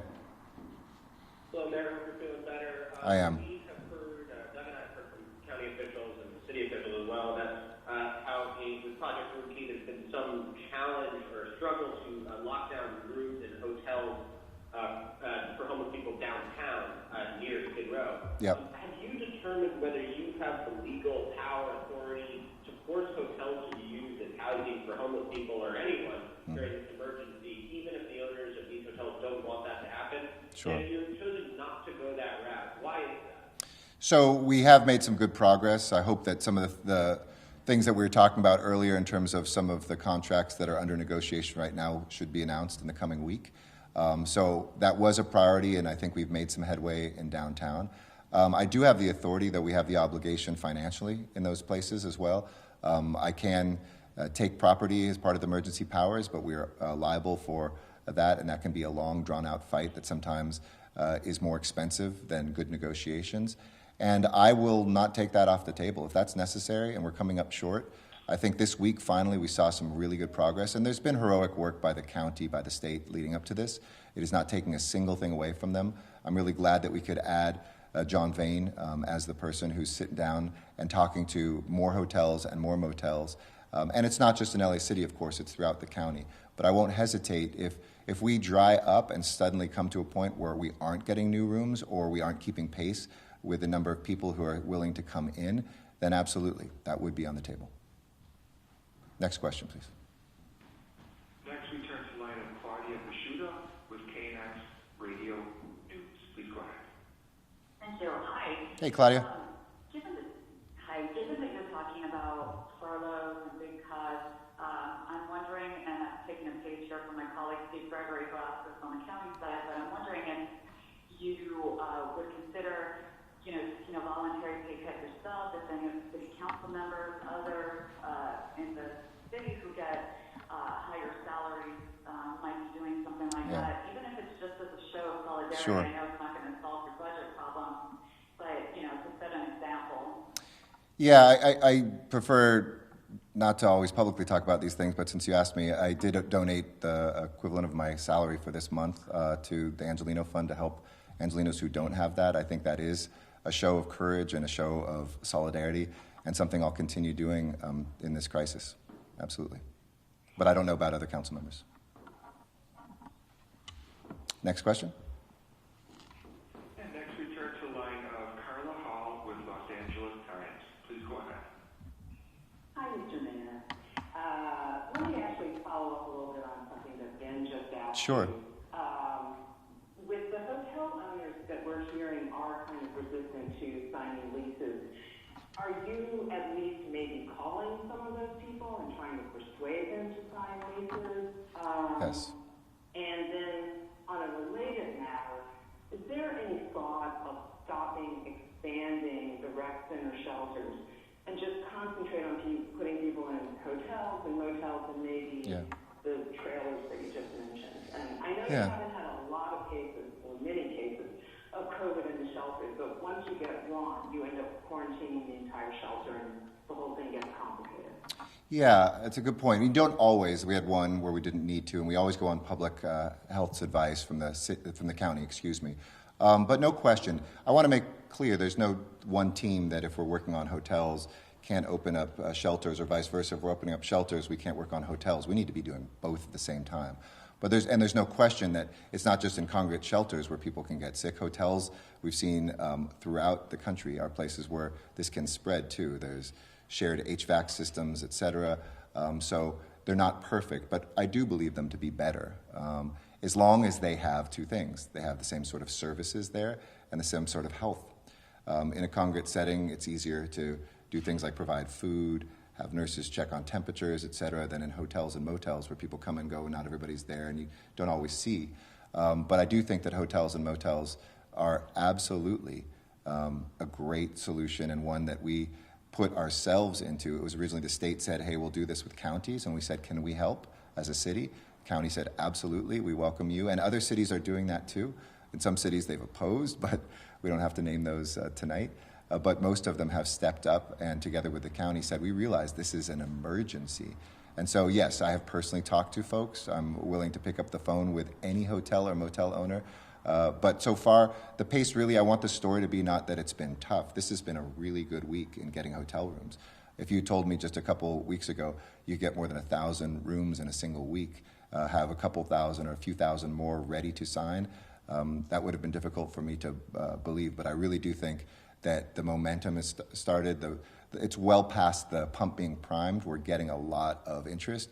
We're signing a lot of contracts. We won't always be able to say where they are, to be clear, too, because They're, remember, not just going for folks that are experiencing homelessness, but sometimes a mix of people who are not and or who are experiencing domestic violence. And we had direct contacts. I've talked to one hotel owner, for instance, that helped us make sure that we had a hotel for victims of domestic violence because nobody was moving out of shelters, understandably, and a lot of people needed to move into those to save their families. I hope that helps. Next question. Thank you.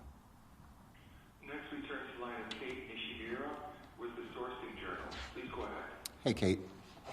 Good evening, Mayor Booker-Arcetti. Thank you so much for taking my question. Of course. We are a publication that serves the fashion industry and its retail and supply chain partners. My question for you is for the massive network of LA brands, retailers, and manufacturers that are dealing with store closures and other disruptions to their businesses. I know many are already engaged through the LA Protect program led by your office to manufacture much-needed PPE, but what other measures can members of this industry take to stay engaged with the community and maintain the health of their businesses through this crisis? Absolutely. Look, we're going to be looking together, and it was great to see the governor's announcement of his economic task force and some great Angelinos that are serving on that.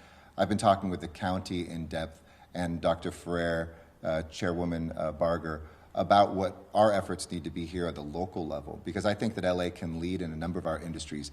We can write the rules potentially for the country and the world on entertainment and music. How do we get back to filming? How would we have concerts even if there's no audiences? Sports, things like that. And fashion is one of those areas that we've talked a lot about. The apparel industry, my grandfather was a tailor. That's part of the reason I'm here today, was because the opportunities the city afforded him in the apparel industry. And we have to make sure we don't lose those jobs and lose them permanently. So LA Protects was the first part. As you mentioned, this is the facial coverings being made by LA sewers and LA sewing machines. Folks that right here are helping meet a need and hopefully being able to get those folks back to work. But I hope that as we look at the new places that we will open up and the rules that we write, that this can be one of the first industries that can get back to work, because it is possible to space people safely. It is possible to protect them.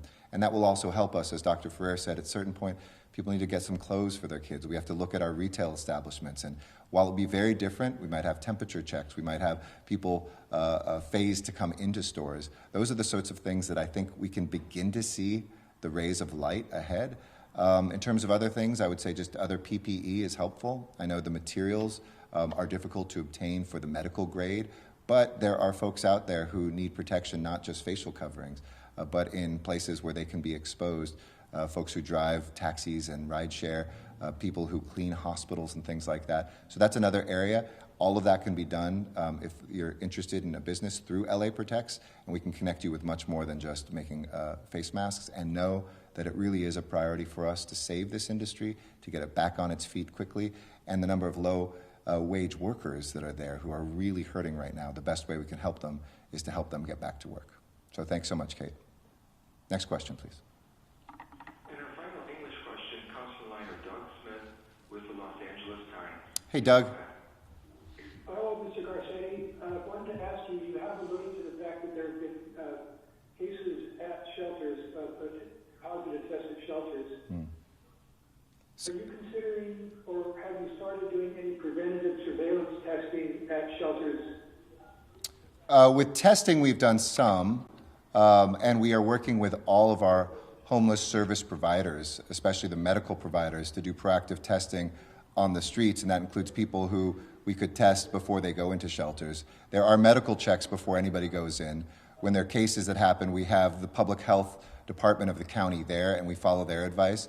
And it's worked the way it's supposed to be. From the beginning, when I talked with Dr. Ferrer and her guidance, that it was much better to have people off the streets and in congregate shelter as long as they were spaced apart, as long as they were screened before coming in, than having them on the street. But she also cautioned there will be people who do get COVID-19, have positivity. But with folks there having facial coverings, folks spaced properly, it's much better than on the street. So far, it's worked the way it's supposed to. But in terms of going in there and testing everybody, we've done that in cases where we've had somebody test positive, but not proactively yet. We didn't have enough testing for that. But as I mentioned, we're starting that targeted testing towards folks that are on the streets and who may be living in shelter, especially here in Skid Row with the pop-up that we'll do, and that will allow us to have those tests. We've also talked to some shelters that are privately run, and we've been able to provide them with testing to proactively done that. And by privately, I just mean by nonprofit groups that aren't part of the rec and park shelters. Thanks, Doug. Next question. I think there's one in Spanish. Is that right? And our next questions come from Spanish. First from Abel Alamillo with Telemundo 52. Please go ahead. Okay. Good evening. Buenas tardes. Hi, Mayor. In regards to the use of motels and hotels, would symptomatic homeless patients be housed at these locations? And what do you tell those residents who oppose having motels and hotels house the homeless in their communities? So I'll answer this in English. I think people have, for the most part, really embraced this, and I want to thank folks because they know that there's been a public health crisis called homelessness long before COVID-19. And the best way we can start to serve that is getting more and more people indoors. There's never 100% agreement, and those who oppose and sometimes have louder voices. But besides a case or two that I've talked to supervisors about, cities have embraced this. And sometimes some of the motels that we're talking about have themselves been problems. They've been places of prostitution or drug use. They've never had security on site the way that these do, never had services on site the way that these do. So it actually is an upgrade to look at using them as a shelter as opposed to some of the uses in the past. So I would say we can save a life and we can transform a life. And in terms of the rooms themselves, there's two different types of them. There's Tier 1, which is for folks who have not yet had any symptoms, and we're keeping them safe because they're very vulnerable. And then there's Tier 2 for people who do have symptoms and who have tested positive for COVID-19. Those are for folks without homes as well as with homes who might not have any place else to go for quarantine. So, en español yo quiero decir también que es importante en todas las ciudades del condado de Los Ángeles aceptar estas habitaciones en hoteles y moteles por las personas que están experiendo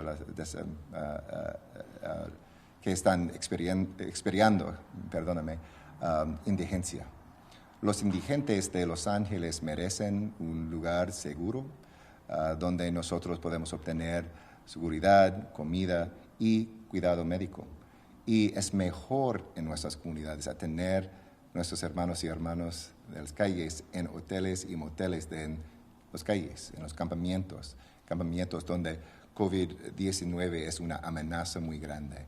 Espero que todas las comunidades no solamente puedan aceptar pero con el condado y el estado nosotros podemos encontrar más dueños de estos hoteles y moteles que pueden dar estas habitaciones a la ciudad, el condado, porque también sus empleados pueden trabajar. Y es bueno por la salud de nuestra economía y contra la indigencia. Gracias. Thank you. One more Spanish question, I understand? And our final question comes from the line of Victor Cordero with Estrella TV 62. Please go ahead. Hola, Victor. Hello. Alcalde, ¿qué tal? Muy buenas tardes. Buenas tardes. Thank you very much for doing this and answering questions. I'm going to ask in English and then I'll try to do it in Spanish really quick. Okay. I remember the first time that you did the virtual press conference. Like if it was yesterday, sometimes again, I think it was like ages ago, you said at the end, our lives will change forever. That still bounces in my head, like I even get the chills. If you can talk to us really quick, after a few weeks of being in quarantine, how has this changed our lives? And how is this going to be our new normal? When kids go back to school, when we can go back to a restaurant, or when we can go back to a concert or a sports event. I'm going to do it in Spanish really quick. Sí, Alcalde, claro. cuando dio su primera conferencia de prensa virtual, yo me sorprendí mucho, como si lo escuché ayer o como si han pasado décadas, cuando usted dijo que, para terminar, que a partir de ese día la vida de nosotros, los angelinos, iba a cambiar para siempre. Si nos puede ayudar a decirnos cómo ha cambiado esa vida y cómo cree que va a cambiar una vez que regresemos a la nueva forma habitual de vivir, en donde nuestros niños vayan a la escuela o podamos ir a un restaurante a cenar o a ver un concierto o a un evento deportivo. So in English first, our lives have changed fundamentally, but I hope not permanently. And I know in my bones it's not permanent. That this will not be the way of the future forever, and that our diligent and hard work to respect the order, safer at home, has made sure that lives have been saved and that days have been shortened when we will return to being outdoors. It won't happen in one day and it won't happen all at once, but it will happen. And I think what's changed is a couple things too. For our children, this will be the fundamental moment of their childhoods. This will be like their 9/11. This will be like their Challenger disaster, these moments in time that are seared into us, our earthquake here. This will be like all of those put together and extended. Days feel like years today, and I hope that one day years will seem like days. And we'll remember these dark days, but we'll be proud of them. And I hope that the last thing that changes is not just the economy, but that if we come back together, that we will see a changed attitude towards one another. Look, I'll be honest with you, I think a lot of people feel like we're at that moment where this might start to fray. I'm confident that we all can lead away from that this doesn't have to go back to us hating each other because of what party we're a part of, or what color we are, or what religion we have, that we practice. We can't go back and let this be a tribal moment or a desperate moment. We have to remember the best moments of this crisis, which 99% of the time has been when we've helped a neighbor, shopped for a senior, given a donation to a food bank, made sure that somebody who is our son or daughter isn't scared, and that we apply that to making sure that when this crisis is over, that we make sure that every kid has the same start, that we don't drown people in college debt, that we don't have more homeless on the streets of this city than anywhere else, that our immigrants are not forgotten. I hope that's what will change in a positive way from this. So, simplemente esta crisis ha cambiado nuestras vidas. No es normal, pero el nuevo normal no debe ser las condiciones de hoy, pero pueden ser nuestros sueños de mañana. Espero que durante esta crisis, este trauma para nuestros jóvenes, por ejemplo, por nuestros hijos, este es como 9/11 o un terremoto, es los días más importantes de su juventud. Pero después de este desastre, espero que nosotros podamos recordar los actos de generosidad, de amor, que nosotros tendremos una ciudad donde inmigrantes están respetados, la gente en las calles no existen, y tenemos la oportunidad a cambiar nuestras actitudes en este país y tal vez en esta ciudad también. Yo tengo mucho orgullo ser el alcalde de esta ciudad de Los Ángeles, pero necesitamos recordar nuestro nombre y acta como los ángeles que somos. Y si este es el resultado de este tiempo, es una victoria muy grande durante una tragedia muy grande también. I'll now switch to Spanish for my evening remarks. For everybody else, I wish you a good weekend, a strong weekend. Please stay at home. Do everything to show that love and that support of one another. Thank you.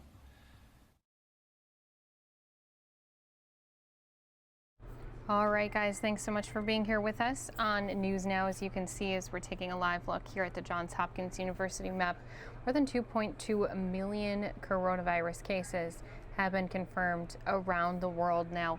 Majority of those cases, as you can see, are from the U.S. We have topped more than 700,000 cases now.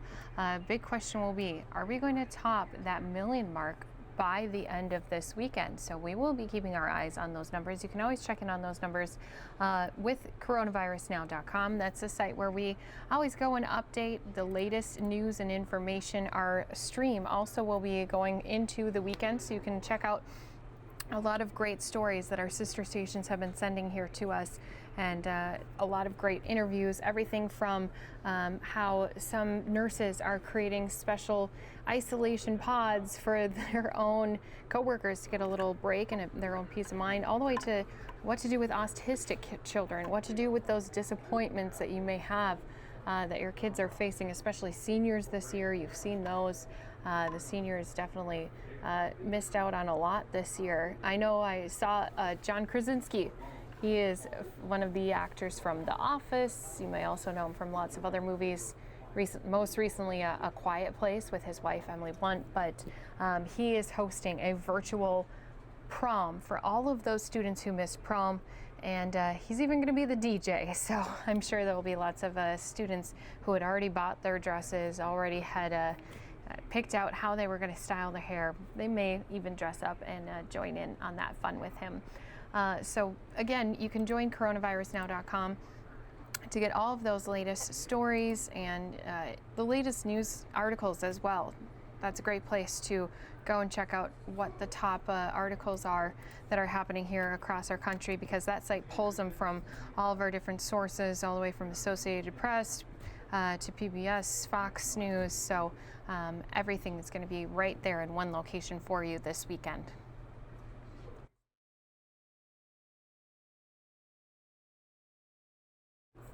All right, so once again, our total here of coronavirus cases has exceeded 700,000.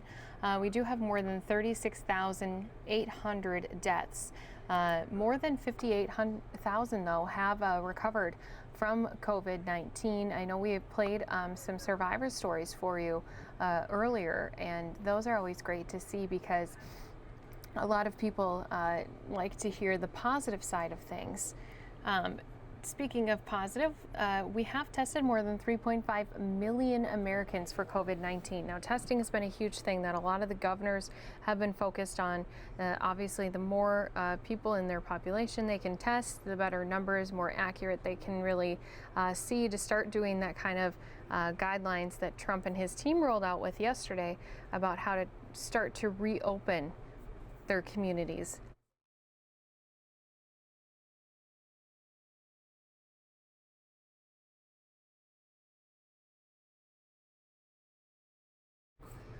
I've been taking a look around here on coronavirusnow.com. A lot of great headlines are out there. So one of them that I was just reading about, a Florida family donated phone chargers to hospitals after a phone call helped their loved one who was battling with COVID-19.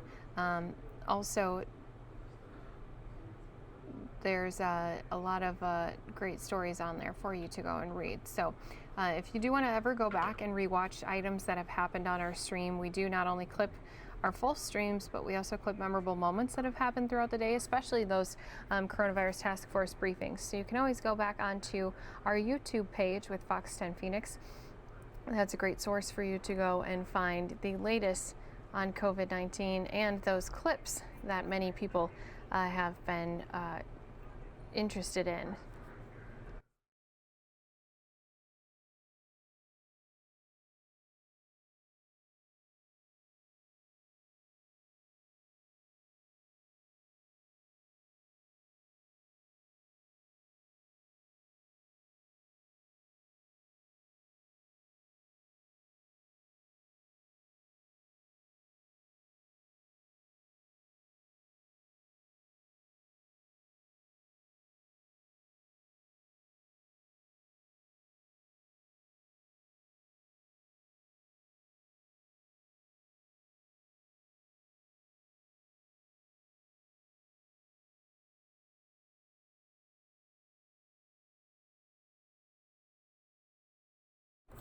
I'm just getting a few things ready here to bring you another wonderful story that was sent to us by our sister station out in Chicago.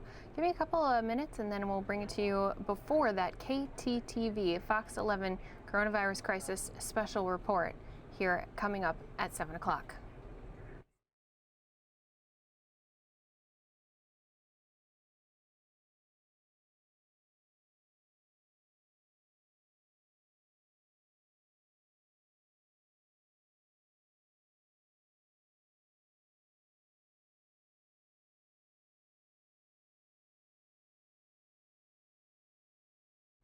All right, so as I mentioned, I have a story coming from one of our sister stations. This one may make you smile. It's from our Fox 32 Chicago station. Those who've survived COVID-19 might hold the key to helping others inside their blood. You want to take plasma from a person who has recovered from the disease that likely has antivirus antibodies, and then transfuse it into a person who's currently sick with the disease in the hopes of making them recover. Dr. Maria Lucia Madariaga leads a clinical trial just launched at the University of Chicago Medicine. First, they need the blood plasma of people who tested positive for COVID-19 but have recovered for about a month. The amount of antibody that's against the virus will have peaked at 28 days. And so that's the best time to get serum. Plasma therapy isn't new, but this is the first Chicago study to see if it works for COVID-19. This is going to be a small trial to start, treating just 10 patients who are here and seriously ill. Helping the patients get over the hardest part of their infections, and then their own immune system should start to take over, and then they'll produce their own immunity after that. We are accepting any donors with a confirmed COVID-19 test who can come to University of Chicago to donate blood. U Chicago medicine researchers caution this is a first step to see if the plasma transfusions are safe and feasible. But the ultimate goal is treatment, even a vaccine, using survivors to help others survive this pandemic. Sally Schulze, Fox 32 News. Cook County's official COVID-19 toll is 632 dead. But since January 1st, there have been 1,047 more deaths than at this time last year. After we contacted the chief medical examiner, she took a closer look. We have 400 more pending cases than the same time last year. We most likely are underestimating the number of deaths due to COVID by a large amount. And Dr. Pani Arun Kumar sees signs that financial hardship caused by the coronavirus crisis is also taking lives. There is a surge in so-called deaths of despair in Cook County, including opioid overdoses. The increase in drug and opioid-related deaths may be linked to losing jobs, staying at home. Yes, losing jobs, staying at home could lead to an increase in drug overdoses, and in some instances to laying off or losing their jobs can lead to depression and an increase in suicides as well. We had a case today of an unfortunate person who lost his job, got depressed, and was found hanging in his home. The chief medical examiner noted that careful analysis of many previous pandemics revealed that they too were far deadlier than had originally been thought. On the South Side, I'm political editor Mike Flannery. Back to you.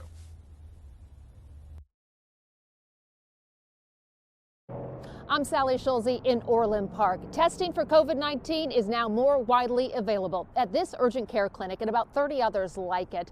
Anyone showing symptoms can get tested out here in the parking lot inside their car, getting results within minutes. Physicians Immediate Care now is using Abbott's rapid COVID-19 test on anyone with symptoms at their 34 Illinois clinics. They screen patients in their cars. Then those with symptoms can get tested and learn if they're positive for coronavirus in about 5 minutes. Also, first responders and healthcare workers can get tested now even if they don't have symptoms.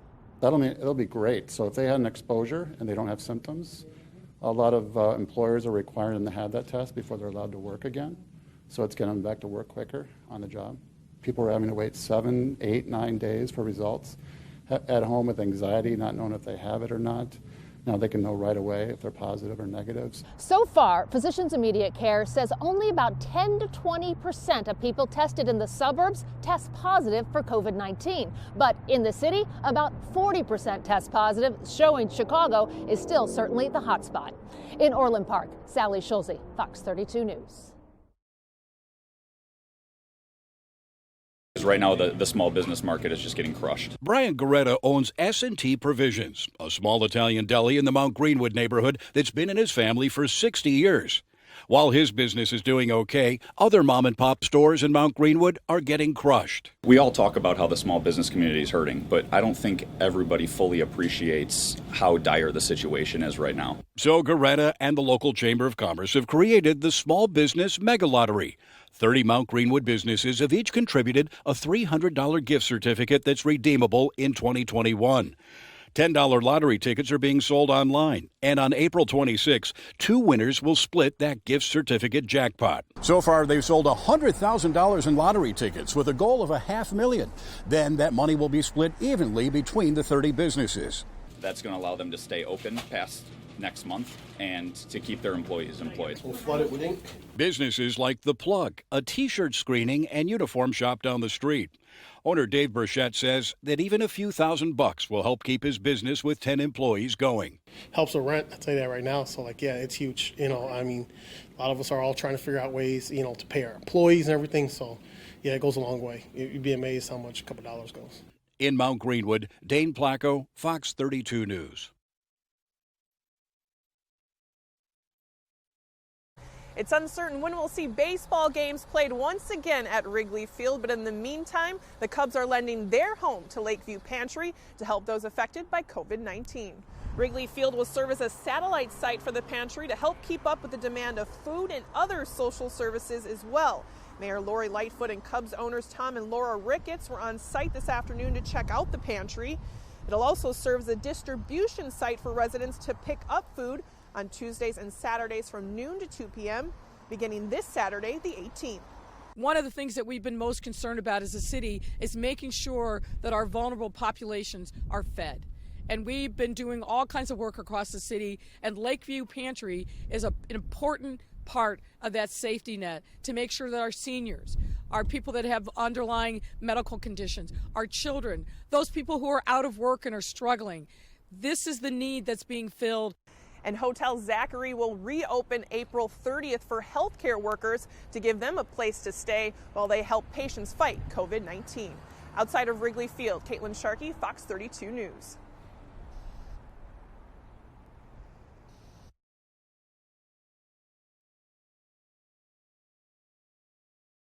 Governor J.B. Pritzker, Mayor Lori Lightfoot, and Senator Tammy Duckworth getting a first-hand look today at the massive 3,000-bed alternative care facility nearly finished now at McCormick Place. We're not a hospital.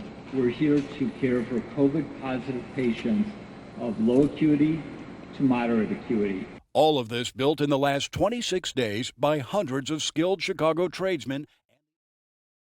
All right, guys, we can always come back to more of these stories, but I do want to turn things on over to Fox 11. They have their coronavirus crisis special report happening, and we will be bringing that to you right here on News Now.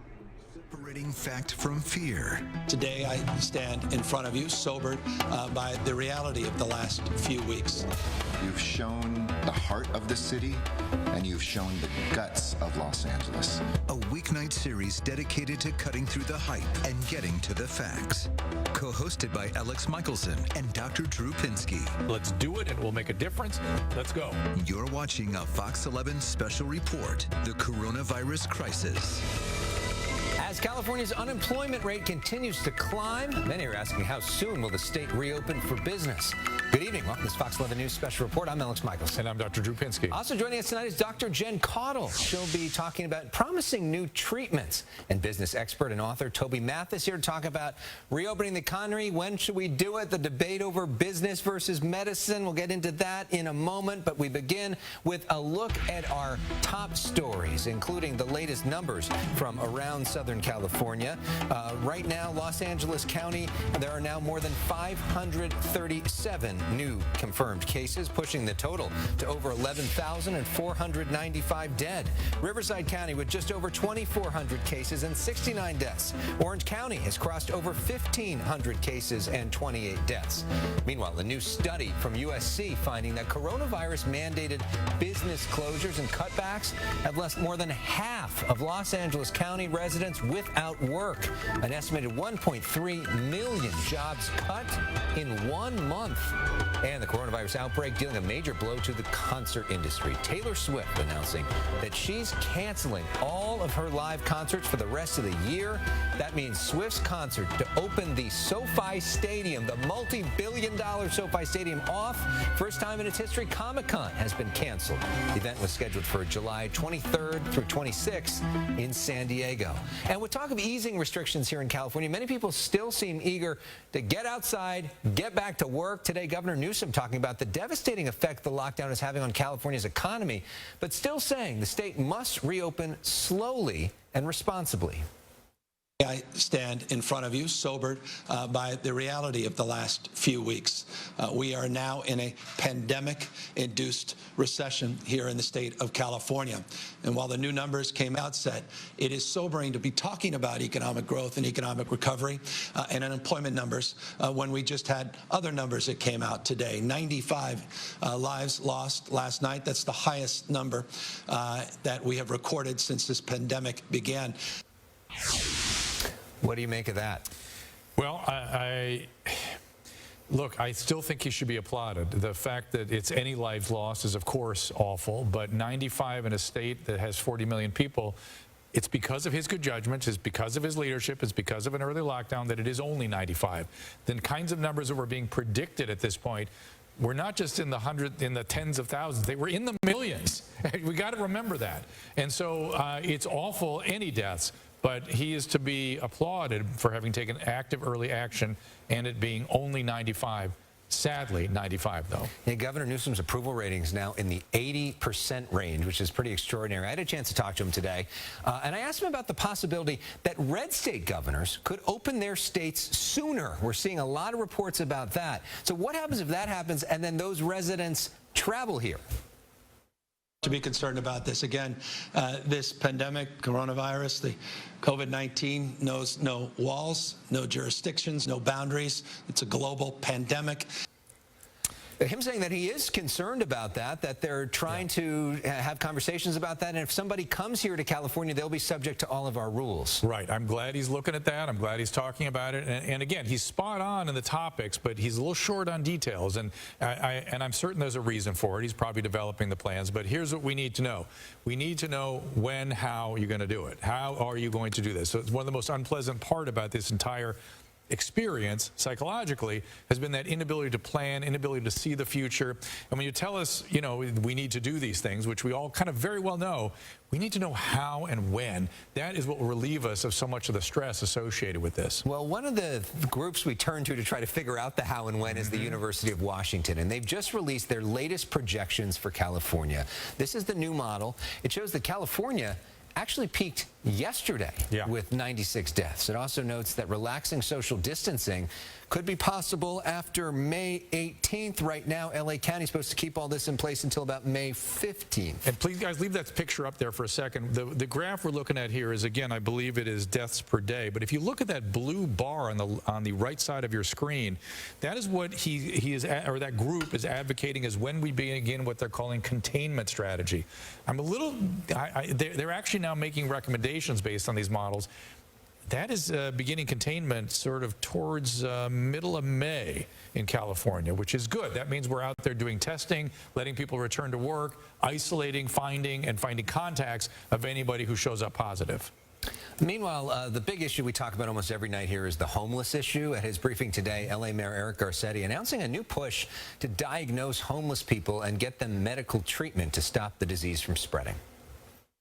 Starting Monday, I'm proud to announce our city will surge a deployment of street medical teams to help fight COVID-19 among Angelenos who are experiencing homelessness. Well, you know, I'm happy to see more services for the homeless, but as you know, Alex, we spoke to Reverend Andy Bales downtown, and there have been no cases downtown, which is sort of extraordinary. We can't figure out why. I think the first thing that team needs to do is to test for antibodies to see if maybe this thing has been around downtown longer than we knew. I think we're going to talk about a Stanford study soon that shows that we have underestimated the amount of exposure by 80 times, that there may be 80 times more people walking around with immunity than we at first thought. And it seems like that may be in the homeless population. We need to get them treated for their mental health issues.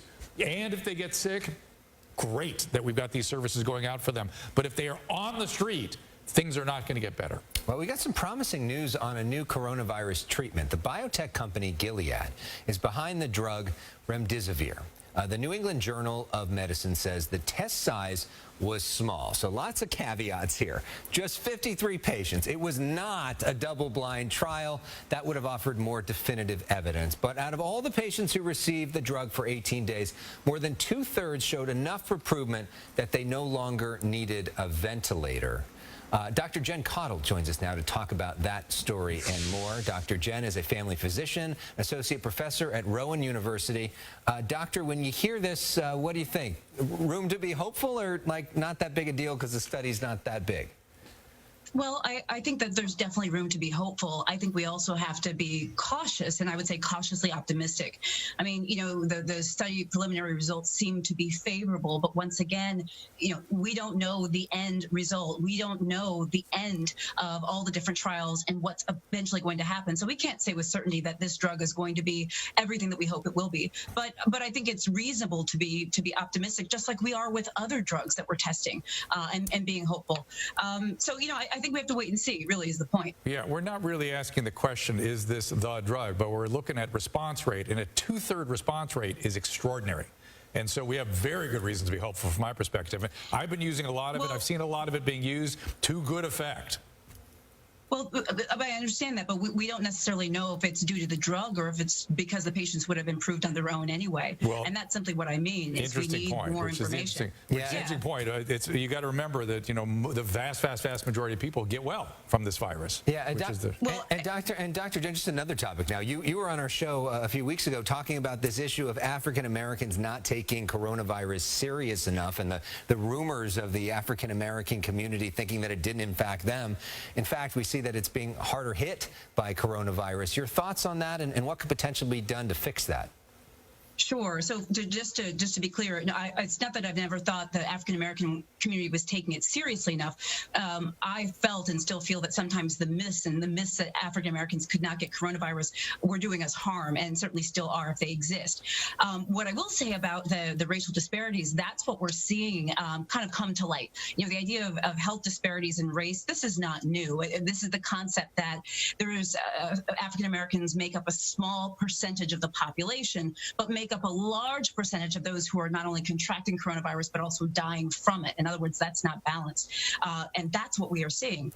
What I would argue is that, you know, that's the tip of the iceberg, that there are a whole lot of sort of socioeconomic sort of factors that are the reasons why, not just underlying medical conditions. But I mean, if we think about, you know, the fact that African Americans often don't have the same access to care, that we have, you know, higher death rates for so many conditions. African Americans, we're more likely to live less long than other races.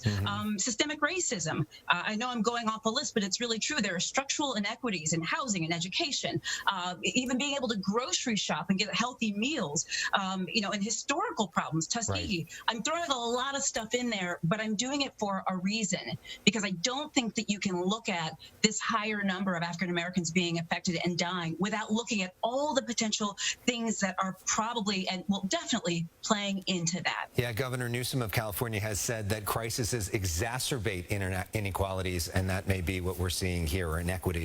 Yes. Dr. Jen, by the way, on Facebook and Instagram, just search for Dr. Jen Cottle if you want to connect with her. She's going to be sticking around for our next segment as well. And coming up next, a major announcement from Governor Newsom concerning California's economy. From Disney's Bob Iger to billionaire Tom Steyer. We'll have more on the dream team that he's putting together to help get our state up and running again. And the big question, when should the state reopen for business? Business expert, author Toby Mathis will be here to discuss that and more. Our digital town hall happening right now on our Fox 11 Los Angeles Facebook page. Send in your questions now for Dr. Drew to answer. We'll get to them at 7:30.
Today, Governor Gavin Newsom announcing the formation of an 80-person task force. It will develop economic recovery strategies during the ongoing coronavirus pandemic. The task force has some very high-profile names. Disney Executive Chairman Bob Iger, Apple CEO Tim Cook will participate. It'll be co-chaired by former presidential candidate Tom Steyer, who, by the way, still has the same tartan tie on today. Joining us now to talk more about this issue is author and business tax expert Toby Mathis, then Dr. Jen Cottle, still with us as well. Toby, let's begin with you. I know your big issue is let's get this economy moving again. What do you say to people who say, you know, it's really important to do this for public health and we don't want to see widespread death? Yeah, I understand that. And if they don't want to see widespread death, then maybe they should look at the impact of the cure. The cure should not be worse than the actual disease. And I don't think they're looking at those stats of what poverty does. And there's many studies that have showed that the average life expectancy of somebody who's in poverty versus somebody who's in the upper half is going to live anywhere from 10 to 20% less than that person who's in the higher category. So we know that poverty kills. There's been enough studies that we should be looking at that and saying, wait a second, are we putting people in harm's way in mass? I mean, we're talking about millions of people. I think in my state alone, it's been over 1 million people put out of work that are going to suffer health repercussions. I'm not sure the average person can get their head around these sort of abstract ideas that, you know, 10% reduction in life expectancy somewhere out there, as opposed to people dying here and now. What's the alchemy we use? What is the right balance to strike? It's a really hard thing to strike. I mean, what's your suggestion? You say just open the economy now? What are you looking to do? No, I would say that we trust people. Like, we don't need a nanny state. I think that you can open up businesses and give guidelines that say, hey, like, for example, I'm in what's considered an essential business in my state. And I feel far safer here than I do in Costco.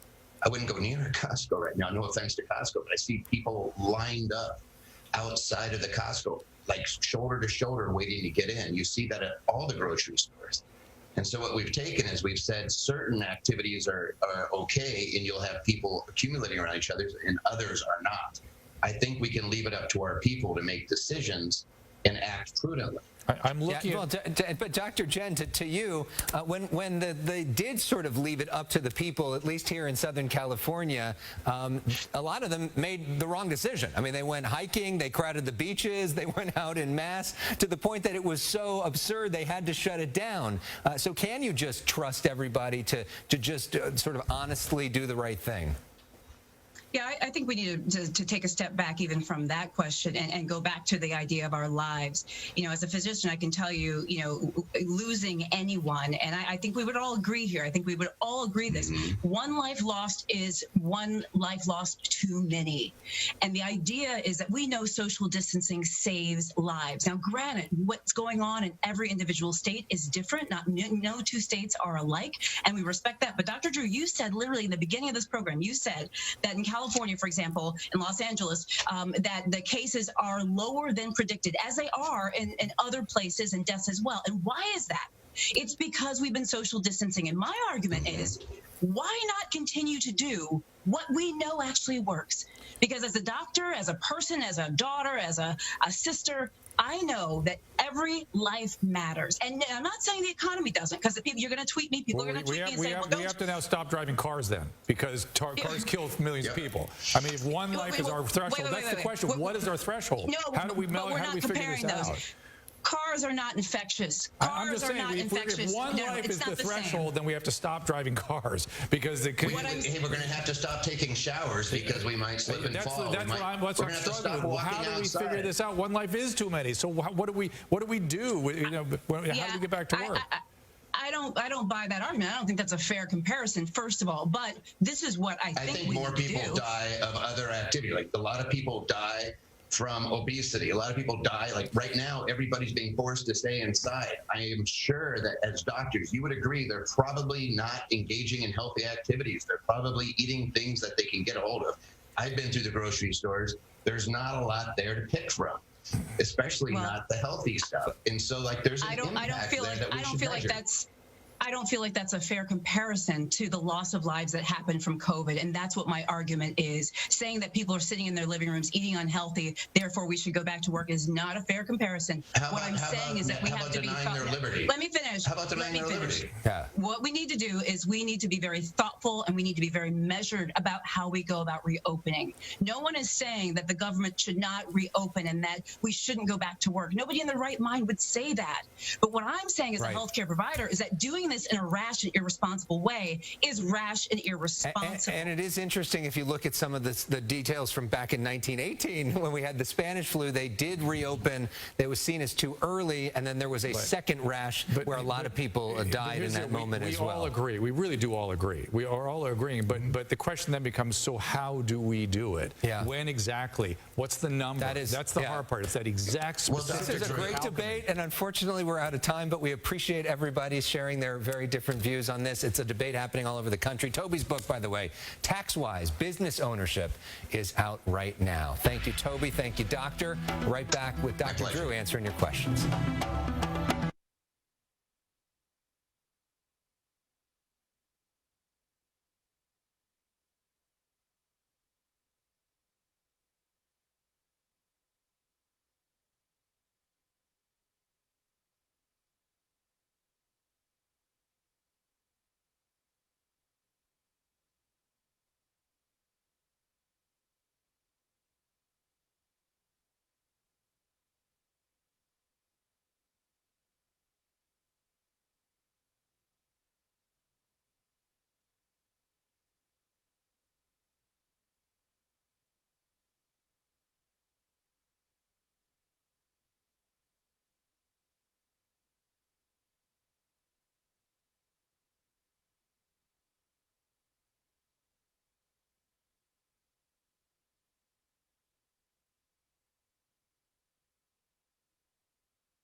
with Rapid Body Pilates. Today we're going to bring the reformer to your home. So grab something that slides. It can be cardboard, towel, anything that reduces that friction.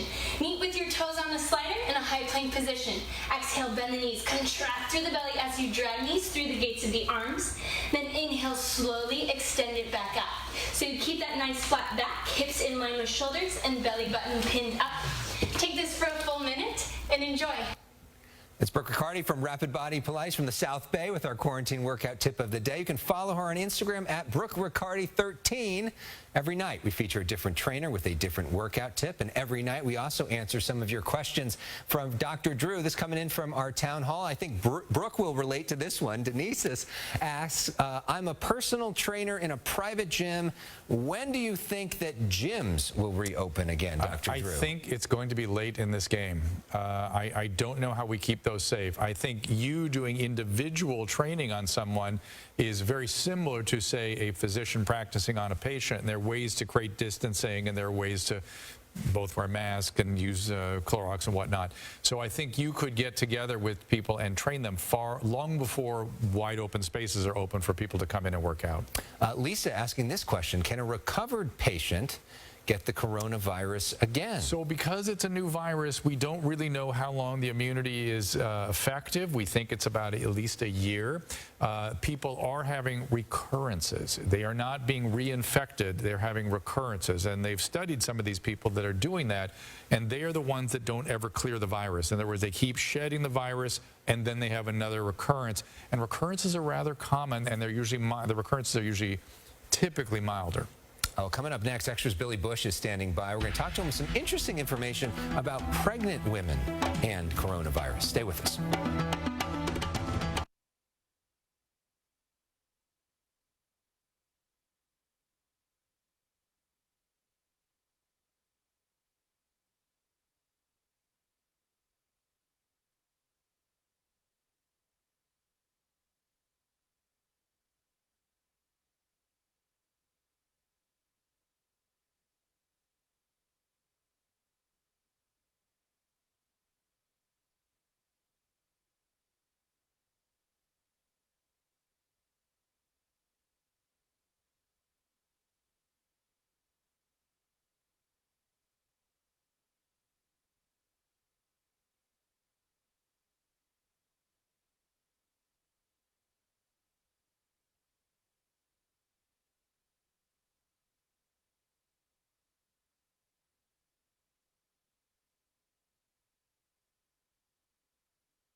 When will there be sports again? Baseball star Ryan Braun told me players are preparing for a season without fans, likely all in one place.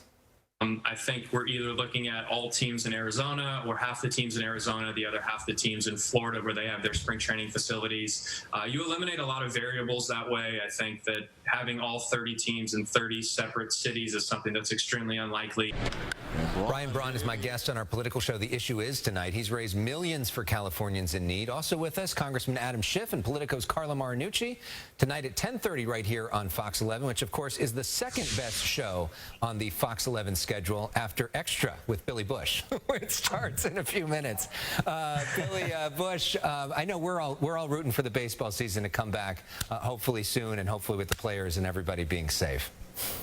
Be nice, but you know, there's a lot of logistics to work out if everybody's in Arizona. It's a lot of players. It's a lot of hotel rooms. They got a lot to work out there. And Arizona is really, really hot in the summer as well. Yeah. Let's talk about on your show tonight, the issue of pregnancy comes up. Yeah, you know, you would think that pregnant women would be at a tremendous disadvantage or lots to worry about with COVID-19. It doesn't seem to be the case. We had the Bella twins, you know, titans of wrestling on, because tonight we have Asked the Doctors. My Armin Dorian, who's the medical officer of USC Verdugo Hills, he's with me every day. And so we had them ask him a question about that because they're pregnant.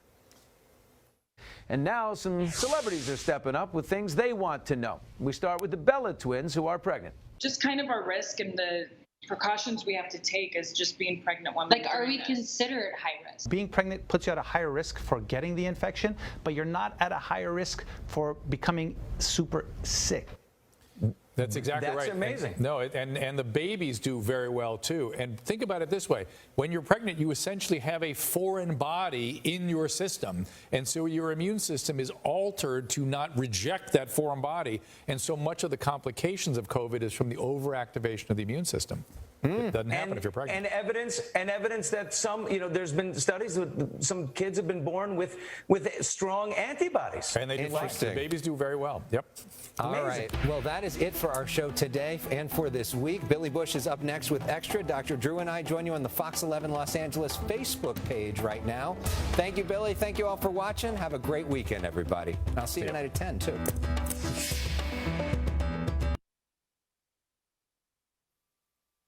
Billy, nicely done. Appreciate it. Ooh, that was tight, huh? Whoa, hey, whoa. Tight. We hit Good it. job. There we go. Well handled on your end. Thank you. Hello to everybody on our Facebook page. It's great to have you with us tonight. We appreciate it. Happy Friday to everybody, if you can even tell the difference between what day it is. Dr. Drew. A question coming in from Lexi Bonilla. How effective is it to wear gloves? If stores won't open, people will be touching everything in the store. It's a great question. We don't know. I think that's the answer. That's honest. But if you think about it this way, if you're going in a store, you put on a glove, then presumably you've not exposed the surface of the glove to any of your stuff. And you're going in, you're handling products. You're looking at clothing. You're handling food serve stuff. Betty should have a glove on. That, to me, that makes sense to have gloves if you're going to be in stores handling things. You don't expose your stuff to the other people. Exactly. Good point. Cynthia Raskin, what about beauty salons? Can they be essential? One client at a time. I need a haircut. Yeah, I guess that's almost like it's like the trainer issue. Because you're in such tight quarters with someone, is a mask sufficient social distancing? And I will have to get guidance from the government on that. Let's see what the CDC says. Nick Piantrarnio, what do you think schools will look like in 2020, 2021? 2020 to 21, we are going to have to, as you saw in the governor's 6-point plan, point number 5, he was going to come out with a specific recommendation on how to configure schools to limit the potential for contact. I don't know how they do it. It's going to be interesting. There is still going to be potential for transmission. This is what I was asking about to our little panel. It's anything we do is going to result in some transmission. The question is, what is an acceptable number? What is it that we're going to do? And, you know, is there a point at which we can no longer contain or isolate? And that then becomes a different story. What are those numbers? What are those parameters? No one's really talking about that. Yeah, Samantha asking, what about Huntington Beach celebrations July 4th? Probably not looking too good for July 4th. How about the Rose Parade in January? I don't get it. We'll see. Yeah. Other questions coming in. Michelle Sanchez-Contreras, we anticipate the amount of deaths continue to creep up like they have been the past 3 days. It looks like we may be close to, I mean, that one model showed that we've already hit our peak. I guess we'll find that out. That, of course, could change, but it looks like we're starting to move in the right direction, hopefully, maybe. So let me kind of address that. It's kind of a complicated topic. We are on track to have the projected total deaths of 1,600 in California. Yeah, that's the total amount. That's the deaths per day. Now, what's interesting to me is I can tell you anecdotally what I'm seeing out there in the world is that doctors are having much more effect on this illness. We're much more able to manage it. And I think the death rate should decline rather precipitously, but it's a lagging indicator. It comes in late, like a week or two later.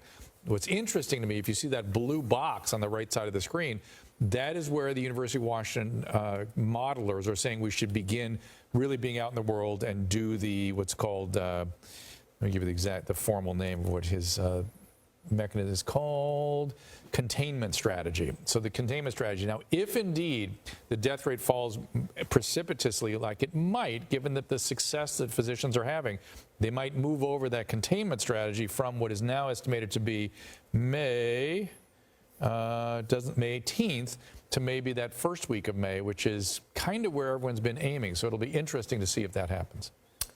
Other questions coming. I actually want to show you one thing from Florida, if we can. Hopefully we have this video queued up. This was a shot of the beaches. There's a thought in Florida of reopening the beaches. Of course, they've got a governor that's been a little bit different in his approach to this whole thing than the Governor Gavin Newsom of California. Right, and they're on track to have 1,300 deaths from this thing. Yeah, and there's a meme that's going around because of this. Hey, Jacksonville, remember what happened when he said, open the beaches. Right, but we got to remember sort of what our goals were. Our goals were to prevent overwhelming the hospitals, and Florida is nowhere near exceeding their resource allocation. They are easily meeting the demands of hospitalization and ICU. That was goal one. Florida has achieved that. Goal two would be to minimize the harm. And in terms of their daily death rate, they're lagging further out into May than we did. They've had their peak projection already, and theirs are on the order of 70 or so people per day. But this is a much slower taper off because of the fact they didn't shut down so much. But again, I got to say, they may be having the same effect I'm seeing in terms of being able to manage these illnesses and prevent the deaths, in which case we might see this thing drop rather quickly. Matt Smith, Dr. Drew, I have underlying hypertension. It's under control, though exercise and medication does mean I'm still higher risk for COVID-19. Yeah, unfortunately, hypertension, even well controlled. I was just reading a New England Journal article today that was showing all the different risk factors and sort of elucidating them. And a very large percentage of people had high blood pressure. So there's something about hypertension and the cytokine activation that really puts people at risk. So the answer is yes. Now, you should not stop your ARB or your ACE inhibitors. There's a sort of rumors, amongst other things, lots of rumors circulating around. We know that the ACE inhibitors and the ARBs, which are common antihypertensive, I take one, will upregulate the ACE2 receptor, which is where the coronavirus binds. In addition to that, though, the medication tends to prevent the virus from being taken up into the cell. So the prevailing wisdom is the guidance from all the professional societies: do not change your blood pressure medicine. Ruben Tabares Flores, if Los Angeles County just stated we had the worst 24 hours with COVID-19 deaths, why are we still eager to pretend that we have it under control when the deaths don't lie? Again, the deaths are a lagging indicator. That's really sort of what was happening a week or two ago. So let me go back to California.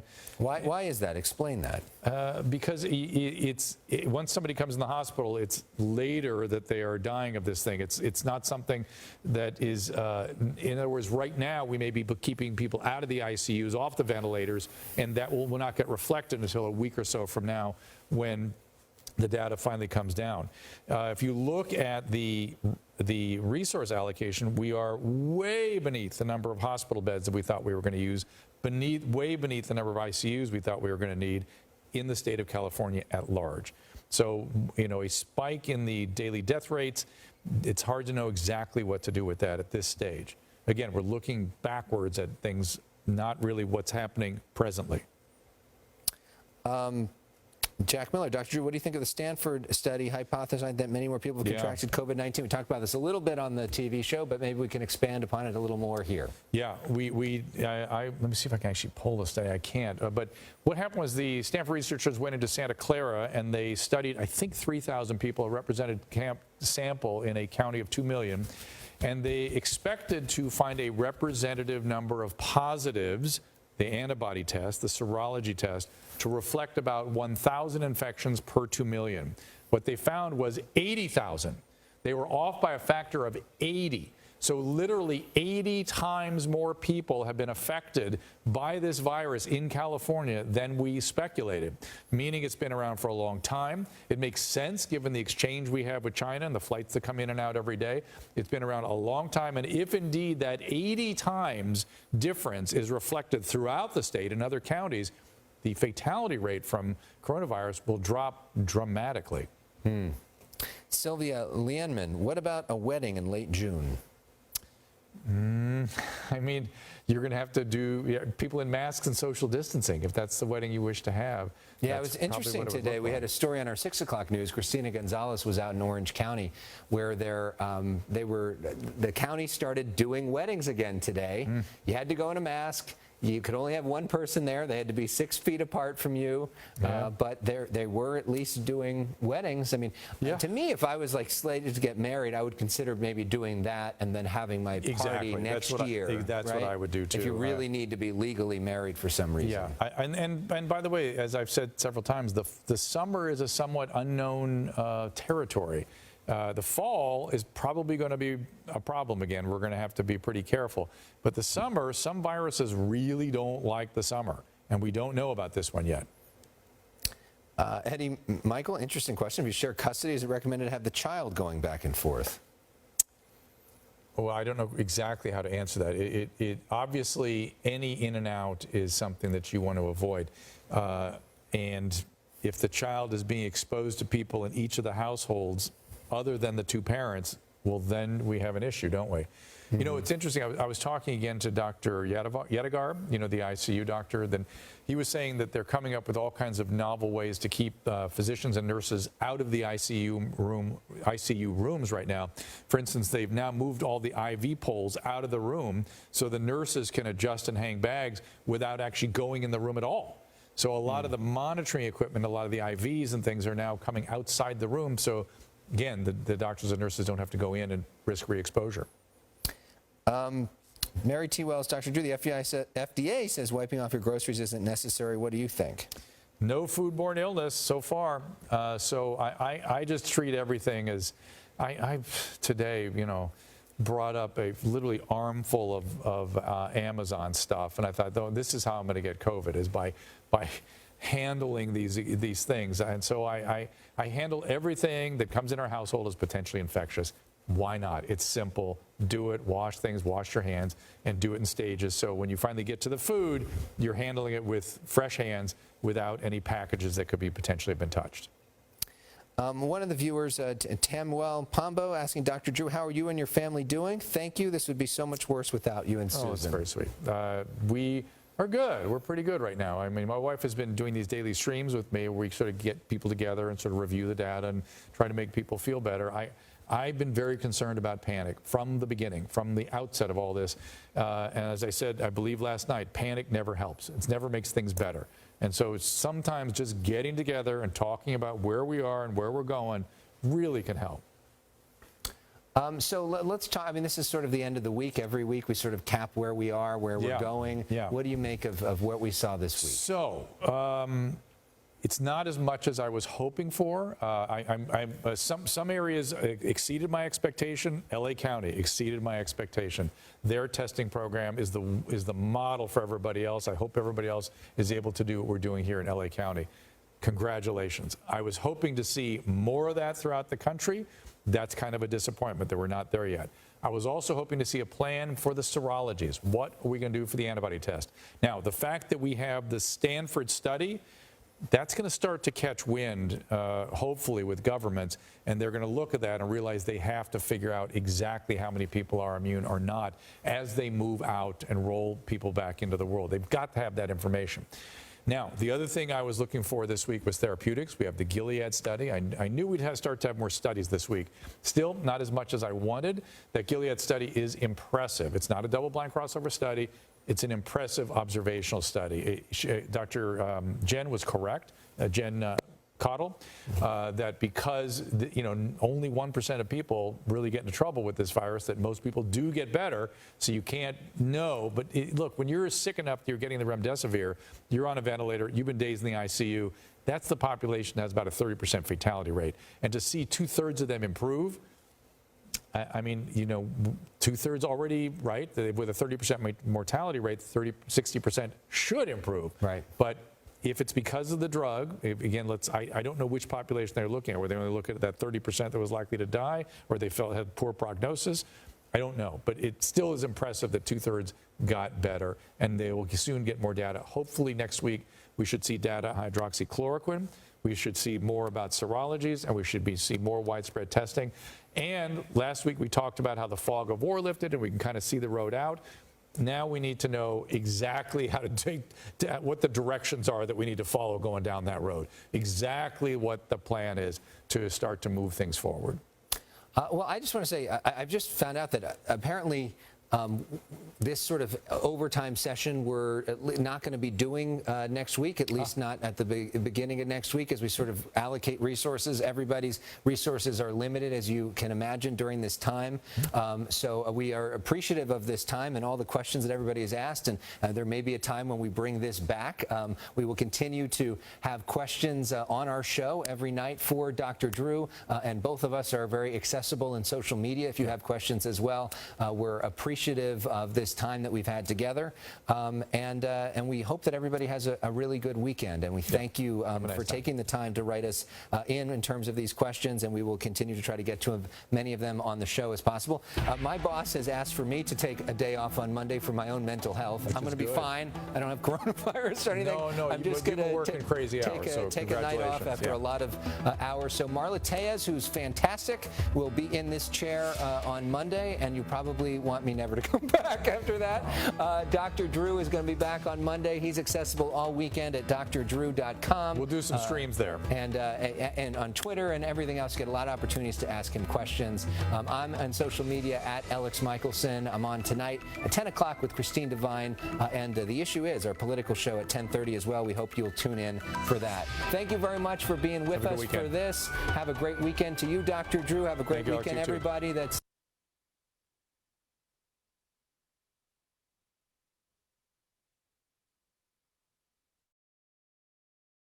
All right, guys, just want to say thanks so much for being here with us. That was, again, our sister station, Fox 11 out in Los Angeles.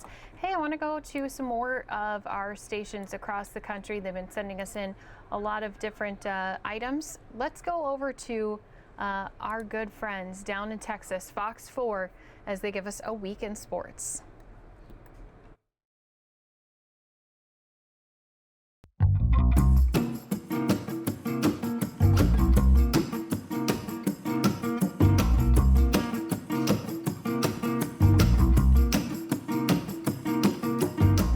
Mavericks legend Dirk Nowitzki is our guest tonight, sheltering in place, staying safe at home. Dirk, it is a weird time for all of us. How are you and your family handling it? I think you and your bride and your 3 kids getting to know each other pretty well, huh?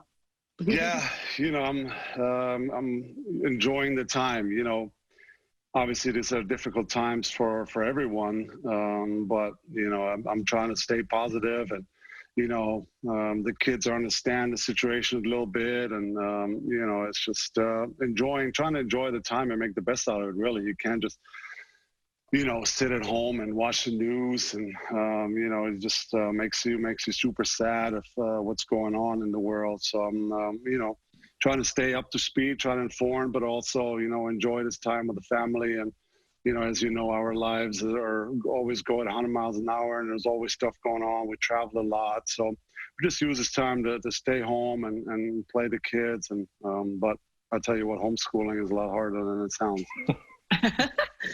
Dirk, are you getting into any yard work at home? Maybe some extra cleaning that you normally wouldn't do? Some home activities that you can share with us? A little more. You know, just, you know, I'm trying to make the bed every morning, start the day off right. Whether it's, you know, doing some cleaning up here and there, or unloading and loading the dishwasher, or taking the trash out. Those are my chores at home, and I think the rest wifey's got covered pretty good. I gotta say, she's the best. You know, a year ago at this time, you were just moving into retirement. There have been some great retrospectives here recently, looking back at your memorable final games, the home game, and then that final game in San Antonio. What's the adjustment been like. We're all adjusting to life now. It's kind of weird, but just the whole retirement journey for you, how's the adjustment been? Well, pretty good, I got to say. You know, I think I was kind of looking forward to it. I think, you know, like I said, last year was super tough for me. My ankle wasn't great. I wasn't having fun. I couldn't practice anymore towards the end of the season, so I just, you know, kind of played the games, and that's not what I'm all about. So I was getting over it, and I knew it was the end of the road, and it was still emotional going through, obviously, the last week of the season, knowing this is my last time. But the summer was fun. You know, I did everything I always wanted to do, take the kids all over the world, different countries, and try different foods, and not work out, don't diet. And it was awesome. But now I've sort of settled in a routine, you know, enjoying the kids, enjoying home, trying some business stuff, trying to learn new things. So it's been fun, and I don't miss it as much as I thought.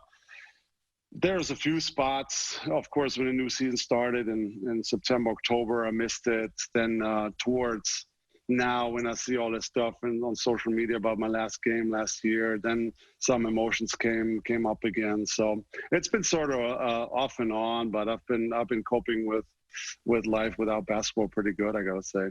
Dirk, when you go back to that last week of your career, that final game at the AAC, then in San Antonio, does that seem like a lifetime ago, more than a year ago? What goes through your mind when you reflect on those last two games?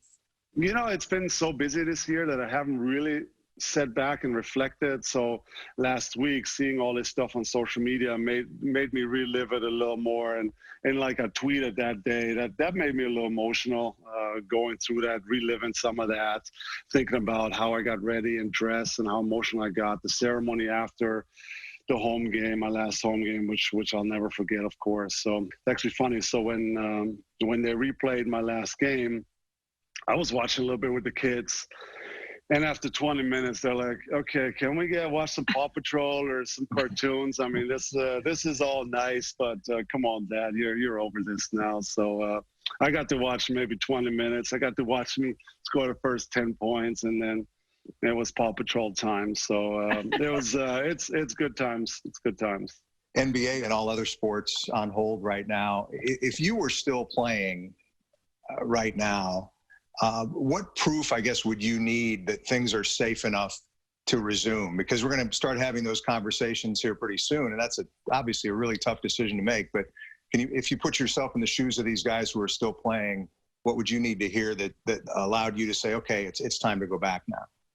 Yeah, I think that's super tough to pull off. I think there are so many moving parts. I mean, they talked about putting all 30 teams somewhere in a hotel and just playing there, but you know, still there's so many other influences and staff and all the teams. Obviously, are you going to test them every day, or you know, some might have it without showing symptoms. So, I mean, that's going to be really tough to pull off. But hey, you know, I saw they put up a little commission, and they you know, obviously those guys are hopefully going to make the right decision for everybody involved. And of course, they're going to put the health of the players first. Guys obviously been off for so long, you know, so you're not going to just put them somewhere and start the season back up in a week. You know, guys have been off over a month now. Some of guys haven't even had a chance to work out a lot. So when you all of a sudden start putting them playing at a high level, you know, injury risk goes up. So, you know, you got to give them at least a couple weeks to start training, feel the ball, get the muscles strong back up again. So we're still a long ways away from that, I think. Have you been able to talk to any of the guys, Dirk, and see how they're holding up? Because, you know, you see all these videos on Twitter and social media, and you can really tell that these guys miss being out there and playing and just being with their teammates. This was supposed to be the time now where we rev things up. So this is a tough time for them. I'm actually still in one of the Mavs group chats. I'm not sure why, but so I still kind of stay up to date what the guys are doing and how they make fun of each other. But mostly everybody, you know, is trying to work out, trying to stay in shape, whether to go for a run once a day outside to get some fresh air and get a little workout. Someone do a little home training with a bike, or, you know, you can do all sorts of sort of little weight training without weights, just with body weights. And but still, all this is not like, training usually for the beginning of the season. So like I said, it's going to take the guys a few weeks to get back into it before anything happens. I guess, Dirk, one good thing about sheltering in place is you can't get your van stuck in the mud, right? That's one positive. Yeah, there is that. I can't imagine the kind of ribbing you've been taking. I'm sorry. Yeah, no, that was a good one. The funny thing was that my whole family was actually in the car. I picked the wifey and the kids went for a walk, and they were a little further away from the house, and the kids didn't want to walk back. So I was like, I'll come pick you guys up. And on the way back, we drove by somewhere, and I was like, oh, look at this. So I drove in this little side street, and it was a little muddy because it rained for like 3-4 days. And I was like, oh, this is a little deeper than I thought. And next thing you know, I'm like, forward, backwards, nothing. So the good thing is at this point, we were pretty close to the house. So wifey and the kids walked home, and I'm like, I'll figure this out. It was a Sunday afternoon. There was barely any traffic. I couldn't just walk out and be like, hey, come help me out. So I remember, like, what am I doing now? Like, well, and I called Darren. I know he lived around here. He settled down, he bought a house, and so he lives close in the neighborhood. I remembered he had a huge truck. So I just gave him a ring. I said, hey, D, well, this is completely weird, but hey, stick with me here. I'm a little stuck right around your house, right around the corner. Come get me out. And he's like, his first reaction was, are you serious? And I was like, yeah. So 10 minutes, 15 minutes later, he came and pulled me out. So there was one lesson: don't go off-roading with the minivan. Dirk Nowitzki, thanks very much, and all the best to you and your family. Thank you, guys, and we'll talk soon. Thank you, guys. I spent some time today, as I mentioned, with Ryan Palmer. He lives in Colleyville. He's a PGA Tour professional. Charities, as you know, Sam, are losing out big time because of all these tournaments that are being canceled.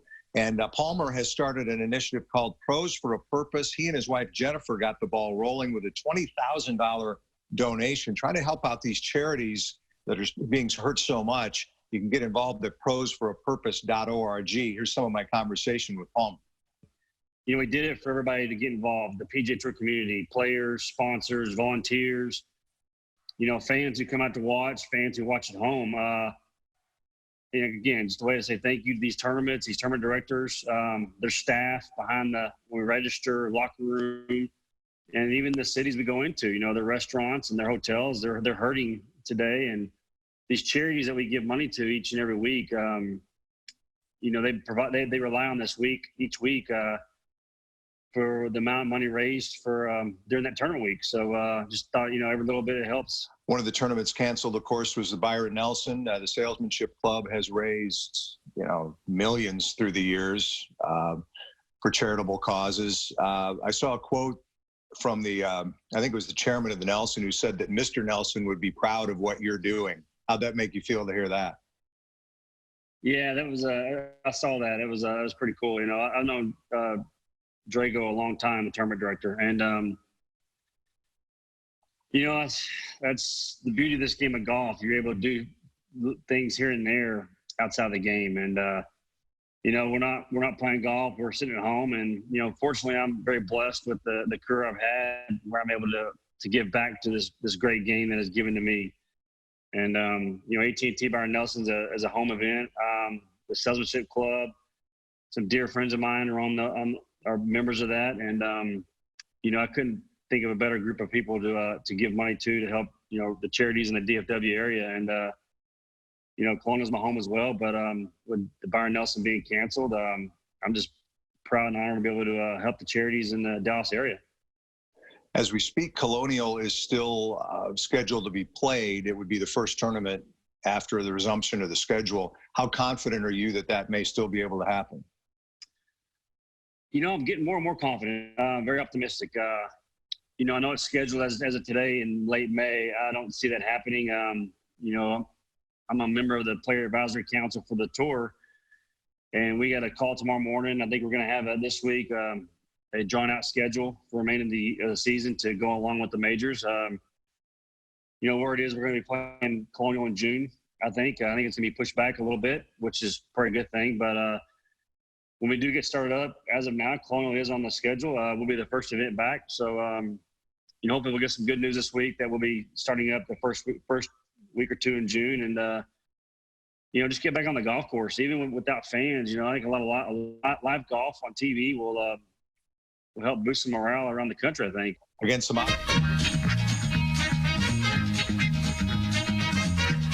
question number one, Sam. Roman asks and apologizes if this was answered last week, which it was not. Who is your favorite all-time interview subject? What do you got there? Oh, gosh, that's a tough one for me, Mike. I mean, I've had some good ones for sure. This might be the cliche answer, and maybe it's yours too, but I have to say Dirk is right up there just because we've had some time to chat with him individually. But I'm also going to say Russell Westbrook, and I know that's going to confuse people because his personality is so polarizing, but I just always had this utmost respect for him. And so even when he didn't like dealing with the media, it never really bothered me because I've just always admired the kind of player that he is. So I miss those Oklahoma City days because he was one of a kind in terms of dealing with the media. I will say that. I'm with you there on Dirk, and if all goes well, we're going to have him on our show here very, very soon, by the way. A lot of those Stars teams were so much fun to cover in the late 90s when they were going to the Cup Finals, and there were a lot of great characters on that team who were a lot of fun to talk with. But and those Cowboys Super Bowl teams the same way. I would have to say, all things considered, of people I've interviewed more than once, Michael Irvin might be the guy, just because he's such an interesting guy to listen to. He always brings something kind of different and unexpected to the table, and so passionate and at times so funny. And I'm not just saying that again because I'm begging him to come on with us again as well. But, sure. But Michael always brings it. Sam?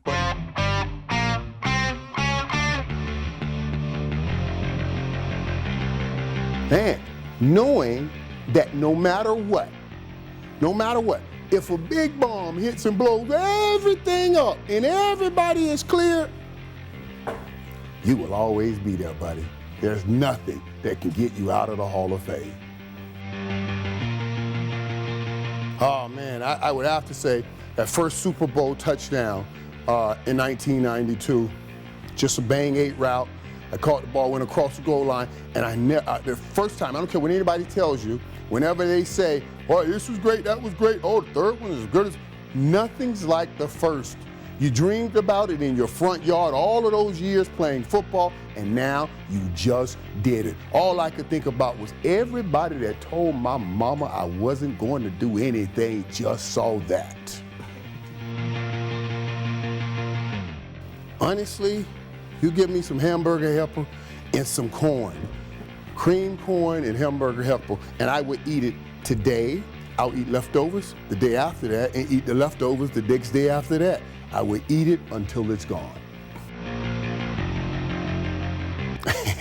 My first car was a Toyota Tercel, a yellow Toyota Tercel. On the passenger side, the floor was gone.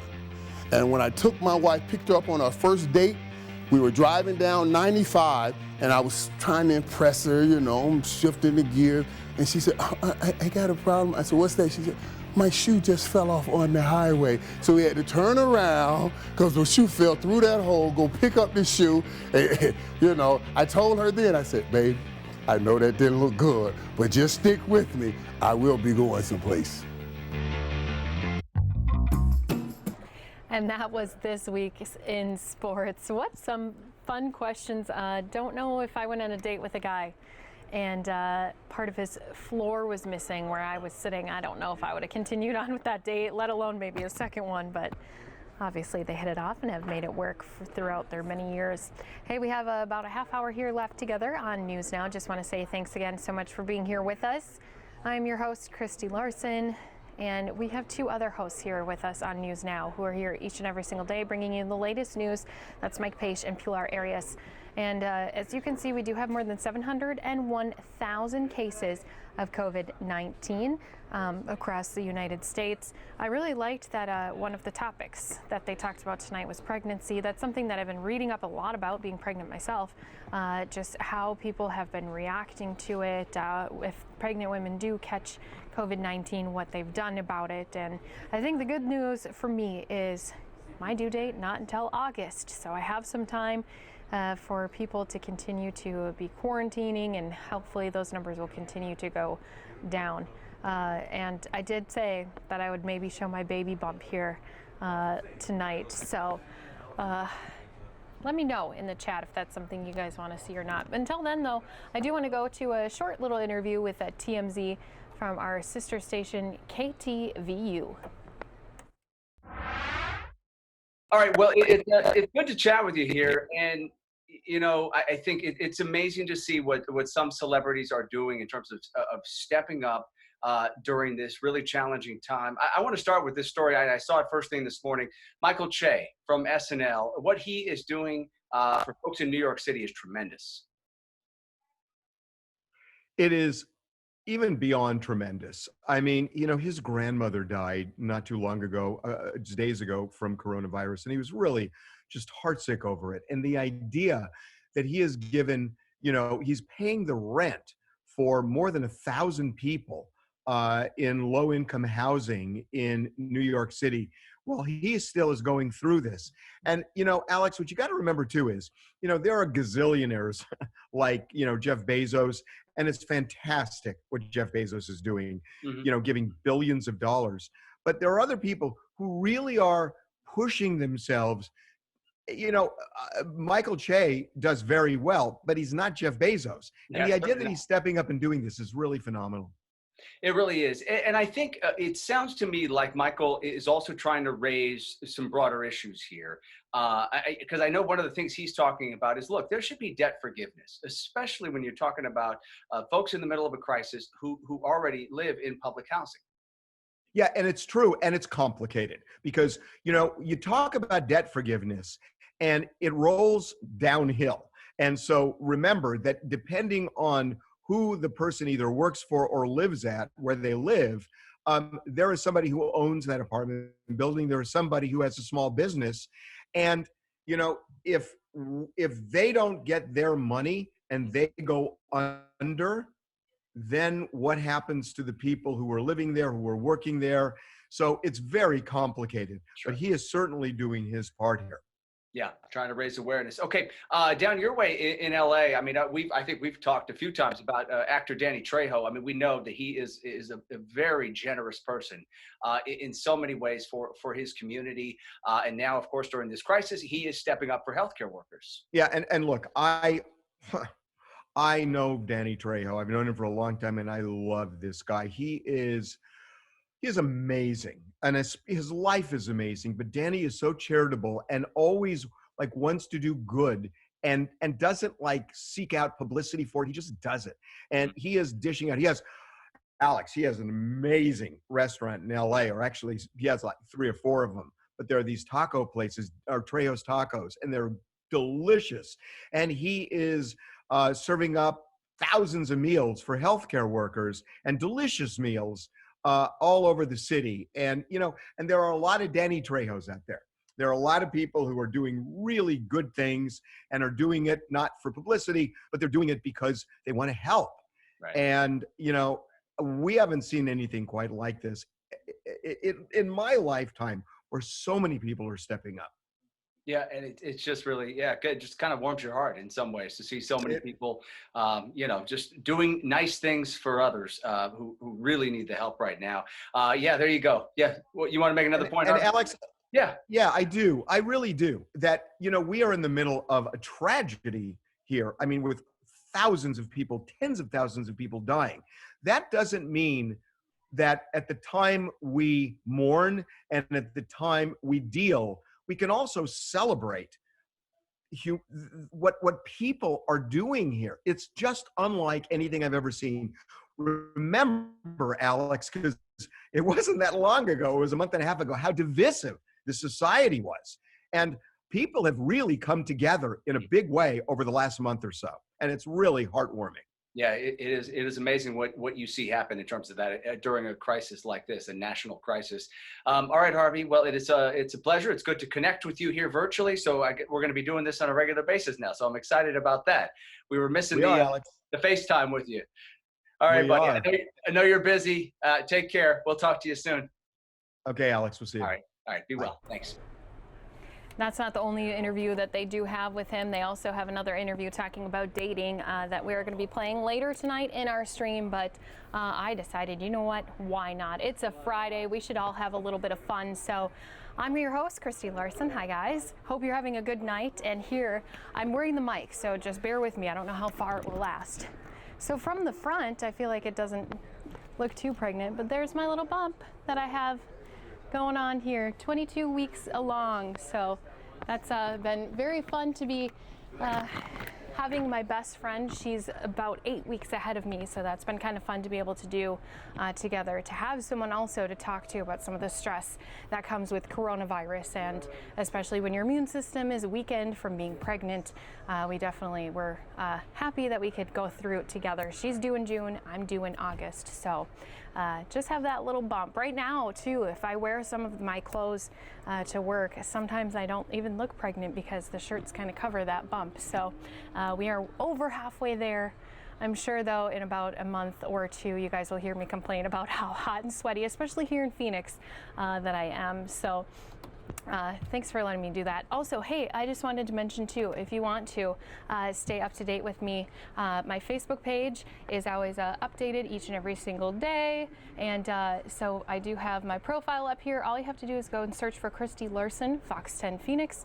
And I always post a lot of different things. Well, I posted a selfie today outside of our station here, but I also post a lot of our Fox 10 news stories that have been happening here across the country. So if you want to go give my page a like, give it a follow, that's great too. That way we can stay together over the weekends as well when we're not streaming News Now. So we have more stories to play for you right here on News Now since I'm pregnant and I showed you guys my bump. Let's go on over to our next interview. This is with KTVU.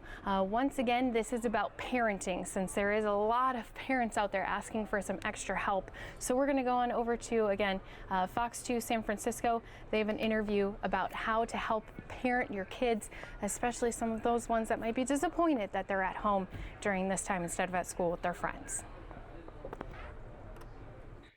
I'm Alex Savage from KTVU Fox 2 News in the San Francisco Bay Area. During this lockdown, during the coronavirus pandemic, a lot of kids are missing out on some really key milestones, some important events, graduations, proms, some sporting events at school. And it's a really tough time to navigate those challenges and the disappointment that comes with that. Joining us now to talk more about this issue is Dr. Hansa Bhargava, a pediatrician and the senior medical director at WebMD. Dr. Bhargava, it's really good to have you on here. How tough a time is this, you think, for kids, especially the older kids, the high school set, who are maybe closer to graduation, missing out on events like graduation, like prom? Well, Alex, thanks for having me on. Sure. It is a really tough time. So, especially for those seniors, the 12th graders, I think graduation is a huge passing, passing into adulthood or however going to college. And there's a lot of events that are around that. Proms and last nights out or bonfires, and then of course the big graduation ceremony themselves. So it is very impactful, and there's a whole lead up to those events as well. So I think that we need to acknowledge that kids are going through this. It may not seem like a big deal when you're a parent, but in fact, if you roll back the years to when you were a senior, you realize what a big deal it is at that time. So we do need to acknowledge that. What are the best strategies that parents can use to help our kids cope? I mean, you talk about, first of all, not dismissing those really strong emotions that your kids are likely to have because of the disappointment in missing out on these events. Yeah. So I think that it's an event that they're missing, and they have to almost come to terms with the loss of it. And just like anything else, like the stages of grief, where first you're denying it, then you're angry, and then all of a sudden, you go through the negotiating. Well, maybe it's not going to happen. Maybe it will happen. How can I make it happen? And the realization that you need to accept it. So the parents should kind of know that there's stages of grief, and it's not going to happen in one conversation. The kids actually need to process it and go through those stages of grief, but to be there from a supportive manner. But there is a light at the end of the tunnel, and there's an opportunity that parents can take here as well, Alex. Yeah, and I know, and you talked about this in a piece that you wrote recently, that there is potentially a silver lining in some of these kids, not being able to take part in these really important life events because it potentially can help them to be more resilient and more flexible and able to sort of roll with the punches later in life. Yeah, and that is exactly the point. I think it's really important for parents to realize that opportunities like this helps build character. I know that sounds so cliche, but it really is the toolbox, because we know as adults that nothing stays the same, right? There's always things that you have to adapt to. It doesn't really matter what your life circumstances are. And one of the things that one issue I talk a lot about in pediatrics is the fact that lately, before COVID happened, for a lot of families, it's pretty hunky-dory. Like the kids get, almost everything, go to school, the parents drive them around, do the activities, they're pretty much like chauffeured around, given food, all of that. And we talk about helicopter parenting, right? About that actually not helping them become the strongest people they can be. And yet here, right now, I'm not saying COVID's a good thing. I'm not saying that at all. No, but, there's a silver lining where we could potentially take that part and help them say, hey, bad stuff happens in life. How do we deal with this? And it's okay. Right. And also telling kids they're not alone as well. Well, how important do you think it is for parents like us to share with our kids who may be struggling with disappointment, some of the disappointments that we've dealt with in our lives? I'm thinking about the moment I can still remember vividly in my mind, being cut from the freshman basketball team when it was all I wanted in life. You know what I mean? Yeah. And I feel that pain still to this day, and that disappointment.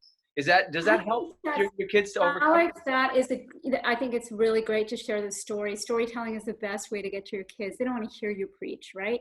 They want to hear your experiences. And you can also point to celebrities. Like, I heard about Tom Brady's story about how, it was real hard for him to become a football player, and these stories resonate with children. There's an Olympic athlete who was playing lacrosse and she couldn't anymore.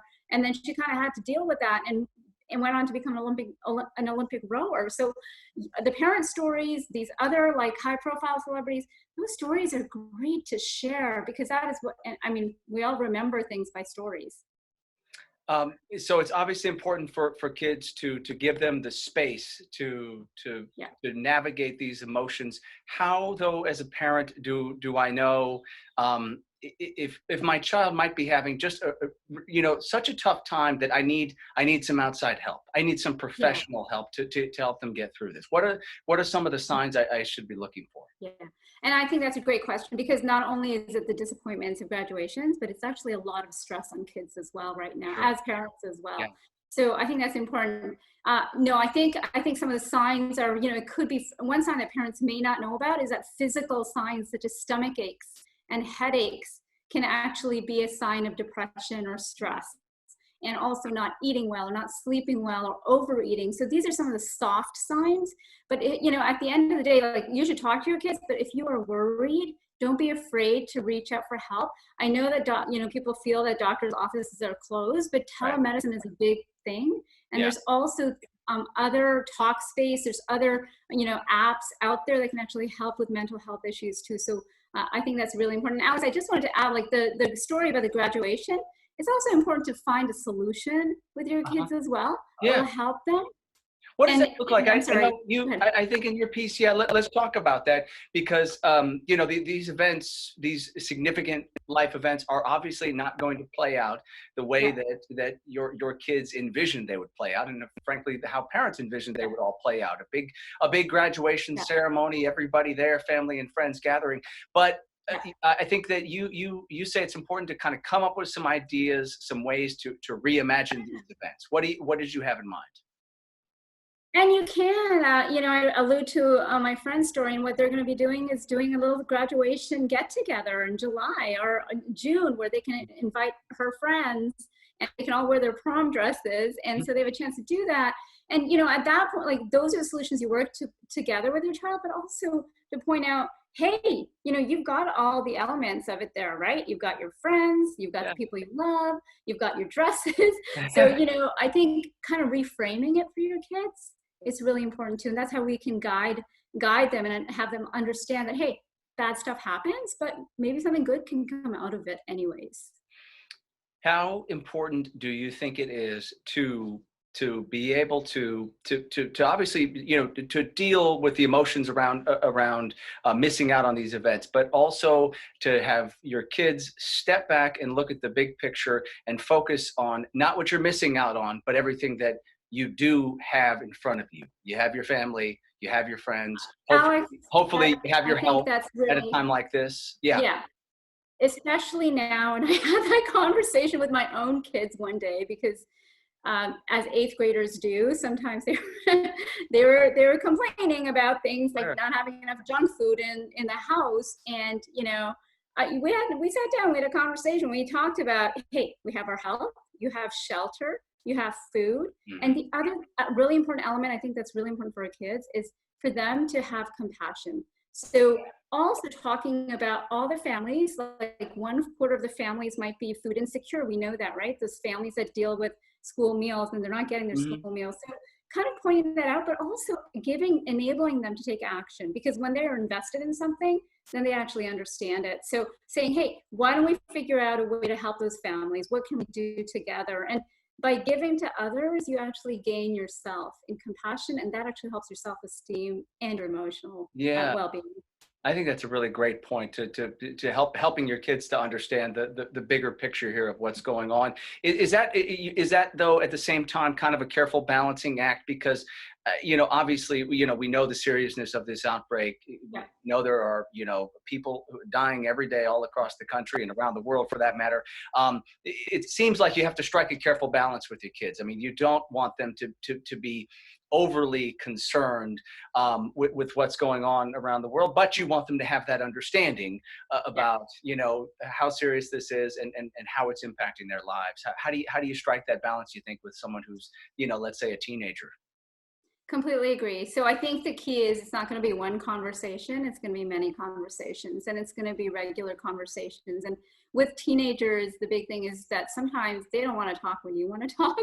You have to wait for them to talk. So if they come out and hang out with you and they are starting the conversation, be there. You kind of have to drop everything and just be there when they want to talk, because you have to do it on their time. But yeah, talk a lot. Talk about the news that's out there. I actually really push for media fasts for adults and for kids, because 24/7 news can actually drive up anxiety.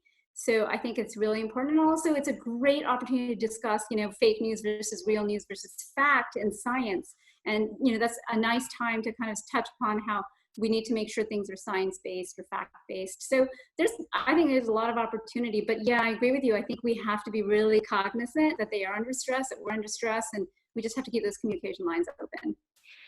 It strikes me that there's another silver lining that we could all sort of look to at a time like this, in terms of families and kids. We're all spending so much more time together, and it does seem like we're spending. I know times are stressful. I'm thinking about sort of my own life right now. A lot of the time is very stressful, trying to get kids to, to do schoolwork from home and get on Zoom classes, and all this stuff is very stressful.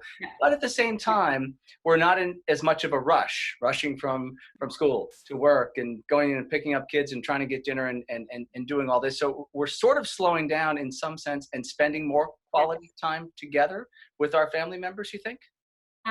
Absolutely. And it is so nice. And that is a silver lining. It's almost a time, Alex, that we could actually reset our priorities, right? Because we're kind of being forced to, but now we can actually take it and run with it in our new life, which won't be similar to, there'll be some changes because of COVID, but we can actually understand how important that family time is. And playing board games or taking walks outside, because I see so many families walking outside, and if it is safe to do so, take that opportunity. I mean, it's a lot of opportunities. Those silver linings are important. We need to appreciate that, because not only does that help the kids, but it actually helps ourselves too, right? Like, you're a dad too. I mean, it's nice to hang out with your kids and have the time to do it.